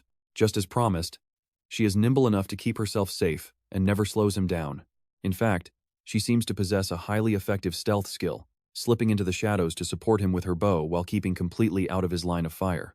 She is even handling the tedious cleanup of collecting mana stones, a chore he usually skips out of pure laziness. Honestly, having her around makes this whole dungeon crawl a breeze, and he does not regret letting her tag along at all. But wait, here is where the next major headache actually begins. Judging by the heavy pressure radiating through the air, the boss room is right around the corner, and things are about to get seriously dangerous. Suna's fierce determination to follow him to the very end has not wavered, and she has no intention of stopping now. But right as they are discussing their next move, flashing system alerts pop up, announcing the main core has been shattered. The exit portal is officially open. Han Hyeon wonders if another team beat him to the punch, but he can still feel the boss's active life signature. This is not a regular clear, it is a catastrophic dungeon break, and since this is a D-rank zone, it marks the country's first D-rank outbreak in history. Chaos erupts instantly, as breaking news broadcasts report the massive phenomenon hitting a quiet Seoul suburb. Roughly 10 different portals have burst open simultaneously, triggering a massive, full-scale monster wave. Happening on February 8th, this disaster is officially the third major monster wave in the country, following the legendary blockade over in Hangra County.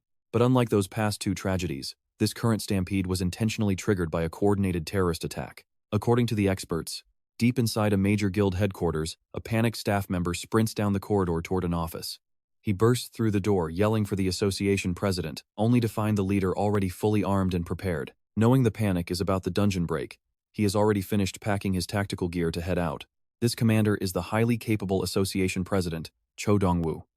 Yet despite his legendary composure, the grim updates are about to completely shatter his calm. Fresh intelligence reports confirm that a highly dangerous D-rank dungeon is among the active portals that just ruptured. Cho Dong-woo demands the exact location, and his subordinate reports the epicenter is right in Gyeonggi-do, Suwon. The outbreak site is the Dian Research Institute, a disastrous location for an advanced portal since it sits in a densely populated zone.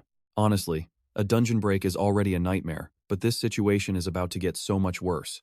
Desperate for local reinforcements, he asks, but the only major force nearby is the Hango Guild. Unfortunately, the vast majority of their elite roster is currently deployed overseas. Grasping the sheer gravity of the situation, Cho Dong-woo orders 50 of his absolute best fighters to mobilize for Suwon, while directing all other forces to secure the surrounding gates. Meanwhile at the Dangun Guild, Sean has strapped on her battle armor and is preparing to intercept the threat. Looking over the battlefield data, she knows Cho Dong-woo will arrive far too late if he encounters any delays. She desperately scans the area for anyone capable of holding the line. But with the entire Hangan Guild currently out of the country, only small amateur squads are left nearby. Fortunately, there is one elite awakened already at the scene, actively tearing through the incoming monster horde. Lai Hyen smirks, telling his guildmaster that their mysterious vanguard wields a massive greatsword, sports a mountain of muscle, and has a terrifyingly savage face. Sean smiles warmly as she immediately realizes exactly who Lai Hyen is describing, confidently declaring that the area is totally safe now that our main character is on the job.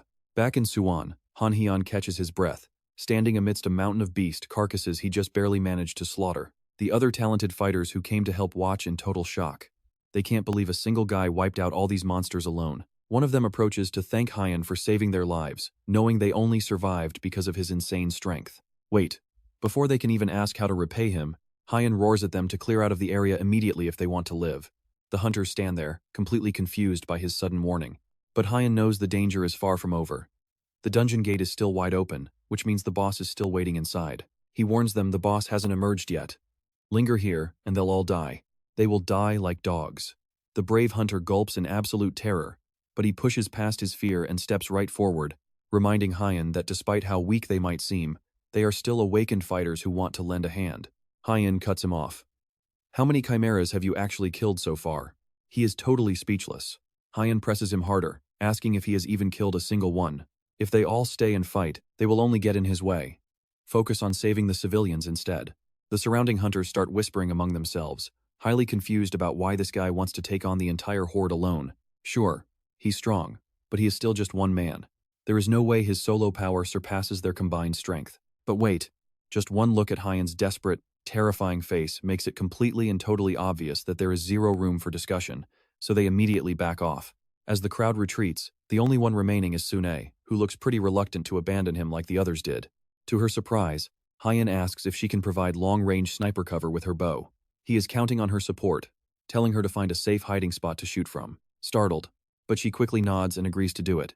Suddenly, a thick, ominous dark energy begins pouring from the gate, and brand new monsters slowly crawl out onto the ruined streets. 3 massive chimeras step out of the portal, towering over Hyen. You can literally feel the dread here. Each beast is just as strong as the massive ogre he barely defeated earlier. And judging by the dark energy leaking out, the boss is right behind them. A sinister, cloaked skeleton reaches out from the void, floating high above the giant beasts. As the dimensional gate snaps shut behind it, the skeleton scans the area and unexpectedly begins to speak, marveling aloud at how bizarre human architecture looks. This is the very first time Hyen has encountered a talking monster, and it stares right down at him. It mockingly asks Hyen if he truly intends to stand against his entire army completely alone. No fear. Hyen draws his blade, ready to smash its skull and turn the broken pieces into a puzzle. The skeletal boss chuckles at his arrogance, noting that based on Hyen's solid build, he would make an incredibly useful asset for its army. But Hyen cuts straight to the chase, proposing a one-on-one duel between leaders instead. He suggests they fight alone while the rest of the monsters just stand aside and watch. No deal. The skeleton immediately rejects it, making Hyen scoff. He prepares for a brutal fight anyway. Wasting no time, Hyen grips his massive hammer and charges. Before the beast can even react and form a counterattack, he inhales deeply and unleashes his raging lion's roar skill, instantly crushing the monster's defense stats. While they stand paralyzed, Hyen leaps high, raising his heavy weapon, and slams it directly onto the first chimera's skull, unleashing a massive shockwave across the battlefield. The skeletal boss is genuinely impressed. It senses that Hyen is completely out of mana, meaning this devastating display is nothing but his raw, physical power. Arrogant or not, the monster realizes it would be a total waste to just slaughter someone this strong. A new plan. It wants to capture Hyen alive and make him an eternal slave. The beast's armor begins to crack and eventually explodes, revealing a dazed giant goblin. It collapses to the ground, knocked out cold by Hyen's single brutal strike. But since he is already exhausted and completely drained of mana, the heavy hammer feels nearly impossible to lift, and his knees buckle under the sheer weight of his own weapon. The skeleton boss still wants him as a slave, so it immediately unleashes a wave of terrifying mind control directly into his brain. Hyen's eyes glow with a strange rainbow hue, proving the spell took hold. Just like that, he is entirely under the monster's command. With the battle seemingly won, the skeleton welcomes Hyen to his ranks, commanding him to kneel down and swear his absolute loyalty. Instead, Hyen slowly lifts his hand high into the air. But as the mental fog completely clears, he proudly flips the stunned skeleton boss a massive middle finger. Absolute failure. The spell is broken by his legendary ring of strengthened mind. The skeleton is genuinely impressed that Hyen blocked its mind control with a basic accessory. But now, it decides to put him down, since killing him is the only way to claim his body as an intact slave. The moment its master's intent turns deadly, the savage tiger Shamra charges straight in. Hyen barely manages to activate his Antria's integument skill in time, hardening his skin to survive the otherwise lethal strike. Still, the sheer impact is enough to send him flying backward, and Hyen goes crashing hard straight into a nearby building, triggering a sharp, small explosion on impact. The undead squad stalks right toward the wreckage where Hyen crashed, completely failing to notice a lone arrow flying in until it buries itself in the tiger's head, sending the beast tumbling over. The skeleton scans the area, wondering if Hyen has backup nearby. But honestly, even if he does, the weak force behind that shot is nothing the boss needs to worry about.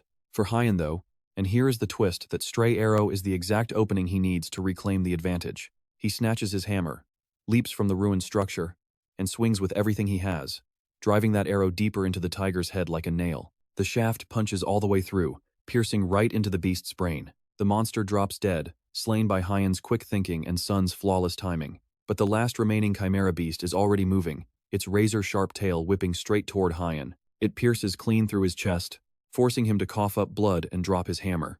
But instead of collapsing, Hyen summons his last drop of strength to grab the snake chimera's tail, swinging it high before slamming its body into the dirt with bone-crushing force. Before it can recover, he pulls a sword from his inventory, ending its life with a flurry of brutal stabs, finally putting the last chimera down. The skeleton just watches in silence as Hyen stands over the dead minions, wiping the blood from his face. With the lackeys dead, there is only one bald monster left to put in the ground. But the skeleton boss sees right through his bluff, fully aware that Hyan is running on absolute fumes. He is far more exhausted than when this battle began, and to make matters worse, his mana pool is totally empty. Facing a high-level boss in this condition is nothing short of a literal suicide mission. Hyan's cocky mask slips as he realizes his cover is blown, his magic energy is gone, and his body's passive healing skill has completely maxed out. Even worse, he has no way to attack the boss while it floats midair. He can't leap up, he can't throw his hammer, and his drained mana pool prevents him from activating his Titan strength. He is completely backed into a corner, and things are about to get infinitely worse. Suddenly, his heart beats erratically, and a steady stream of blood pours from his nose as a strange corruption takes hold of his body. Coughing up dark blood, he stumbles blindly before finally collapsing onto the cold ground. His head slams against the hard earth, knocking every last bit of physical strength right out of him. That earlier chest wound from the snake beast wasn't just a physical strike, it left a deadly, slow-acting poison in his veins that is now kicking in. Honestly, things looked bad for Hyan before, but now he has absolutely zero chance of making it out alive. Looking down, the skeleton offers a single way out: surrender, accept the antidote, and spend eternity as its slave. But even facing death, Hyan just grins like a madman, snarling that he still plans to smash its skull and turn it into a jigsaw puzzle. He needs to move fast, burning every shred of energy left to execute this final gamble. First, he funnels his absolute last drop of magic to purge the venom. Then, he plays his final trump card, pulling Bilgene's longsword from his inventory, a B- rank weapon that grants him a durability boost and the legendary Berserker trait. This wild trait multiplies his physical power and vitality by 1.5 times for 5 minutes.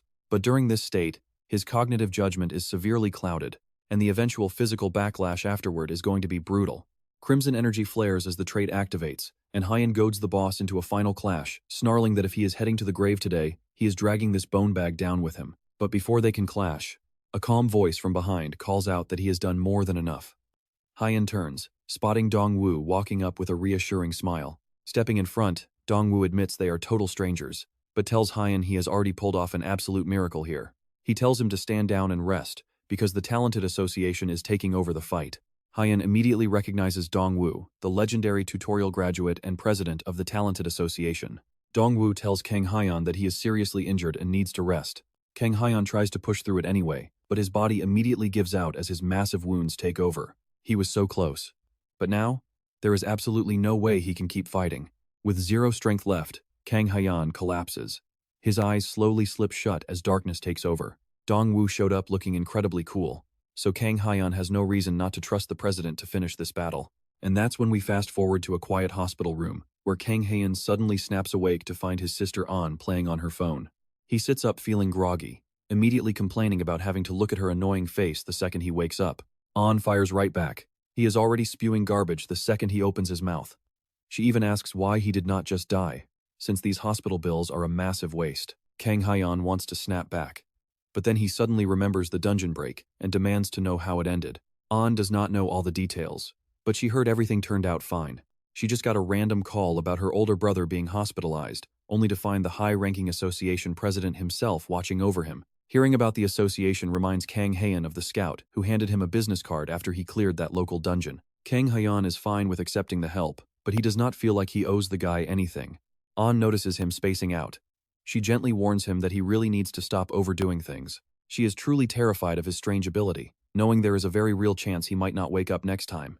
Kang Hyan tries to argue that he is not exactly choosing to die on purpose. Losing levels every time he dies is a massive pain, and it makes things worse for him. But the words completely die in his throat the moment he catches a glimpse of An's face. She is staring at him with pure, raw emotion, proving that his endless cycle of dying hurts her way more than she ever admits. So, he quietly promises her that he will try to stay alive a bit more often from now on. Meanwhile, over at the association headquarters, the president is trying to dig up some information on Kang Hyan. Dongwu has never personally heard of the kid, but official records show the association tried reaching out to him once before. Since they have no connection, his subordinate is highly confused as to why the president went to such extreme lengths to save him and pay those bills. But Dongwu knows the truth. He just witnessed the rise of a legendary hero, and this might be his only shot to help him.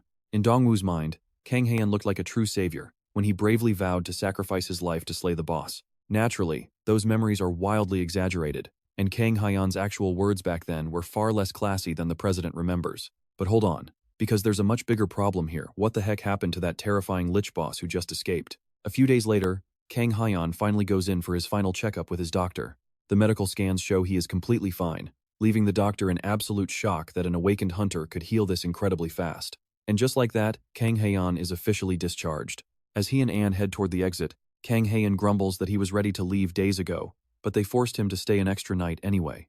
Anne tells him to stop complaining, reminding him that the president paid for everything, so they did not even have to spend a single cent of their own cash. While the siblings are bickering, Kang Hyan suddenly overhears a nearby nurse telling someone that there is no patient registered under his name. Looking over, he spots a stressed-out guy in a suit arguing with the nurse at the front desk. He tells An to head on out first while he goes over to investigate what is going on. The guy at the desk gets increasingly frantic, desperately asking if she is absolutely positive Kang Hyan is not checked in. The nurse firmly repeats that they have no patient by that name. Once a patient is discharged, there is really nothing more the hospital staff can do for him. The man sighs deeply, realizing he was just one step too late to meet Kang Hyan. But luck is clearly on his side, as Kang Hyan approaches from behind, asking the man who he is and what he wants. After all, he heard his own name being mentioned. Though caught off guard at first, the visitor quickly pulls himself together and asks Kang Hyan to wait a moment while reaching into his jacket. He presents an official identification badge for the Ministry of Interior and Safety, introducing himself as team leader Shin Tae-gil. This department seems to act as a specialized hunter management division, making it a highly influential government organization. Kang Hyan asks point-blank why on earth the government would suddenly be looking for him. The two of them head over to a high-end restaurant, where Kang Hyan nervously asks if eating at such an incredibly fancy place is really okay. Shin Tae-gil assures him that expense accounts are great, and Kang Hyan laughs, realizing this is exactly where all his hard-earned tax dollars go. Once they settle into a private room, Kang Hyan gets straight to the point and asks if the government is trying to recruit him. Shin Tae-gil reassures him that nobody is going to force his hand, as they are simply here to extend a very generous offer. That basically means Hyan has to become a government worker, but he does not really see any upside to it. But here is the catch. Hyan won't just be some ordinary government desk worker. This special ability management team is a group solely focused on handling a rapidly changing future. You see, the authorities already realize they cannot actually control these people with special abilities. Their numbers are growing every single day, making physical force useless. Plus, the government definitely does not want to make enemies out of them. So, the smartest way to keep the peace is by handing out incredibly sweet deals like this. The government wants to build a partnership based on mutual support, and to do that, they plan on backing the talented as much as possible. While they are talking, Hyan stares intently at how Tae-gil is grilling the meat, and he is seriously disappointed. He keeps his mouth shut about the cooking for now, asking instead what he actually gets out of becoming a government-backed player. The absolute biggest perk? Cash, of course. They are willing to give him so much money that he can comfortably do whatever he wants. And if his safety is ever threatened, the state will protect him and his family forever. On top of that, they will treat Hyan like a national hero. These terms are amazing, but it obviously means they will expect a lot from him. T does not even try to deny it. Still, they promise never to drag him into anything unfair or completely unreasonable. Hyan can easily go about his normal day-to-day life, only stepping in when they officially ask for his help. It is honestly a fantastic deal. Plus, Talented Association President Choi Dong-woo and Dangun Guildmaster Hansai have already agreed to work with the government. At the end of the day, this is basically a goldmine of a side hustle, and you know he is not passing that up. So, Hyan decides to accept the offer, officially signing on as a government employee. Later that day, he heads back to Gyeonggi-do in Suam, right where the dungeon break occurred. He had parked his car here before getting rushed to the hospital, leaving it behind. After all that crazy chaos, he wonders if his ride survived. Heading over to his parking spot, a familiar voice calls out to him. He looks up and spots Sun A in casual clothes, clearly waiting for him. She hands him a heavy bag, packed with all the monster cores from the beasts she took down inside the dungeon. Keeping her word, every single one belongs to him. She wanted to hand them over earlier, but he was rushed away after passing out, leaving her unable to find him. So, she returned to this exact spot and waited, not even knowing if he would ever show up. Hyan tells her to just keep the cores, since he has no real use for them, but she insists, refusing to break a promise she made to her absolute savior. Ultimately, he is not going to turn down free loot, so he takes the bag and thanks her for being so thoughtful. With that settled, he goes back to searching for his car, but Sun A calls out to him yet again. He turns around only to see her bowing as low as possible, begging him to make her his apprentice. Hyan freezes, totally lost for words. Meanwhile, elsewhere, near the entrance of an F-rank dungeon called Gorka Village, a brutally beaten lich hides in the woods, looking down in pure shame. He cannot believe mere humans managed to push him this far, leaving him practically shivering in the shadows like a coward. Suddenly, a stranger approaches, startling the dungeon boss. Honestly, seeing a powerful monster trembling in the woods is just plain sad. And out of everyone who could have stumbled across him, it just has to be Minjun. The Lich warily demands to know his identity, but Minjun quickly reassures the beast, telling him they are not enemies at all.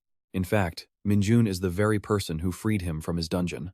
So instead of a fight, Minjun offers the Lich of Dance a chance to team up and cooperate. The very next day, Hyeon brings Suna to meet Yusung. She introduces herself very politely to the blonde. Despite usually being extremely loud and expressive, Yusung is left completely speechless for the first time in a long while. He genuinely believed that since Hyeon has 0 friends, so finding a guild member seemed completely impossible. But somehow, Hyeon proves us wrong again. Our main character is deeply offended that Yusung would even suggest he has no friends. But when he actually stops to think about who his friends are, he unexpectedly comes up completely blank. Nobody comes to mind. Hyeon quickly changes the subject, reminding Yusung that he won their bet, meaning the blonde has to cover the bill for their meal. That does not really change much since Yusung buys their food anyway. But a bet is a bet, and he cannot back down. Even so, just because Yusung admits he lost does not mean he is going to let just anyone join their guild. He tells Suna she has to pass an initiation test, asking if she is ready to dive straight into a dungeon to show her skills. Suna flinches for a brief second, but quickly agrees anyway. Han knows much better, realizing this psycho just wants to rush out and start hunting. The group heads to a D-rank dungeon called Harpy's Cliff to finally start Suna's test. Once inside, a flock of harpies suddenly ambushes them. But Suna's incredible bow skills easily shoot every single monster down. Young has to admit it is incredibly nice having a reliable long-range damage dealer on the team. Their little group is finally feeling like a real, coordinated party. Han asks Young if she passes, since the guy looks genuinely impressed. But the blonde completely forgot about the test, proving he only wanted to dive into a dungeon for the thrill of hunting. Han has to jog his memory before the guy finally remembers the test. This just proves the blonde only cared about hunting. With the harpies wiped out, Suna starts harvesting mana stones from their dead bodies. Han stops her. He reminds Suna that gathering them so thoroughly is just a massive waste of energy. Suna tells him it is fine because she actually enjoys gathering them. Young mentions those stones are valuable, warning him not to waste resources since he is low on cash. But Han honestly does not care about cheap stones when the dungeon core makes him plenty of money. He asks Young if he plans on keeping the stones for himself. Obviously, the rich blonde does not care, but as they chat, Han suddenly senses something nearby and swiftly pulls a weapon from his inventory. Young does not catch it at first, but after focusing, he senses the strange presence too. Suna cannot feel the strange presence that has them on edge, asking what is wrong, but both men stay completely silent. Instead, Han closes his eyes to concentrate. A second later, he throws a sudden punch into empty air, slamming hard into something. Suddenly, a hidden figure warps into view and crashes heavily onto the ground.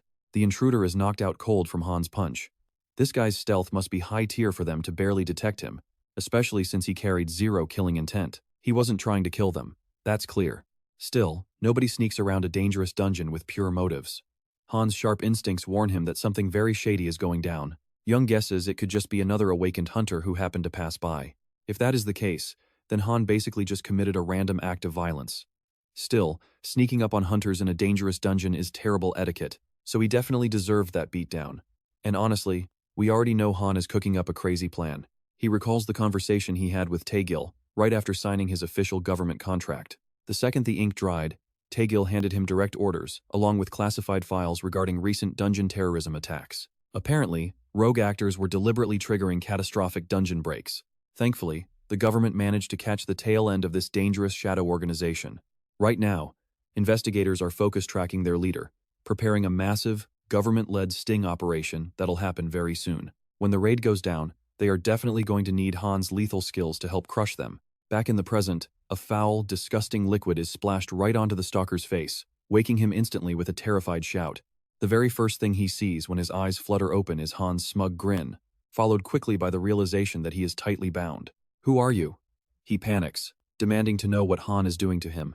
But before he can even finish his sentence, the horrifying stench of that liquid makes him gag violently, tears streaming down his face. Han at least plays the gentleman, apologizing and explaining that their original plan was just to splash him with clean water. Yeah, you heard that right, they had no drinking water, so they used fresh harpy piss from a monster bladder. The tied-up thief just stares at them, utterly speechless and horrified by what he is hearing. He instantly retches, vomiting the second he realizes what is on his face, barely managing to choke out weak insults between violent dry heaves. Now that the guy is wide awake, it's interrogation time. Han leans down to look him dead in the eyes, asking point blank if he is the dungeon terrorist. The terrorist looks surprised for a split second, but then smirks, not even bothering to deny the accusation. He does not view himself as a criminal, but admits he belongs to the group behind those devastating dungeon breaks. He claims their faction is pursuing an incredibly noble cause, and these chaotic breaks are merely stepping stones to a much grander future. Frankly, Han couldn't care less about their noble cause. He just wants the guy to spill everything he knows, so he can leave in one piece. He won't talk. The prisoner remains stubborn regardless of Han's brutal threats and creative torture methods. He vows that absolutely nobody will stop their glorious cause, and he'll guard their secrets with his life. Or, at least, that is what he wants to believe. But after spending a long, agonizing day trapped with Han's terrifying party, the guy can barely mumble. Through swollen lips, he begs to spill every piece of information they want. Han Hayan is pretty disappointed this guy folded so fast after talking big about his cause, so he decides to knock out a few more teeth. Later that evening, Taegel and his squad show up right after Han Hayan reports that he caught a terrorist. Han Hayan hands the guy over like a sack of potatoes, but the terrorist is so brutally beaten he literally begs the government agents to lock him up. Taegel nervously asks Han Hayan why the prisoner is in such absolute terrible shape, and Han Hayan plays dumb. He claims he probably got jumped by harpies or something inside the dungeon. Regardless of the terrible state of this criminal, Taegel thanks Han Hayan and his group for helping out. But just as he turns to leave, Yusung waves hello. These two actually go back because the government once tried recruiting Yusung, but the kid immediately shut them down. To him, working for the state sounds incredibly boring, showing that this teenager is surprisingly terrible at planning for his own future. All issues are settled. Taegel takes off telling Han Hayan they'll go over the rest of the details first thing tomorrow. Since there are too many eyes around and it is getting late, he advises Han Hayan to get some rest. By morning, the two meet up in private to discuss the captured terrorist. The terrorist is named Yan Yong-shik, and his unique ability is total stealth. He used this exact trick. He sneaked up on Han Hayan and Yusung inside the dungeon, proving he is a major player in their organization. Han Hayan already knew most of this, but the real prize they squeezed out of him is the exact location of their secret headquarters. The authorities are planning to launch a full-scale raid on that headquarters in 2 weeks, and since they need that much time, they must be preparing for something incredibly massive. 2 whole weeks? Han Hayan wonders what could take so long, but they have way more urgent matters to worry about first. The news is totally blowing up because China just cleared a C-rank dungeon for the first time. But here is the absolutely crazy secret the media is hiding. It took over 1,200 hunters to clear that gate, and more than half of them died. Having run D-rank dungeons completely solo, Han Hayan knows firsthand that the threat level of these gates is rising at a terrifying rate. Even if the rank only ticks up by 1, they need way more people. China relied entirely on a massive human wave strategy, and that desperate tactic is the exact reason why they ultimately failed. They had massive numbers, but the average strength of those fighters just was not high enough. So Korea is taking a completely different path, gathering a tight, elite squad to tackle the new C-rank dungeon in Gangnam, known as the Burnandi Forest. Honestly, rushing to clear it seems pretty weird since China already claimed the global title of being the first to clear a C-rank. It would be way easier to prevent the gate break by regularly destroying the normal core. But here is the problem, they have never successfully cleared that normal core. And at this rate, the gate breaks open in under 2 weeks. If that happens, monsters that slaughtered hundreds of elite hunters will flood straight into the streets of Seoul, a dense civilian zone where people are completely defenseless. But looking at the location and the sheer danger level of this place, it is far better to clear the raid entirely rather than risk the absolute devastation of an open dungeon break. Han Hayan fully understands the scale of this mess. Now they are dealing with a total, high-stakes emergency. Since Taegel is wasting precious time chatting instead of managing this disaster, Han Hayan realizes they want him on the squad. And Taegel immediately confirms exactly that, but thanks to a bizarre regulation, it is literally impossible to enter this raid as a solo hunter. So Taegel lays out a special proposal. He wants Han Hayan to officially start his own guild. Now watch this, because the government has absolutely no idea that this plays right into his hands, assuming he was just a stubborn lone wolf. To sweeten the deal and win over Han Hayan, the state promises to bypass all the annoying government paperwork for him, while offering massive backing to guarantee his new guild becomes an overnight sensation. Han Hayan rubs his temple, putting on a great show of being highly annoyed before reluctantly agreeing to form the group. Honestly, joining hands with the authorities is the ultimate shortcut to getting absolutely everything he ever wanted. Guess acting like a good Samaritan actually pays off in the end. Meeting up at a quiet local cafe, Han Hayan sits down with his very first guild members to discuss the absolute most important step of the entire process. An epic, unforgettable name. But Yusung thinks they might be getting ahead of themselves, considering there are literally only 3 people in the group right now. Except that part is already covered thanks to Tegel, so Han Hyen starts explaining the private deal he made with the director yesterday. This includes their plan to clear a C-rank dungeon in the near future, which sounds like a fun challenge to Young. As for Sun, it just proves that Kang Hyun is a remarkably strong individual who is truly worth following. With that settled, Sun happily tells Kang Hyun that they can speak casually since she is now his apprentice. Even though Kang Hyun never actually agreed to take her on as a student, he does not mind dropping the formalities. He clears his throat to get them back on track, reminding them that their final name choice will shape the entire guild's future. But first, Kang Hyun shares some key rules they must follow as long as the guild exists. Rule 1: no picking pointless fights. While delivering this first rule, he shoots a deadly glare straight at the one guy most likely to break it. Secondly, they always pay back whatever they receive, from debts to grudges. Kang Hyun does not want his squad acting like simple thugs, but he refuses to let them be doormats. Finally, Rule 3: strive to become stronger than anyone else. Both members are totally on board with these 3 guidelines, and Sun vows to carve them deep into her heart. And honestly, this is where the real struggle begins picking a name. Jung immediately kicks things off by suggesting they call themselves the Crazies Guild, which is instantly shut down. So Jung suggests the Lunatics instead, which is literally just another word for crazy people. Kang Hyun rejects that too and turns to Sun. Hoping she might offer something a bit more sensible. She proudly suggests King Kang Hyun and his strong friends, somehow making it both better and worse than Jung's ideas. At this point, Kang Hyun realizes these two are completely hopeless, leaving him to handle this naming task alone. As Kang Hyun grabs a pen and paper, Jung mocks him, laughing at the mere idea that he could write down anything better. Following a few moments of silent deliberation, Kang Hyun writes a name down, and the other two admit that it actually sounds pretty good. Meanwhile, at a sketchy local bar, a young woman informs Min-jun that one of their key members, Jong Yong-shik, was captured.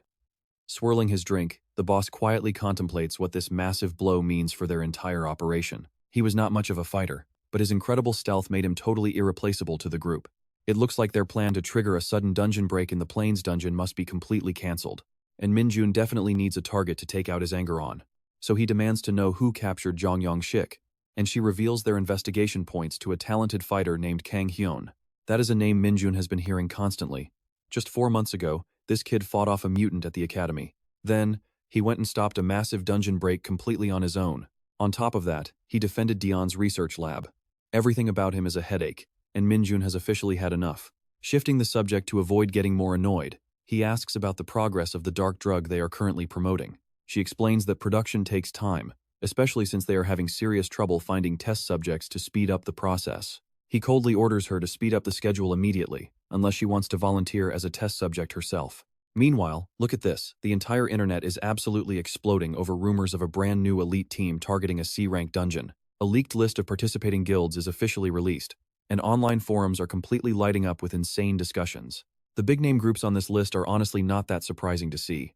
Right at the top is Sean's famous Dangan Guild, followed closely by the Talented Association, with Cho Dongwoo leading the charge. Coming in third is the Fire Dragon Guild, which is a bit less famous than the top two, but still holds a solid reputation.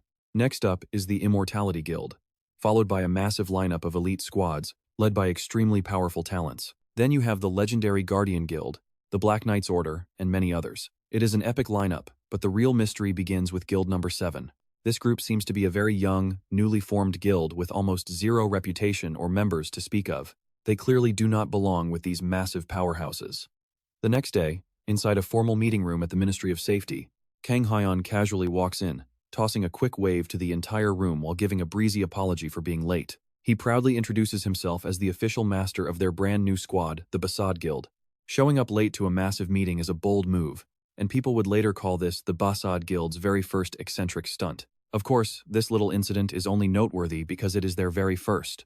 Honestly, people completely stop counting after the 50th time in this crazy world they call the Dungeon Society. Around 6 months ago, a massive cataclysm triggered by a shared dream of 7 billion humans kicked off Earth's new era. While countless guilds collapse and rise every single day, one new squad is seizing their chance to rule the scene.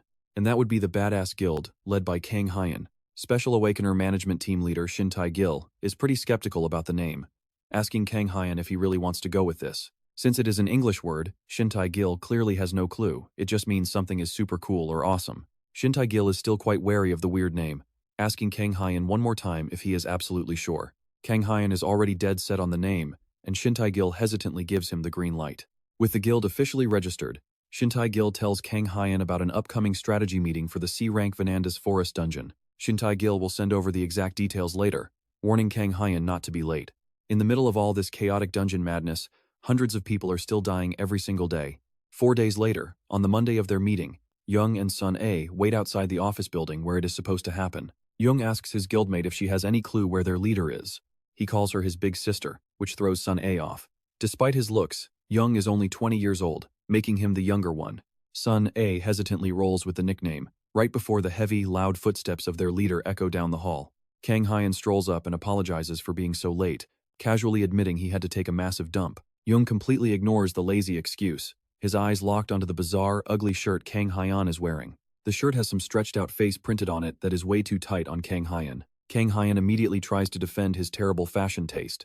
He says the character is pretty famous with kids, so he wore it to fix his image after going viral. Since his reputation has been tanking, he is trying to look a lot more approachable. Young is completely dumbfounded that Kang Hyan actually thinks a weird shirt like this would work, especially since that printed face looks absolutely furious. It is way more likely to traumatize children than make them smile. Kang Hyan gasps in realization, finally understanding why a kid in the parking lot burst into tears. Can you believe it? The poor kid in the parking lot is already scarred for life. Meanwhile, inside the official strategy room, one of the rival guild leaders is already getting extremely frustrated with this sudden delay. 5 whole minutes have already ticked by past the start time. Immortal Guildmaster Han Mongdo is the very first one to lash out about starting things on such a bad note. Lai Chonggun, commander of the Black Knights, points out they are still missing 2 whole guilds.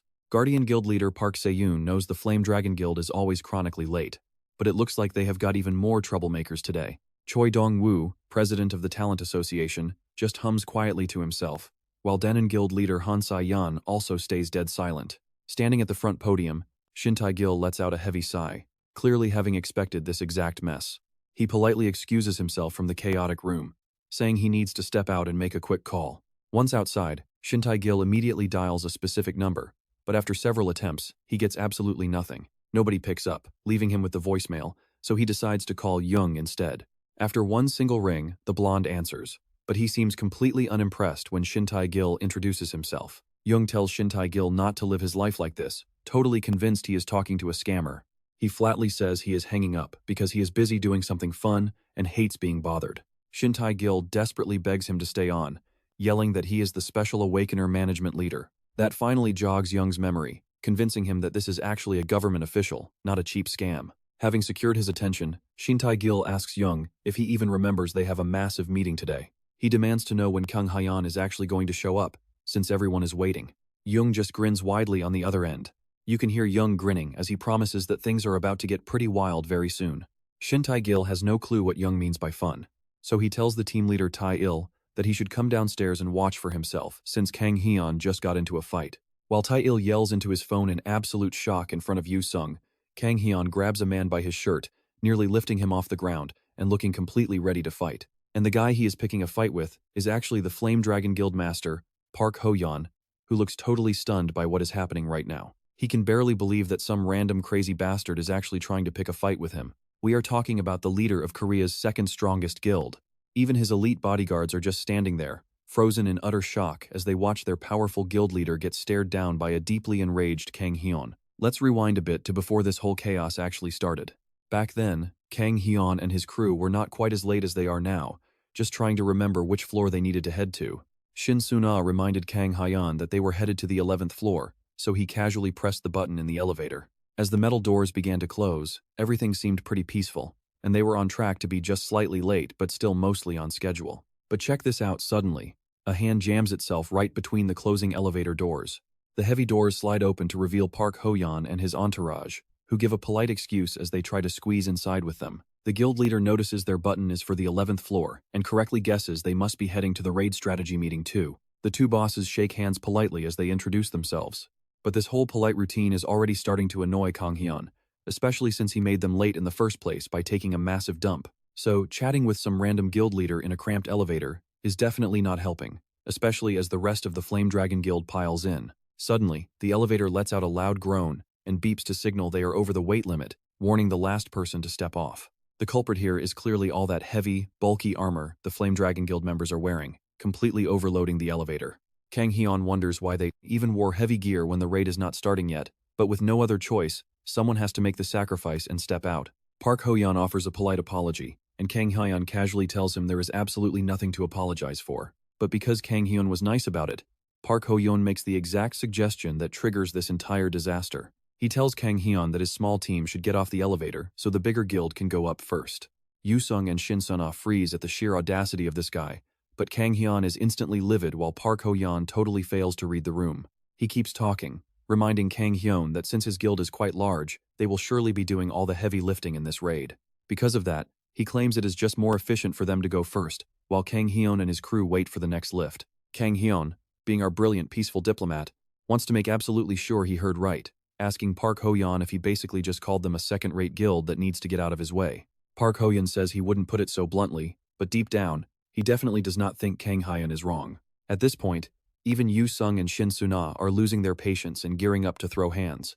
But they do not even need to bother, since Kang Hyun has enough pure rage to cover for all of them. Can you blame him? This leads to a massive lobby brawl, with two guild leaders trading blows. Or to be pretty specific, one arrogant guild leader getting absolutely rocked by the unhinged guy who was dying for a fight. Tae-il simply cannot understand how a simple elevator ride led to a fistfight, especially after warning them both that this meeting is too important to miss. Kang Hyun at least has the decency to offer a fake apology, explaining to Tae-il that he suffers from a tragic condition where beating people up makes him feel better. Park Ho-yeon, who finally managed to crawl into the meeting room, slams his hands onto the table in pure rage.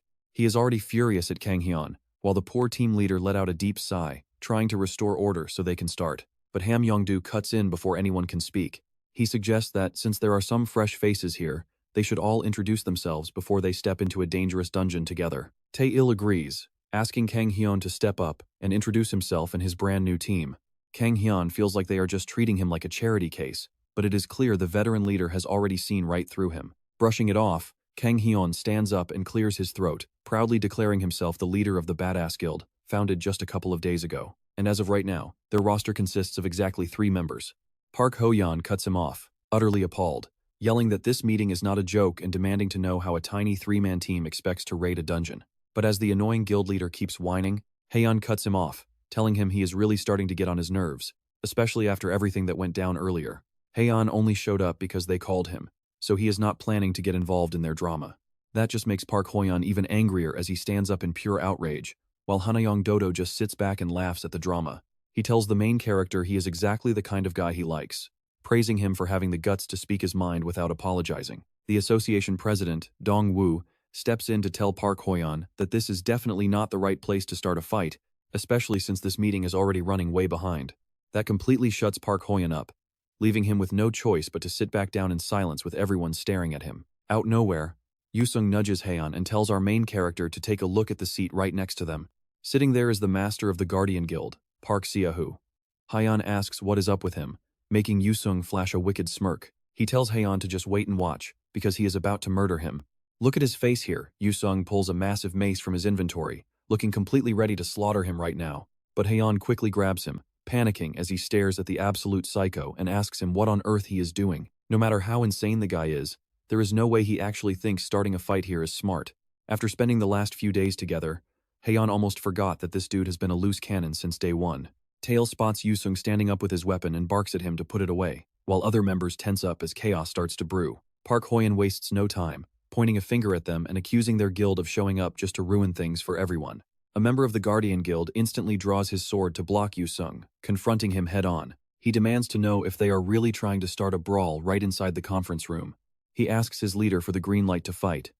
But Park Seo-hoo just sits there, strangely silent. The guy calls out to his boss one more time, but the moment he turns around, you can feel the tension shift here. A terrifying, dark look washes over his face as his body begins to mutate. His eyes flash a sinister crimson as thick veins bulge across his face, looking like they are right on the verge of popping. He unleashes a savage, inhuman roar that shocks the entire room, forcing all the talented fighters to jump to their feet on high alert. Within seconds, the other guild leaders whip out their weapons, bracing themselves for a sudden, chaotic bloodbath. Park Seo-hoo drops to his knees, snarling and howling like a wild beast, leaving the entire room completely baffled about what is happening. The same guild member from earlier tentatively approaches Park Seo-hoo, nervously trying to see if his leader is still in there. The Guardian Guild master snaps his gaze to the poor guy, jams a finger straight through his throat, and rips it out, spraying blood everywhere. The man collapses instantly, dead on the spot, leaving even the usually unflappable Hyan completely stunned by this horrific turn of events. Meanwhile, Yu Sung, who was practically begging for a fight from the start, is absolutely loving this, telling Hyan to watch carefully as he locks onto his target and gets ready to charge. He rips his hand away from Hyan and charges with his mace, aiming to crack Park Seo-hoo open. But right before the blow lands, he gets blasted back by a vicious punch from the mutated master, slamming straight into Hyan, who checks if he is okay. But Yu Sung just chuckles and casually wipes the spit from his face. Whatever monster Park Seo-hoo turned into is incredibly durable, but he definitely picked the absolute worst room to lose his mind. Behind him stands the most elite roster of awakened fighters in all of Korea, fully prepared to neutralize him instantly. Even in his feral rage, Park Seo-hoo can feel the overwhelming danger. Hyan tells Yu Sung to step back as he prepares to end this farce once and for all. With zero reasons left to hold back, he calls out, asking the room if he is allowed to take the first shot. The thunderous shockwave from Hyan's opening strike rattles the entire foundation of the building. Once the dust finally settles, the entire room is completely wrecked, leaving deep craters in the walls and shattered furniture everywhere. When it is over, Park Seo-hoo lies thoroughly broken and battered on the ruined floor. The onlookers nervously whisper to ask if he is dead, though one look makes the answer pretty clear. Holding him back in that state was impossible, so putting him down quickly was the only logical choice to prevent a massacre. His freakish strength caught them completely off guard, leaving them with no other option.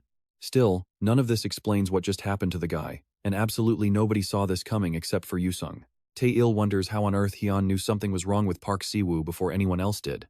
With his insane mana sensitivity, Tae-il still felt nothing until the battle began. He wonders if Hyan possesses some unique ability, or if he can actually see the future and sense incoming danger. If Hyan really can foresee future threats, then even his most reckless and crazy actions start to make sense.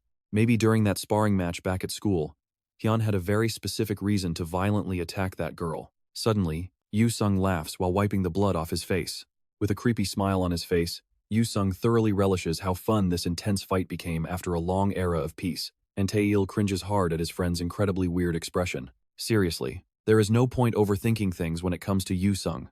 The guy has always been a complete psychopath. With the chaos finally settled, Tae-il apologizes for the massive disturbance and schedules a follow-up video call for later this afternoon to properly resume their meeting. The rest of the guild leaders begin exiting the room, and Hyan lets out a massive yawn as he heads out with his team. Total chaos. He woke up early just for everything to end up like this. But before he can leave, Tae-il quickly rushes over to catch up and asks if he has a free moment to chat, since there was something private he wanted to discuss right after the meeting ended anyway. Since the situation changed, Tae-il wants to talk about their previous conversation right now. Get ready, because this is a massive deal. He promises that the government is going to do everything possible to fully support the badass guild. Karma. Hyan just smirks, claiming it is because he has lived a good life. Now that the badass guild is officially approved and recognized, the government has already cleared out a prime location and fully set up a brand new office space for them. The place is ready for use starting today, so Tae-il happily offers to take them over to check it out. Hyan is pumped to see his new headquarters and immediately asks where they need to go to find it. Tae-il leads them directly to a massive city skyscraper, and up on the 33rd floor, the team finally steps into the giant room that will serve as their new guild headquarters. The office is spotless and fully loaded with everything needed to run a top-tier guild. Right at the entrance sits a high-end computer with the latest graphics card. Over in the kitchen corner, there is a premium espresso machine along with a fancy double-door refrigerator that looks incredibly expensive. But despite all of these premium and fancy-looking things, the headquarters still feels a bit empty, mostly because of just how incredibly massive the entire layout is. You have to wonder if just 3 people are really supposed to occupy a massive space like this. They definitely need to recruit more members. So they will eventually fill it up, and decorating the place together actually sounds like a lot of fun. Hyan is already planning to bring in a couch and a giant television. While he is at it, he wants to build a custom shower and a bedroom too. At this rate, it seriously sounds like he wants to turn their official workplace into a luxury private apartment, but honestly, no one is going to stop him. Most importantly, they are going to fill the fridge with cold beer. Yu Sung tries to remind his crazy guild leader that this space is actually supposed to be a professional office, but even he has to admit he loves these awesome upgrades. Before they can get too carried away planning their new home, Suna reminds everyone that their meeting is starting soon. They have a video call scheduled with the other leaders at 2. Hyan quickly sits down at his brand new computer and logs right into the Ministry of Interior Safety's private server. Hyan jokes about whether this expensive building even has working Wi-Fi. Meanwhile, Suna mentions she needs to step out of the room for a quick minute. After a brief connection delay, Tae-il appears on screen, instantly apologizing for the holdup and thanking everyone for joining on such short notice. Opening up the floor for questions, Siwon is the first one to speak up, eagerly asking the association what exactly happened to their legendary colleague, Park Siwoo. The investigation is ongoing, but Tae-il promises to share the full details as soon as they clarify the situation. Is he famous? Hyun whispers to Sana, asking if Park Siwoo is a big deal. The Guardian Guild is ranked 5th in the entire nation, and as the name suggests, they exist solely to protect humanity. Their leader, Park Siwoo, is someone that even Sana highly respected as a hero. But that only makes the mystery of how he ended up in that monstrous state even more terrifying. Yu-sung scolds Hyun for being completely clueless while literally running his own guild.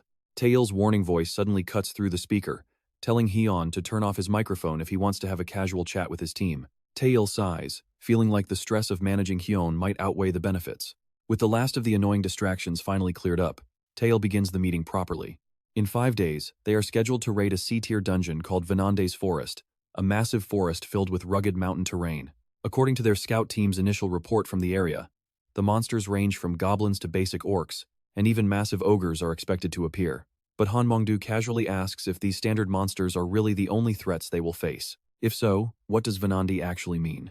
Taegil does not have a solid answer yet, but suspects it is probably the dungeon boss's name. They look basic. But that does not mean anyone can afford to let their guard down. And why is that? Because the beasts lurking in this forest are on an entirely different level compared to normal ones. Think of it this way, if normal monsters are like an untrained militia, then these forest beasts are a highly disciplined, fully regular army.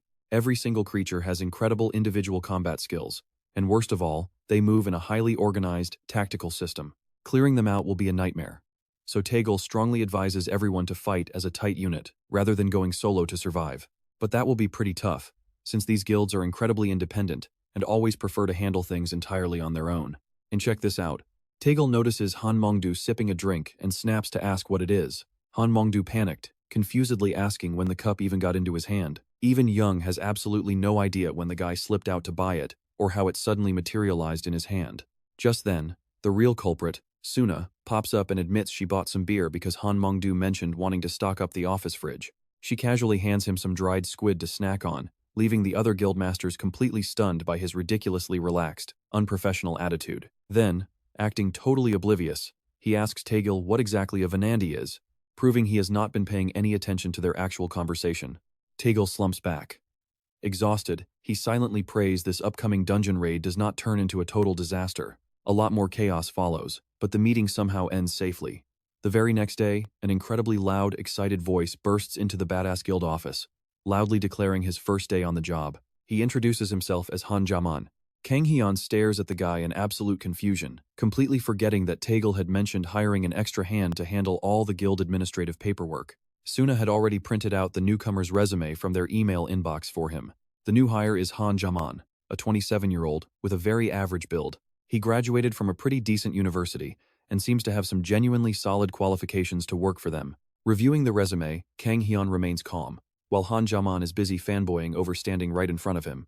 Up close, Kang Hyun looks even more like a dangerous, hardcore criminal, which Han Jaman secretly thinks is incredibly cool. See, their new office worker is an absolute dork, and he totally worships that dangerous, raw gangster aesthetic Kang Hyun has going. After looking over Han Jaman's credentials, Kang Hyun honestly can't tell if the guy is actually qualified for the job. But since Shin-il handpicked him after careful thought, he must be highly qualified. So, Kang Hyun extends his hand for a firm shake, offering him a starting salary of $1,000 a month. As for health insurance, taxes, and other administrative business, Kang Hyun tells him to go ask Taegil about those details. Han Jaman, however, does not care about any of those mundane details. Completely starstruck that he is about to shake hands with the legendary Kang Hyun, he instantly screams with absolute conviction that he will work his hardest. Afterward, sitting in the common area with the rest of the crew, Han Jaman still... Their aura is no joke. Seeing them in person makes them look 100 times cooler than expected. Suna steals a quick glance at Kang Hyun before suddenly announcing she has a very important proposal to share. Since their guild is expanding fast, she wants to design matching uniforms, believing that team unity is incredibly important for a growing organization. Hearing this, Han Jaman is practically losing his mind at the glorious prospect of getting official guild merchandise. Kang Hyun, however, remains pretty skeptical and hesitates, while Han Jaman is mentally screaming at him to just say yes already. But Suna is already 10 steps ahead of everyone, pulling out the uniform she already designed to show him. He doesn't even hesitate. Guy's Kang Hyun instantly shuts the whole thing down. The massive logo features a giant skull, making it look exactly like something a cheesy biker gang from the 80s would wear. Turns out, the skull was Young's brilliant idea, and Kang Hyun is not even remotely surprised that Young is behind this disaster. Besides, their guild members already look scary enough on their own, so adding loud biker jackets will just terrify normal people even more. He tells her to get rid of it, but instantly freezes when he notices Suna starting to cry. Suna sadly begins packing the coats away as heavy tears stream down her face. These uniforms weren't just some random design. She actually worked incredibly hard to get them made. She poured her heart and soul into this project. But while she looks utterly devastated, she's actually just using artificial eye drops to guilt-trip Hyun. Even if she's totally faking the waterworks, she truly did put her all into getting these made. She went looking for a tailor. The shopkeeper told Suna that she hit the absolute jackpot, hyping up how rare his fabrics really are. He claimed his family had been crafting custom gear for over 100 years, passing down the craft. Which is completely wild since that means he was tailoring gear way before the tutorial even started. Hearing that, Suna decided she could trust him with her design, and the guy even offered a special discount.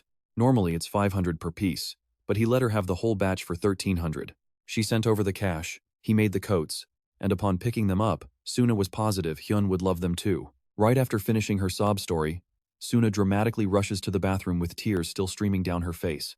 John, who was totally pumped a second ago, now feels incredibly awkward as the mood shifts. Meanwhile, Yoo-sung gives Hyun a huge thumbs down for completely dismissing the hard work Suna did on the uniforms. Hyun buries his face in his hands while Yoo-sung keeps chewing him out for hurting her feelings like that. With Yoo-sung nagging him non-stop, Hyun finally sighs and reluctantly agrees to approve the new jackets. Since they've got a brand new recruit joining the roster today, the gang decides to celebrate with dinner. So, the main trio and John head down to the parking lot, aiming for a local barbecue joint. Hyun asks Suna if she's happy they're actually wearing her custom jackets, and she beams back with a massive smile. Hyun decides to drop the issue as he searches the lot for the simple van Taegil bought them. And oh boy, you've got to see this ride to believe it. It's so heavily customized that the exact same skull logo from the jackets is plastered over every single inch. Plus, it's covered in all sorts of shady decals, basically making the crew look like local back-alley thugs. Hyun clenches his fists in rage. Who did this? Yoo-sung proudly raises his hand to take credit. Apparently, he hired a crew yesterday and had them working through the entire night to finish his masterpiece. Hyun completely snaps this time, screaming at Yoo-sung to get rid of it. He doesn't care if they sell it or scrap it. He just wants the original, plain van that Taegil bought for the guild. Suna chimes in saying she actually thinks it looks pretty cool, but Hyun does not care about cool. He wants it gone before he truly loses his mind. All this time, John is just standing awkwardly in the back, watching the chaos unfold. This is definitely not what he pictured when joining. He was so hyped to work alongside the legendary team he had heard so much about. But looking at them now, John can't help but wonder what kind of absolute circus he just joined. Despite all the shouting, the wildly decorated van rolls out, cruising through the city toward the restaurant. Inside the ride, Hyun is still fuming, swearing that if they don't scrap this eyesore, he'll personally end them. Yoo-sung looks weirdly excited like he wants to scrap, making Hyun realize he shouldn't even waste his breath on this lunatic. Suddenly, the van screeches to a halt, getting completely stuck in a massive, bumper-to-bumper traffic jam. John, who is behind the wheel, has no idea what is happening, but the backup looks unusually bad. Looking closer, it seems like some crazy street brawl is blocking the road just up ahead. Hyun decides to step out of the van to see what is going on. He steps out, and boom, a random body comes flying straight at him. The door is instantly smashed. Suddenly, Yoo-sung bursts out of the van looking absolutely panicked. Wait, look at that, Hyun actually thinks his crazy guildmate is worried about him. But nope, Yoo-sung sprints right past him, sobbing over his ruined door. After all, that paint job was a piece of his artistic soul, and breaking it basically broke his spirit. Hyun just stands there, frozen. His teammate cares way more about some cheap metal than his life. Meanwhile, the poor guy who got launched into the door slowly groans, struggling to pull himself back to consciousness. He complains about being tossed around like a rag doll as he struggles to push himself off the concrete. But when he looks up, he sees the ultimate nightmare glaring down at him with an utterly terrifying face. Unfortunately, that terrifying glare belongs to a guy ready to unleash absolute hell. Yoo-sung now has a personal vendetta against him for ruining his masterpiece. Meanwhile, at the scene of the brawl, two rival factions are facing off. First up, we have the Heisen Guild and their cocky vice master, Jo Dongwon. He's busy antagonizing his opponents, begging them to step up and get slammed. Standing opposite them is the Youngjin Guild, led by their own vice master. Woo Jin-young sneers right back, taunting Jo Dongwon for flexing his pathetic muscles like some brainless idiot. While they argue, A worried guild member asks if their infiltration leader is okay, after getting thrown insanely far. The vice master brushed it off, confident the guy is fine since he's literally built like a tank. No way he got hurt. At least that's what we are supposed to believe. Unfortunately for them, he crashed into something else. And the owners of that ride show up, dragging their supposedly indestructible infiltration leader, looking completely destroyed. Kang Haein tosses the guy aside like a rag doll, stomps on his face, and demands to know if they own the car-wrecking trash. All while the bruised infiltration leader whimpers on the pavement, crying out for mercy.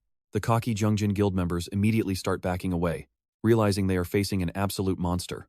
Their panic is plenty of proof for Kang Haein to know who wrecked his van. He steps forward with Yuang and Suna close behind, having already squeezed every bit of info from their battered leader. Turns out, this whole turf war is some silly guild feud, but instead of acting like grown-ups, they throw a stupid tantrum in the middle of a busy public street like total punks. Worst of all, their fighting is delaying Kang Haein from getting his beef. Suddenly, a terrified guild member recognizes him. Meet Kang Haein, a guy famous for absolutely destroying anyone when his temper snaps. And seeing Yuang and Suna right behind him means the entire powerhouse crew is here to wreck shop. No joke, this vibe is unbelievably dangerous. Out of nowhere, Kang Haein demands a flat rate of 500 million. Their street brawl completely wrecked his van, and he got caught in the blast wave earlier too. So factoring in his emotional distress, they owe him 500 million. Yuang chimes in, displaying a tiny scratch on his palm and demanding 500 million for his own pain. Hearing that, Kang Haein raises the price to 10 billion and demands it immediately. The vice master, Wu Jinyong, grits his teeth before bursting out laughing at the insane demand. He lunges at Kang Haein in a flash, but gets a massive fist straight to the face before he can even blink. In a matter of minutes, the rest of the guild drops like dead flies onto the cold, hard concrete pavement. They are completely crushed by our squad. As they pack up to leave, Zhou Dongwan approaches to thank Kang Haein for the help, but Kang Haein coldly tells him not to flatter himself. They did not help on purpose. He adds that he actually hates the Heisen Guild too, since they are just as responsible for this messy street chaos. Thanks to them, Kang Haein missed his precious dinner window, completely ruining his beef plans. Seeing his chance, Zhou Dongwan quickly offers to buy the beef instead. He promises top-grade premium Korean beef costing over 100,000 won a plate. Hearing that, Kang Haein instantly brightens up, declaring that they are officially blood brothers from this moment on. Elsewhere, a powerful woman receives news that the Heisen Guild pulled off a clean sweep of their rivals. This is Hong Chaeyeon, the Yongjin Guild master, and she quietly ponders if she should send them a little retaliatory message. The second Kang Haein and his crew arrive at the fancy restaurant. Zhou Dongwan introduces himself formally as Heisen's vice master, but Kang Haein is too busy shoving massive cuts of beef down his throat to care. The Heisen vice master eagerly offers to grill so his new blood brother can focus on stuffing his face. But Kang Haein gives him a deadly serious look, questioning if the man actually knows how to grill. The three things Kang Haein hates most are goblins, ayus, and rookies who absolutely ruin good meat. So Zhou Dongwan better be a master chef if he dares to touch that grill spatula. Knowing his place in the food hierarchy, Zhou Dongwan backs off, letting Kang Haein grill, while promising to sit quietly and eat without complaining. Moments later, with the feast cleared and everyone completely bloated on cold beer, Kang Haein slams his mug down with a massive, satisfied grin. Dongwan treated them to a fantastic meal, but the moment they finish eating, Han Hyun cuts right through the small talk. He asks the man exactly what he wants, catching Dongwan completely off guard. Han Hyun already figured out that this lavish treatment is way too excessive for a simple thank you gift. He wants to know what Dongwan is really after to roll out the red carpet like this. Dongwan stays quiet for a tense moment, but since the cat is out of the bag, he decides to come clean. He admits he did not want to bring this up so fast, but he desperately needs Han Hyun's help to strengthen the struggling Heisen Guild. The two rival groups that clashed earlier, the Jungjin and Heisen Guilds, have always split the local territory and power completely down the middle. But a week ago, the Jungjin Guild started raiding dungeons run by the Heisen Guild, completely shattering their once peaceful boundary lines. It makes zero sense since both guilds are evenly matched, which is why they had a quiet agreement to respect each other's turf. Even so, the Jungjin Guild kept pulling aggressive stunts and pushing them to the brink. And today, all that bottled-up frustration finally boiled over, exploding into that chaotic brawl they had right in the middle of the street. Jung is absolutely loving this, thrilled to get a direct invite to jump straight into an all-out war. Han Hyun tells him to keep his mouth shut before he says something incredibly stupid, though Jung is not the only one hyped for a guild war. Let's be real, a massive shift in power like this is going to cause some serious chaos. A clash between the Jungjin and Heisen guilds, who are already constantly fighting over ranks, is bound to be a wild show. Janum can barely contain his pure excitement, but Han Hyun stays realistic. He gets where they are coming from, but a tasty free dinner is not a good enough reason to put his life on the line. But Dongwon is not finished speaking, and he humbly bows his head in shame as he continues. He admits that if things keep going this way, his Heisen Guild is going to get completely crushed. The scales have tipped completely, and the Jungjin Guild is growing stronger at an incredibly unnatural rate. He leans in close to Han Hyun and whispers a dark rumor about the Jungjin Guild using a shady secret substance. From what he has gathered, this chemical artificially boosts the raw strength of awakeners. The rumor sounds pretty sketchy to Han Hyun, but it definitely piques his interest in the whole situation. He asks Sun A when their upcoming C-rank dungeon raid starts, and she says in 2 days. Hearing that, Han Hyun decides they will step in and help. They are tied up for now, but once that cooperative dungeon raid is over, they will gladly back Heisen up. Dongwon does not care about the wait, just as long as they actually show up. With the deal locked down, Han Hyun suggests ordering another round of beers. Overjoyed by their support, Dongwon is ready to keep the drinks flowing all night long. But outside, completely unnoticed by anyone, a shady spy snaps a stealthy photo of the group on his phone. By the next morning, that blurry image of Han Hyun dining with Heisen has already gone viral online. And of course, the online community goes absolutely wild. Everyone is wondering what this notoriously elite guild is doing eating in a tiny, back-alley restaurant. More leaked photos show the entire team downing beers, with their heavily damaged car and its signature skull logo parked right outside the venue. Jung quickly pulls up the viral post to show Han Hyun the candid pictures of their dinner. Most people would panic, but Jung thinks it is brilliant. Other guilds blow millions on marketing, while they are getting massive publicity completely for free. However, they do not have any time to focus on internet gossip right now, since the team is currently holding their pre-raid brief directly in front of the dungeon they have spent weeks preparing for. Tile barks at the group to stop fooling around so they can focus up and finish the meeting. Once Han Hyun is finally quiet, the team lead clears his throat to officially resume the strategy session. He announces that they are officially launching their raid on Venandi's forest. The entire world is watching this high-stakes operation, and these elite hunters are putting everything on the line for the safety of the nation. But beyond that, he wants every single one of them to return safe, so they can claim the immense wealth and honor they deserve. With that quick rally speech finished, the various guilds step through the massive gates. Tail watches them depart, praying for their safe victory as the entrance seals tight. Inside, Venandi's forest looks exactly like their scout reports predicted. A bright sunny sky beams down on a sprawling woodland bordered by massive mountain peaks. Once the entire crew is inside, Dongwon claps his hands loudly to gather everyone's attention.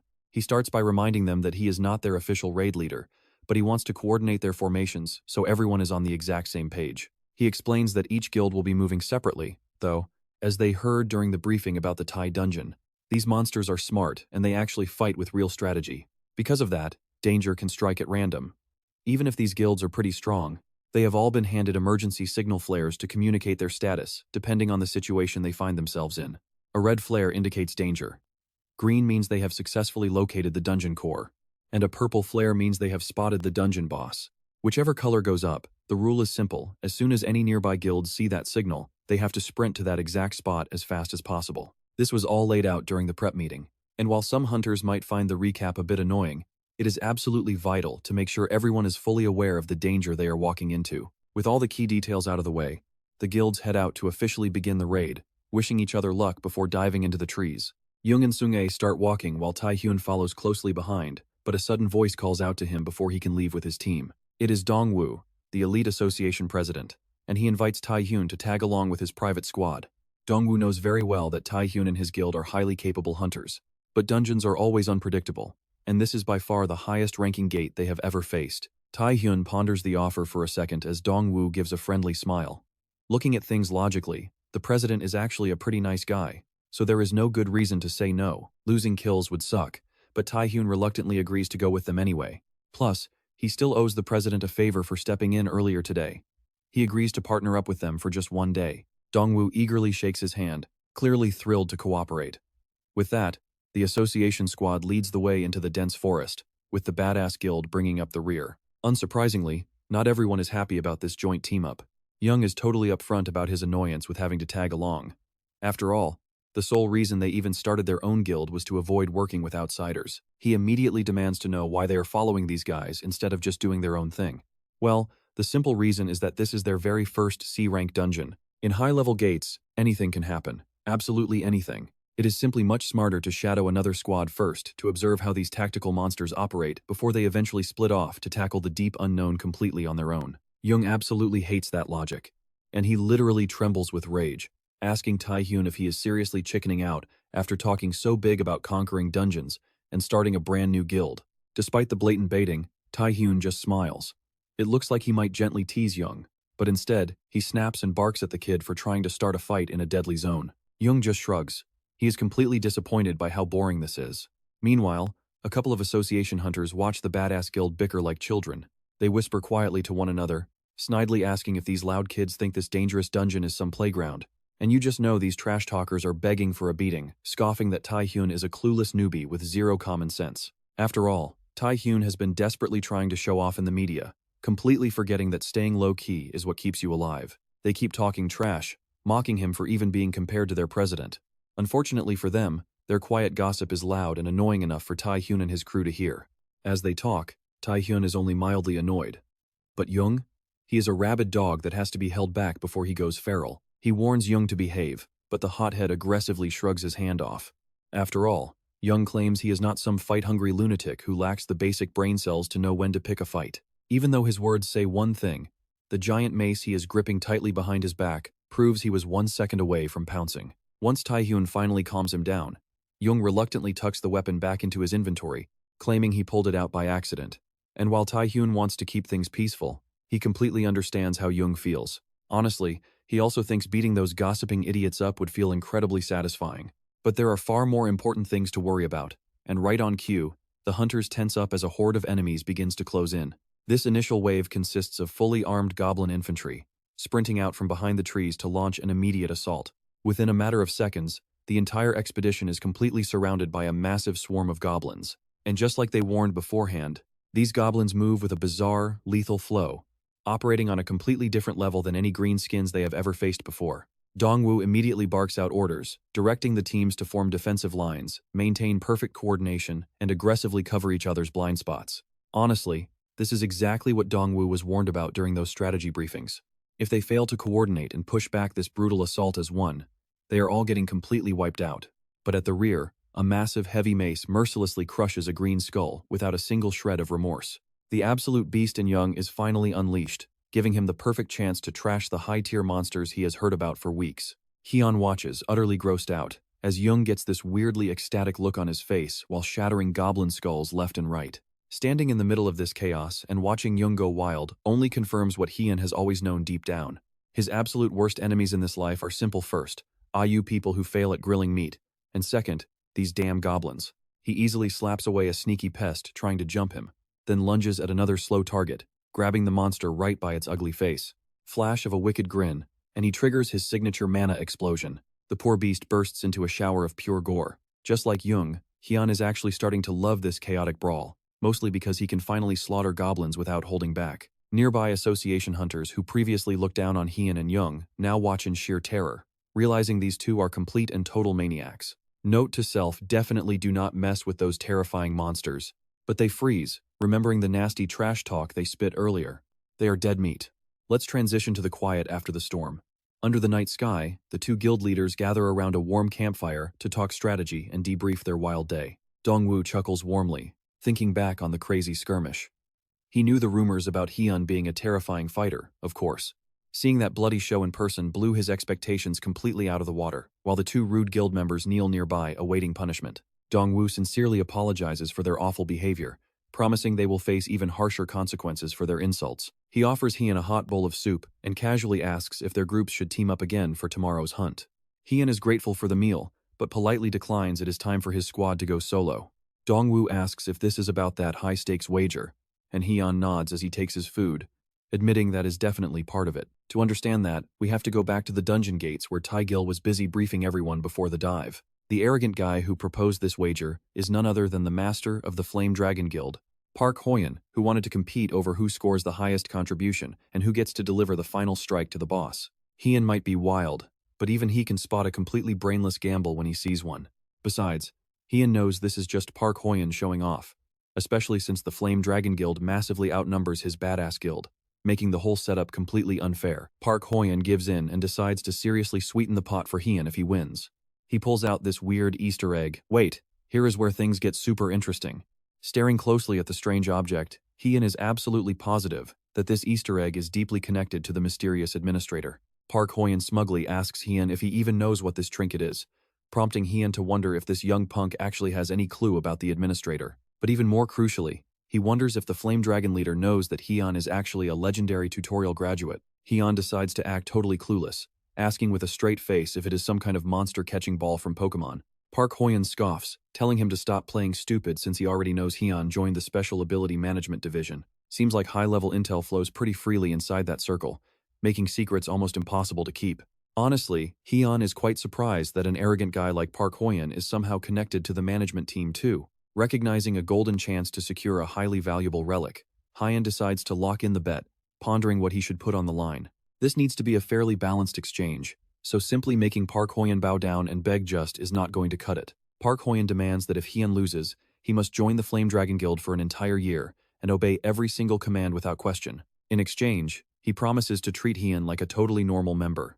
Hyun slowly scratches his neck, weighing his options before reluctantly agreeing to the terms. If that is all he is risking, he is fine with the deal, provided the petty master does not try to pull any cheap, underhanded tricks. The Flame Dragon leader swears he is above such dirty tactics, confidently holding up his hand for a formal fist bump with Hyun. He claims he always plays fair and square, as that is his ultimate motto on the battlefield. Though, despite his big words, making a bet like this against 3 opponents is still pretty unfair. But Hyun just returns the fist bump and decides to give it a shot. Morning comes to the forest dungeon as the group wakes up and starts packing up their gear. Dongwoo is already packed up and ready to move out with his team, but he asks Hyun if they will really be safe on their own. Hyun assures him they will be fine. They already know the layout and have a solid handle on the dangers here. Besides, if things go sideways, they still have a signal flare to use, so they are not totally on their own. Dongwoo warns Hyun that a flare might be useless, since those high-ranking guilds are notoriously selfish and only look out for themselves. Still, Dongwoo decides to trust Hyun's confidence. He wishes him the best of luck before heading out.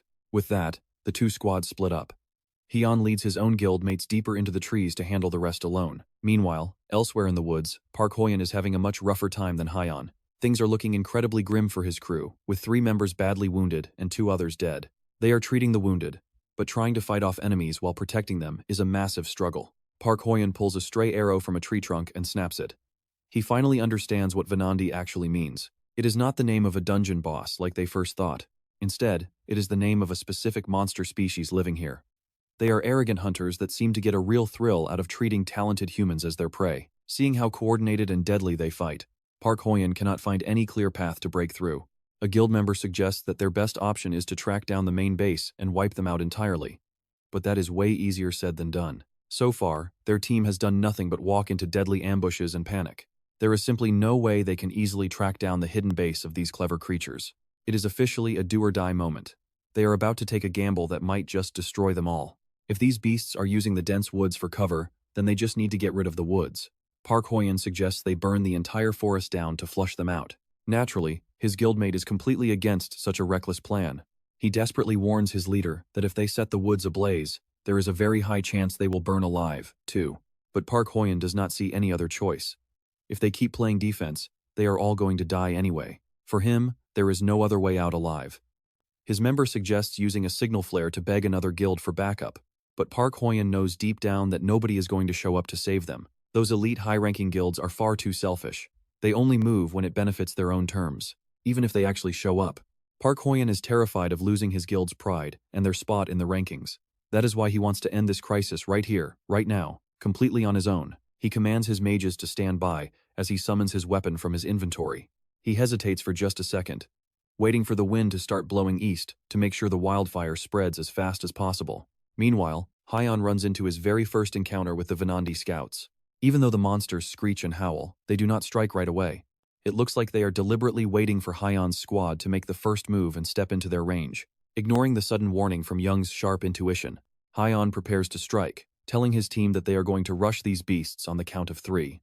Once the countdown hits 0, his squad charges forward like absolute beasts, hoping for a fast and decisive battle. But instead of clashing, the scouts suddenly vault straight up into the high canopy before Hyun can even reach them. At a glance, it seems like they completely lost their nerve after witnessing Hyun's terrifying aura. But Young jokingly suggests they are just terrified of Hyun's ugly mug.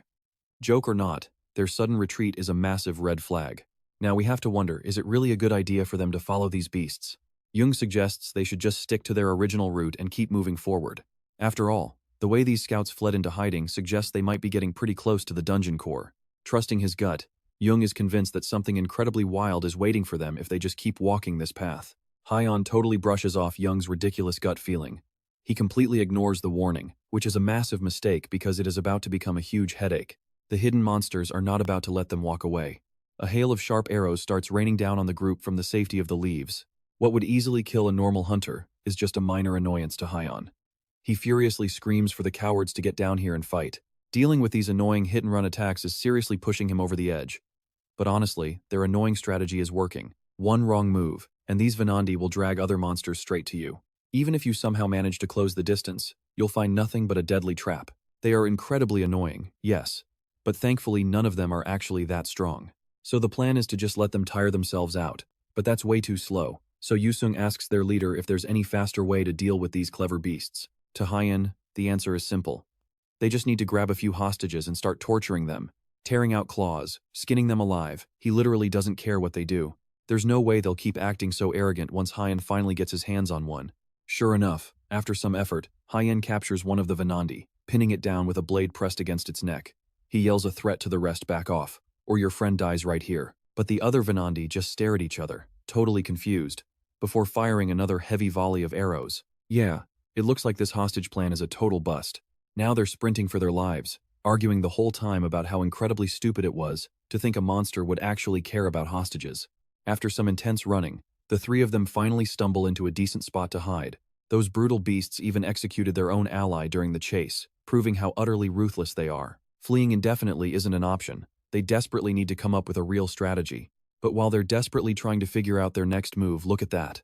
A red flare shoots up in the distance. Since it's red, it means another guild is in serious trouble. Yusung asks if they should move, and Hyon is totally down to help. Besides, just sitting around in these woods won't solve a thing anyway. Over where that signal flare went off, the Guardian Guild is currently fighting for survival against an absolute flood of goblins. The Green Horde is completely overwhelming, but their commander desperately orders his men to hold the line for just a bit longer. With that flare up, help should be coming any second now. But their guildmaster is already dead, leaving Vice Leader Han Siwan in charge of this mess. Even though he's yelling at his men to keep fighting, deep down, he knows no reinforcements are actually coming. As the monsters charge again, he wonders exactly where everything fell apart. Maybe it was when their guildmaster first started acting so bizarre. The moment that happened, they really should have called off this entire raid. But because they were so obsessed with saving face, they pushed forward straight into extreme danger. In reality, they only marched into this slaughter because of the greed of Han Siwan. Now, he has dragged his entire team to their graves, and he's right behind them. Suddenly, a heavy thud shakes him out of his thoughts, and he looks up to see a giant beast looming over him. Goblins are pouring in from every single direction, and their numbers seem absolutely endless. His men raise their shields, desperate, struggling to hold back the tide. Han Siwan slips and falls to the mud. As a sneaky goblin slips right past their defenses, a rusty blade plunges right toward his face, and he's too slow to block it. But just before it bites into his flesh, an arrow whistles through the air and stabs the attacking goblin in the neck from behind. And then, out of nowhere, check this out. A figure leaps high into the sky, looking down at the Green Horde. With a deafening battle cry, Hyon unleashes his mighty lion roar, shattering all enemy skills nearby and heavily debuffing their stats. Then, he activates the secret technique of Wayne and giant power, supercharging his physical strength as he pulls out a massive warhammer and slams it directly into the nearest pack of goblins. With just a couple of skills and one ridiculously oversized warhammer, Hyon makes his grand entrance and completely flips the battlefield, crushing dozens of goblins in mere seconds. A massive goblin tries to sneak up from behind, but he casually swats it away with a brutal swing of his mallet. At the exact same time, a deadly rain of arrows falls from above, each one finding a goblin skull with absolute precision. And right alongside them, Yusung swings his trusted mace, crushing every single monster that dares to cross his path. They are completely tearing through the horde. The Badass Guild is officially here, and just 3 guys are about to turn this entire war on its head. But the eyes of Han Siwan are locked onto Hyon, who doesn't even look remotely human right now. The guy is playing on an entirely different level, but that doesn't mean his hope has suddenly returned. Having only 3 more fighters join the fray isn't enough to stop an entire army of bloodthirsty goblins. Just then, a battered guild member runs over to the vice leader, pointing frantically toward the edge of the woods. Look there, the Dangan Guild has finally arrived, ripping through the goblin lines and providing some massive backup. Sion raises her hand, instantly signaling her elite guild members to surge forward and charge straight into the chaotic battlefield. They wipe out hundreds of goblins in one perfect strike. Instantly, the surviving Guardian members begin to celebrate. No pointless deaths. They cheer, realizing they might actually survive this terrible nightmare. Once the dust settles, not a single goblin is left standing. Lee Hyun lets out a deep sigh, finally resting after dealing with such a massive disaster. Han Si-won stares.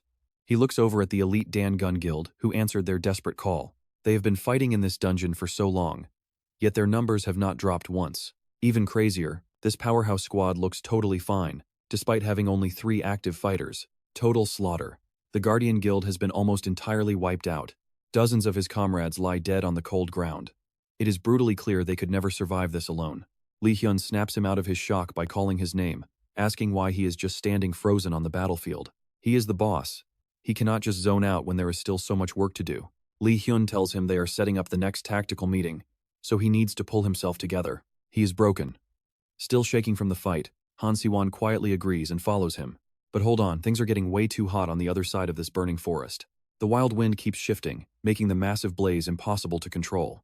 Park Ho-yeon yells at his team to stay low and run for cover. Staring at the terrifying wall of flames blocking their path, Park Ho-yeon completely freezes up. Realizing they are completely trapped, he desperately screams at his team to fall back and run. Once the leaders gather to plan, Lee Hyun gets straight to the point and says they need to target the core. Sion argues that they do not even know where the core is hidden, but Lee Hyun is absolutely certain it is very close to them. It is right there. He can sense the overwhelming power radiating from the source. Sion is stunned that he can detect the core so easily, while Lee Hyun is just confused why everyone else is blind to it. Judging by the energy, if they start moving toward the source right now, they should reach it by midnight. If his prediction is correct, marching forward immediately is their best shot at surviving. The other leaders quickly agree to push forward, except for a deeply traumatized Han Si-won, who is still in total shock. He anxiously begs them to hold on, arguing that marching out right now is a terrible idea. This is madness. Rushing straight into another massive battle right now is completely suicidal. But Sion immediately counters, reminding him that the Vanandi monsters are highly organized and completely unpredictable. These beasts are cunning, and giving them any time to regroup will get everyone killed. No rest. Han Si-won still insists that the exhausted hunters need a break first. Lee Hyun calmly tells him not to worry, since his own guild has an elite healer who can instantly cure their exhaustion.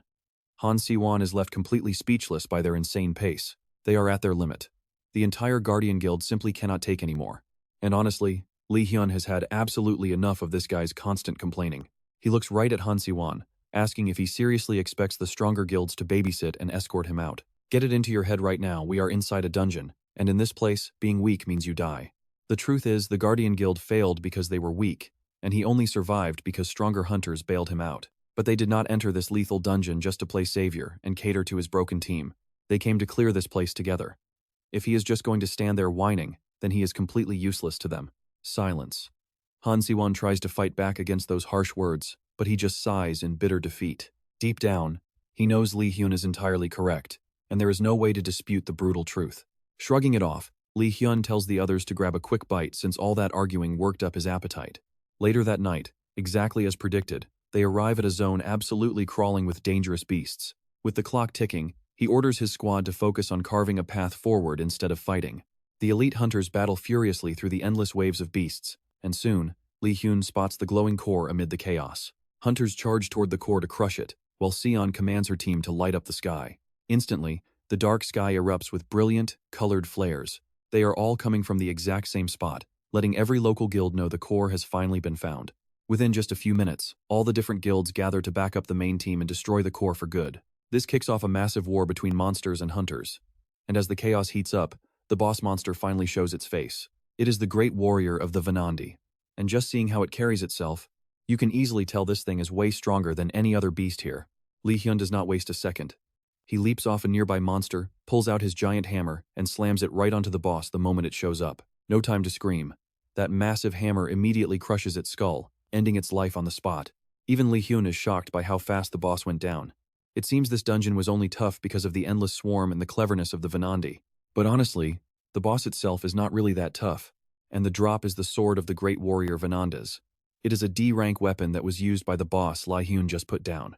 The blade is incredibly light and sharp, making it simple to swing, though holding it makes Lee Hyun look pretty small by comparison. He also picks up a bow as a drop, and while he is clueless about archery, this massive sword is clearly too big for him. The combat finally ends. They won, but they lost a massive number of good people in the process. At the very least, Dongwu is thankful they were not completely wiped out. He offers a quiet prayer for the fallen fighters before directing the survivors to gather up all the items left behind by the slain beasts. The Hunter Association will take care of the valuation and payout once everyone gets safely out of the dungeon. Nobody complains about the plan, but brace yourselves, because this battle is actually just getting started. Right behind them, a massive wall of fire is swallowing the mountains and trees, with no obvious source in sight. Even worse, the wind whips those flames into a terrifyingly large fire tornado. Sprinting away from this fire tornado is Park Hoyen and the members of the Fire Dragon Guild, with hundreds of angry Venandi hot on their heels from the woods. The main group has absolutely no clue what triggered this chaotic mess, but it is highly obvious that whatever Park Hoyen did out there has made every single beast in the woods want him dead. Park Hoyen yells out for help as he frantically runs for his life, and that terrifying swarm charging right behind him starts to make the other hunters panic. One guy glances over at the core and comes up with a really dumb idea. He shouts that he is going to smash the core to force the escape portal open, but Lee Hyun cuts him off. He warns the rogue hunter that breaking that core will trigger a massive dungeon break, but the guy thinks that makes zero sense, since the main boss is already dead. He assumes that even if the core shatters, the beasts would not be able to cross the portal. Lee Hyun quickly orders the nearby hunters to shield the core before the guy can touch it, trying to explain that this situation is completely different. Data shows that when monsters are driven by pure terror, they will actually escape through the portal. If that happens, a massive wave of beasts will flood the outside world, making all their hard work completely useless. He does not care. He only wants to protect his own skin at all costs. Other desperate hunters start to take his side, shouting that they need to smash the core and get out of this hellhole immediately. Seon reacts instantly, commanding her guild members to form a wall around the core before that rogue hunter can lay a hand on it. Before the guy can talk back, Seon shuts him down, asking if he is seriously okay with threatening his own allies. Then she tells everyone to listen to her. They are the final line of defense to stop this dungeon break. The exit leads directly into the middle of Seoul, and if they do not contain it here, it will be an absolute slaughter. One of the guys refuses to back down, charging straight at Seon to knock her aside and force his way to the core. She glares at the idiot as he leaps right at her, tightening her grip and preparing to put him in his place. But before she can draw her sword, Lee Hyun steps in. He grabs the guy's head from behind and flings him away like a cheap toy. Then he turns to Seon to confirm if their only job is protecting the core, and she nods, still pretty stunned by how fast he stepped in. The stampeding beasts are too busy fleeing the massive fire to bother attacking them, making this plan somewhat possible. Keeping the core safe is their absolute priority, and even though the chances of avoiding a fight are pretty slim, they can still pull it off. Lee Hyun takes a second to process this, makes his decision, and turns around to face the massive tide of incoming monsters. He tells Seon and the other guild leaders to simply focus on cleaning up any stray beasts that somehow manage to slip past him. Then he draws his massive new sword and gives it a test swing, leaving Dongwu completely speechless. Honestly, the absolute hype here is unreal. Realizing Hyeon wants to face all those monsters completely on his own, his ally steps up to offer some help, but Hyeon shuts him down instantly, telling him to stay back because he will only end up getting in the way. Next he activates his giant's power, Wayne's secret technique, and the Entrea's skin skill.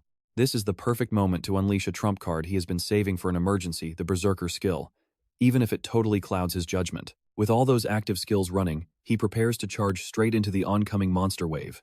Sung-a watches in pure panic as Hyeon turns his back on them, but Young tells her to relax because their leader is not going to die. She asks him if he is just relying on his intuition again, but the blonde just shrugs it off, totally unbothered, as the Flame Dragon Guild finally reaches them, dragging a massive wave of forest monsters right behind them. As they pass, Hyeon leaps into action.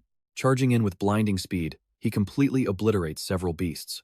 They all know how strong he is, but watching him work still blows their minds every single time. He is tearing through the entire monster horde with absolute ease. But look at that, even with his crazy speed, some stray beasts still manage to slip past toward the core.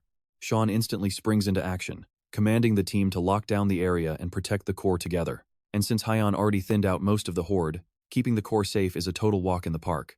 Sung-a provides cover fire from the backline, dropping several monsters easily with one clean shot. Any tanky beasts that survive her arrows become easy prey for Young, who quickly puts them out of their misery.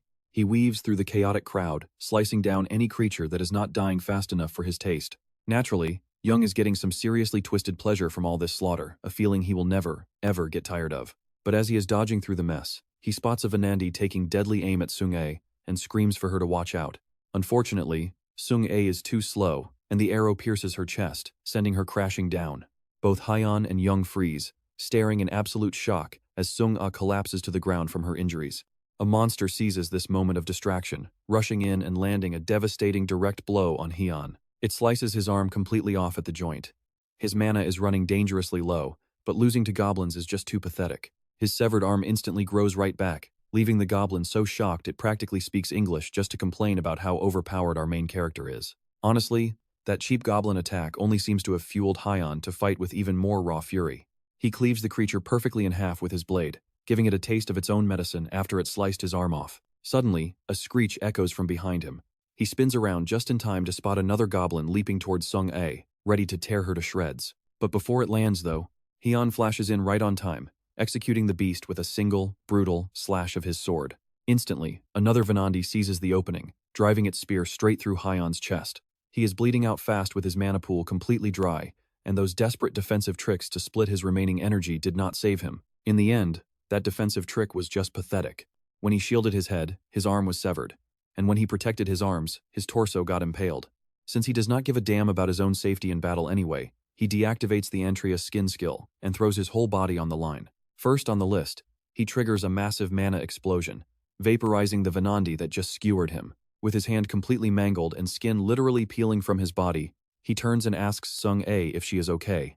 She is so stunned, she can only whisper his name as his flesh rapidly regenerates right before her eyes. He tells her to keep it together because they do not have time to panic. Once he sees she is safe, he orders her to run ahead and escape the dungeon. On top of that, he tells her to find the Dangoon Guildmaster and warn them to evacuate on his signal. She shakily asks what is going to happen to him, but Hyun just smiles and asks if she honestly thinks he is the type to die here. Sung-ah just stares in silence, but she knows exactly what he means. Trusting him completely as always, she bolts to deliver Hyun's crucial message back to the rest of the group. Now, completely alone, Hyun charges up another massive mana explosion and dives back into the horde to buy his friend's precious time. The resulting blast is so colossal, it paints the entire battlefield in a brilliant blue glow. The blood-soaked ground is covered in endless piles of monster corpses. As the chaos finally winds down, Hyun stands alone, looking around at the absolute ruins of the battlefield. As raging fires and thick smoke swallow the entire sky, back at the base, the team suddenly realizes that the flames are about to completely consume the core. At this point, their only real option is to shatter the core and run. There is just one massive problem. Kang Hyun is still up there battling monsters. Sean tries desperately to buy some time, but then Sung-A arrives with a message from Kang Hyun. He wants them to wait for a signal before running, but Sean has absolutely no clue what it looks like. Suddenly, a massive burst of pure mana tears right over their heads, obliterating the core instantly. With the portal now open, Sean turns and gives Hyun a frantic gesture to escape while they still have time. Hyun just chuckles at his frantic waving, feeling totally reassured that everything is going to be fine. Without wasting a second, she commands everyone to evacuate the area immediately. With the word spread, Sung-ah tries rushing back to assist Kang Hyun, but Yoo-jong stops her cold. He points out that she can barely stand, and guarantees Kang Hyun can handle this himself. Right now, their only real play is to trust Kang Hyun and avoid messing up his fight. Sung-ah wants to argue, but she knows Yoo-jong is totally right. Their best move is to fall back and leave the rest to Kang Hyun. Just like that, the surviving hunters make their escape, waiting anxiously outside the dungeon gate for Kang Hyun to show up. After getting treated, Sung-A waits alongside Yoo-jong and the rest of the surviving group. Minutes pass with zero sign of Kang Hyun, and everyone starts to panic. But check this out suddenly, a bloodied foot steps out. Kang Hyun is alive, but he's in absolutely terrible shape. A massive spear is literally protruding from his chest as he stands there. Immediately, the relieved crowd begins cheering his name, thrilled that he made it out. Sung-ah steps forward to check on him, but freezes when she notices something. Even though he managed to escape, it looks like he lost consciousness the second he hit Earth standing straight up. Yoo-jong casually walks up and taps his forehead, causing Kang Hyun to collapse right on the spot. The crowd yells at him to stop, but Yoo-jong just smiles. Turns out, his gut was right all along about Kang Hyun surviving this nightmare. Once again, he does. Kang Hyun shows everyone why he is the absolute greatest, even while laying face down in the dirt. Now that Kang Hyun is finally back, the immortal guildmaster Han Mongdo is the very first one to unleash his pure rage on the guy who caused this entire mess. He punches Park Hoyeon directly in the face and tackles him down, roaring that because of him, everyone was almost wiped out. Park Hoyeon desperately tries to defend himself, arguing there was nothing he could have done. But Han Mongdo does not care about cheap excuses. Park Hoyeon is a guildmaster, and whining like a coward is not going to save him. While the two of them brawl, Kang Hyun slowly starts pushing himself up, making everyone panic as they desperately try to force him back down to rest. Kang Hyun somehow stands up with a smirk, casually apologizing to the two for interrupting their little fight. He then looks at Park Hoyeon and demands the items promised in their wager. But despite trying to play it cool, his injuries are way too severe, and he collapses unconscious after just a few words. Next thing we know, he opens his eyes in a bleak hospital room to a grinning Yoo Jong and a very worried Sung-ae. Sitting up in his medical gown, Kang Hyun instantly clutches his throbbing head in agony. Even with his insane self-healing powers, every single muscle still hurts like hell, making it almost impossible to move. The usually stoic Sung-ah completely breaks down in tears when she sees Kang Hyun awake, throwing herself into a tight hug. She does not care at all about how much his fresh wounds might hurt right now. He groans that he is still incredibly sore, but she ignores his protests and hugs him even tighter. That day, the terrifying C-rank dungeon, known as Venandi's Forest, was officially cleared, but the victory cost them dearly. The Guardian Guild suffered a massive blow, ending up almost completely wiped out by the time the raid was over. Beyond their lost combat power, their reckless actions also endangered the entire raid team. Meanwhile, the Flame Dragon Guild faced heavy backlash because their reckless maneuvers almost got every single hunter killed in the process. In the span of a single raid, 2 powerhouse guilds crashed right out of South Korea's top 10. On the other hand, Kang Hyun's legendary heroism in saving everyone from absolute doom earned him massive praise.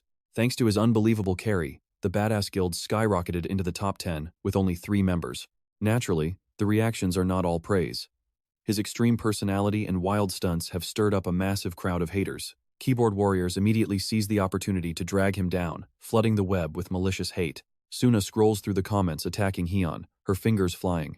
Young spots her typing furiously and asks if she is picking internet fights again. Honestly, she is always online these days, teaching manners to trolls who desperately need a reality check. Young sighs and nags her for constantly sticking her nose into everything.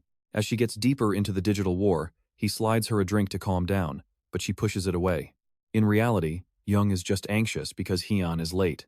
Suna tells him there is absolutely nothing to worry about, since Hyun likely fully recovered on day 1. Seriously, his healing is totally broken. Young jokes that if Hyun got chopped in half, he would probably just turn into 2 separate people. Instead of stressing over that freak, they should find a way to kill time in the office. No work? No problem. He invites her to go throw some daggers to pass the time. Walking over to the board, they stroll right past poor Jamin sitting at his desk. The poor administrative officer is losing his mind because his workload is piling up and nobody is helping. Between processing memberships, handling sponsorships, and scheduling dungeon raids, he has been pulling non-stop all-nighters. And the mountain of paperwork just keeps growing. He was incredibly hyped to join this guild, but now he is starting to realize something is seriously wrong. Right on cue, Hyun walks into the room and casually waves at everyone. Seeing the mess, Hyun jokes that the place is in absolute shambles without him. He approaches Jamon to say hello, casually suggesting they drop the formal honorifics from now on. Once the formalities are gone, he immediately orders Jamin to clean his messy desk and start working. Jamon politely agrees that his desk is a disaster, even thanking Hyun for pointing it out. But internally, Jamin is losing his mind. He screams in his head that if Hyun wants to criticize someone, he should look at the other guild tables first. In his mind, Jamin is seriously contemplating if he should just murder everyone. That sudden burst of murderous intent is so heavy that Hyun realizes he might actually die if he pushes further. Shifting gears, he walks over to Suna and hands her the epic bow he looted from the Venandi chieftain. She accepts the weapon with trembling hands, totally shocked by the gift. Hyun knows that out of everyone here, Suna will easily make the absolute best use of it. It requires some mana to activate, but the cool part is it fires without physical arrows. Suna squeals with pure joy and thanks him repeatedly. Young gets hyped thinking Hyun brought him a present too. But get this, he just gets flipped a giant middle finger. Young fake cries in agony, and the two immediately dive into their usual playful banter. Suddenly, the intercom buzzes, signaling that they have an unexpected visitor waiting at the front door. Turns out, it is Han Siwon standing outside, representing the legendary Guardian Guild. He politely introduces himself, but Hyun has absolutely no clue who this guy is. Hyun grumbles about their office attracting weirdos, while Suna and Young try to guess what kind of scammer he is. Meanwhile, Han Siwon stands outside in absolute, jaw-dropping shock. He is utterly dumbfounded that they managed to completely forget him, especially since they raided together. They literally grabbed a meal afterward. But the grind never stops, and Hyun and his crew still have plenty of wild adventures waiting on the horizon. So, what exactly does Han Siwon want from our heroes?